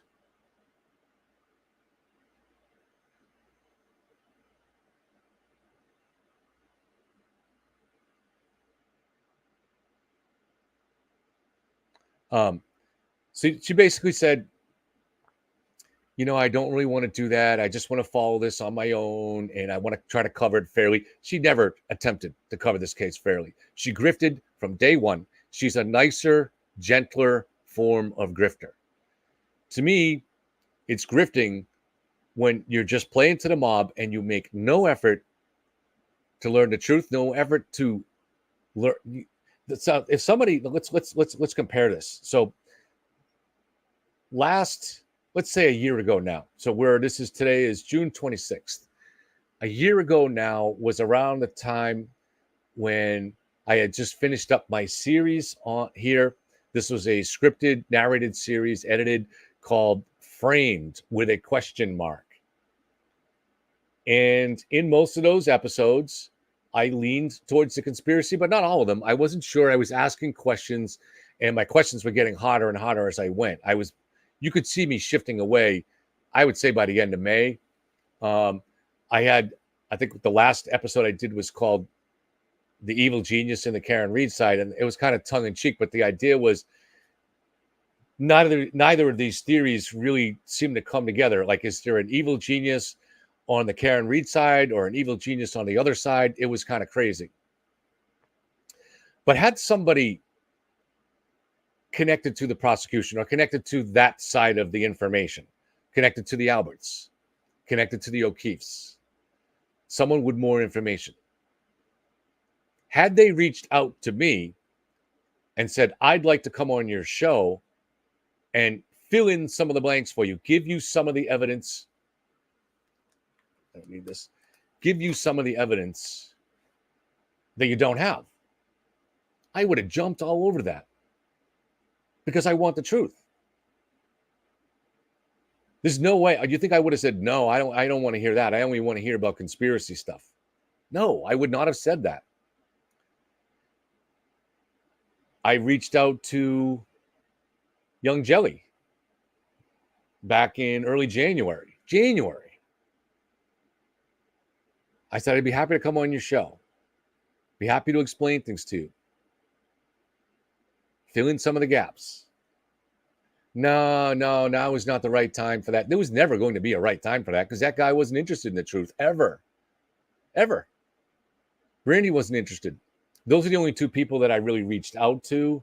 I did reach out in April to Turtle Boy and the Glare and offered them a chance to come on this show and make their opening arguments. They didn't reply. I don't even know if the Glare is capable of crafting an argument. I don't mean that.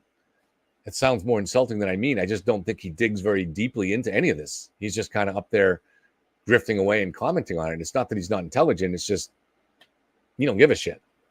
It's all about getting views. And I don't think he's the kind of person that has the patience to dig very deeply into something. So I don't think he asks any hard questions. But I offered these guys.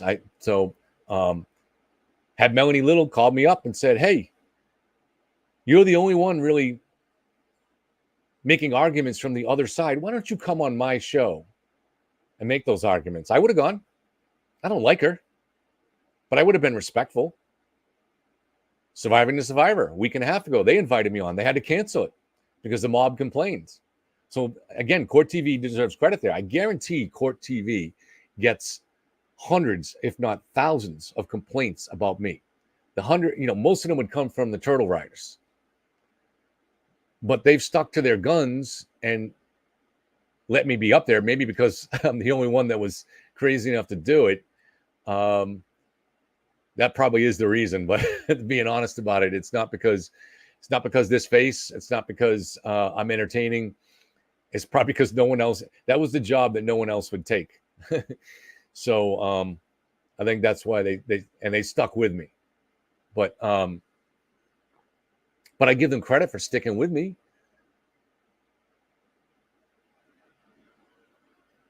Because their audience, I'm sure, didn't want it. And they know where the numbers are. That's why they had Turtle Boy on back. I give them credit for not having Turtle Boy back on. And I have no idea why. I've never had discussions with anybody I've had very few discussions with Court TV. They invite me on, I go on, that's it. So I don't have discussions with their management, their leadership. I have no idea what their decision-making process is. But obviously they decided Turtle Boy's not the direction we want to go. It's not because he's not smart enough to make an argument. I think there were other reasons. But I give them credit for doing that because had they continued to have Turtle Boy on, the numbers with Turtle Boy are going to be much better than they are with Nick. It's not because Nick can't make an argument. Nick's very well good at that. But Turtle Boy has a big audience. So they did sacrifice some of the grifting that they could have had to make an ethical decision not to have him on, would be my guess. So they deserve credit for that. And I think there is a lot of value to having this two-sided debate format, because we do have too many echo chambers in this country, whether it's politics, but certainly on these cases here.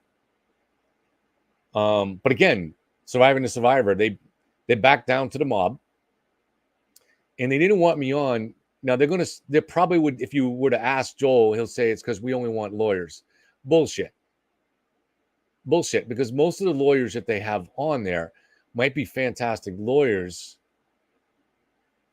don't know the facts of the case the way I do, or the way someone like Kate Peters does. And so they didn't, that's the real threat. That's why the mob doesn't want me on there. I'm sure they don't like me, but that's not the real reason. The reason is because I bring the goods. I bring the facts. I bring the evidence. I bring logical application of the evidence. And most other lawyers haven't had that kind of time. Why would they? They have other cases. They have other things going on. So there's not a lot of profiles and courage here in terms of coverage of this case. But I think Court TV overall is heading in the right direction. And, I think it's important. I think they should be recognized for that. Because not many are, as we're seeing.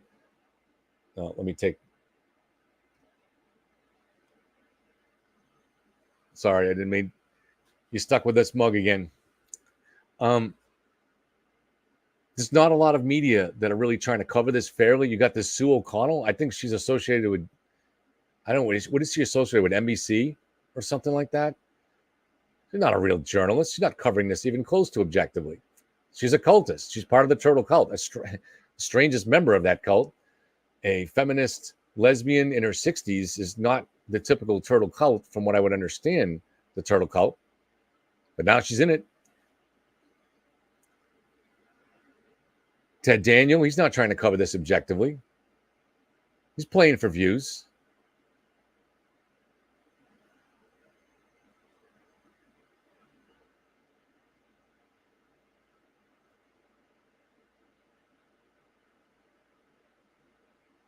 I'm just scrolling back. There was a comment I wanted to see, but it just moves too fast. All right. And from Court TV, this is from Bailey. Thank you, Bailey. I cannot read it. It just keeps moving.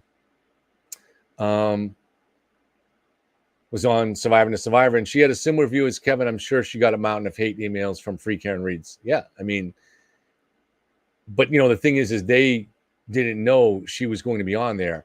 But when they invited me on the day before, or maybe that morning, I forget, I said on my channel that I was going on there. So they got word of it, and that gave them time to organize ahead of time and do one of their mass messaging campaigns that they like to do. But, here, I mean, Joel, the principle behind that channel is that his mother is a survivor of the Holocaust. And yet here they are backing down to a mob. I'm sorry, the word that comes to mind that applies most applicably to that is hypocrisy. That's hypocrisy. The very thing that channel says they stand for and should stand for is standing up to a mob, not backing down to a mob. I know some people get mad at me for saying that, but I think it's fair. I think it's fair. So anyways, you got my email, and you have my name up there. I'll go through some thank yous for the people that made the contributions that I might have missed. But again, please reach out. Tell me what you want to do. I know a lot of people are probably saying, we don't want to listen to you talk for an hour. So I don't either. So I would like to get better guests, get more guests on, not better guests, get more guests on, people that cover other topics. So we'll definitely try to do that. It's not easy to find them when you have a small channel. This is the advantage of grifting, like say Young Jelly will do. You get a huge bump in your subscribers, and it makes it easier to get other guests because they want to go to a channel that has big numbers. That's just the reality of the world. So we'll start backwards and work our way back. Tommy Hendricks, thank you for being the voice of reason. You seem to genuinely care about the victims and their family members. I've been moved by what I've seen them go through. And so I've been moved by to see what the O'Keefes have gone through, but then also looking at the witnesses that have been attacked by this mob. I have, ever since I was in the first grade, I've just always been someone that can't stand watching bullying. And that's what a mob is, a group of bullies. That's all it is. So when you're in the first grade, that mob might only be 5 or 10 people that are bullying somebody. Extrapolate that to social media in the modern world, and that mob might be tens of thousands of people, but it's the same idea. It's a mob that is mindless and that is cruelly going after people that are innocent for no reason, just because it feels good to go after them. Maui Swift.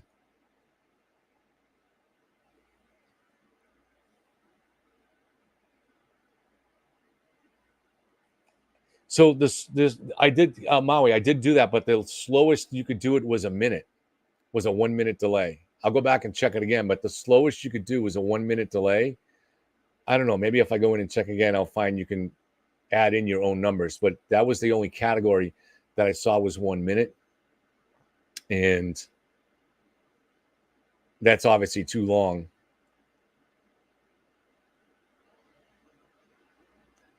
June is a new member. Thank you. I already talked earlier to UK Observer. Thank you. Rena Patil, always here. Thank you, Rena.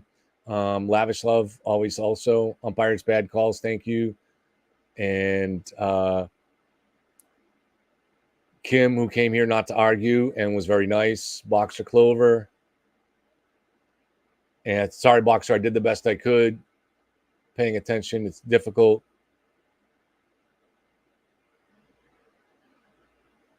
And WD40 super sticker, thank you very much. I appreciate it. So we'll wrap this up today. I will be on Court TV tonight. And what else is going on? Just, keep the email. Message me things that you're interested in. Ideas are good, but really, especially, I want things that you are interested in. And so I particularly like unsolved cases. Obviously, court cases that are current might be interesting because you get a lot more information that comes out. So this is, for instance, a problem with the Sandra Birchmore case, which I've done episodes on that before. And it is a huge case, and it's a case that really resonates a lot with me because the way this girl was groomed and picked on as a kid by the police.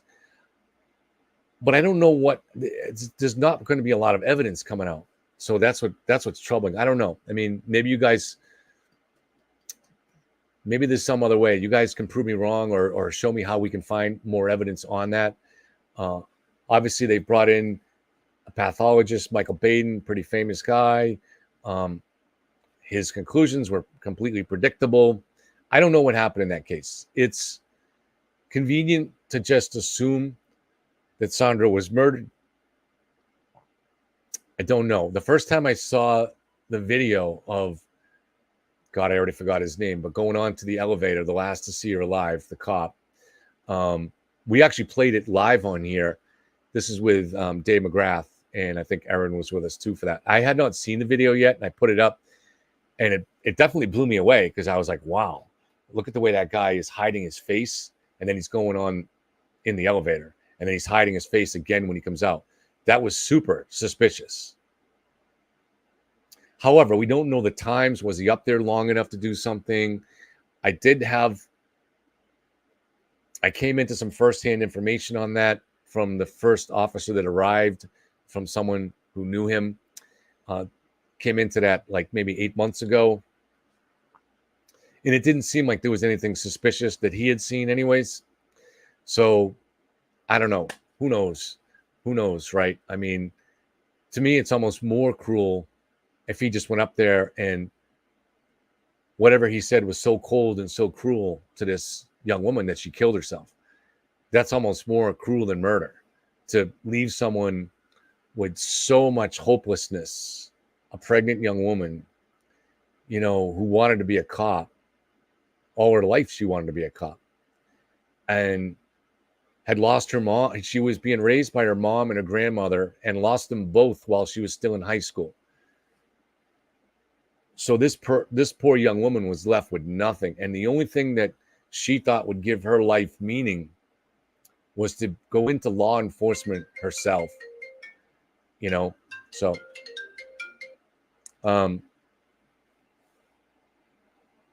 for whatever reason, she wasn't able to do that. It's not easy to get in.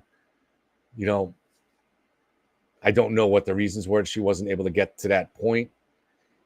But then she's getting passed around by a bunch of different men in law enforcement, passed around sexually, of course. And then, so what did this guy say when he went in there? You know, did he tell her, you're never going to become a cop? You're never going to amount to anything. And I'm never going to accept responsibility for that baby. You might as well just kill yourself. Is that what he said? To me, that's worse than killing her. That's worse than killing her, in my view. But I don't know if we'll ever know what happened in there. You know, I am glad, really glad, that this case is still in the spotlight and is being reopened, and that the FBI is helping the Attorney General. I do worry that now that Turtle Boy is going to be on this case, it's just going to be one more grift, and we're going to get more distorted and false information. And that's just not what the public needs anymore. You know, we need the truth, but we need the truth. You know, we need the actual facts. We don't need someone that's going to exploit something. My understanding is, so her estate is suing the various people involved, but that her estate, her family members never gave a shit about her, is what I have on good information. And it's all about money. That her family basically just didn't give a shit about this poor young woman, their surviving family. So we'll see. We'll see. Maybe they want to sue me for saying that, but this is the information that I have. They're welcome to come on here and explain to me how I'm wrong on that, but that they're suing here just for money. Now, if she was murdered, and even if she wasn't, the lawsuit is still a good thing because it offers a chance to maybe get to the truth and expose just what was done to this poor young woman. So I'm not against the lawsuit. I think the lawsuit is a good thing. It's all about getting to the truth and understanding what really happened. And so that's what we try to do on this channel, is try to understand, in any case, what really happened. All right, everybody. So we will see everyone here tomorrow. Thanks for being here.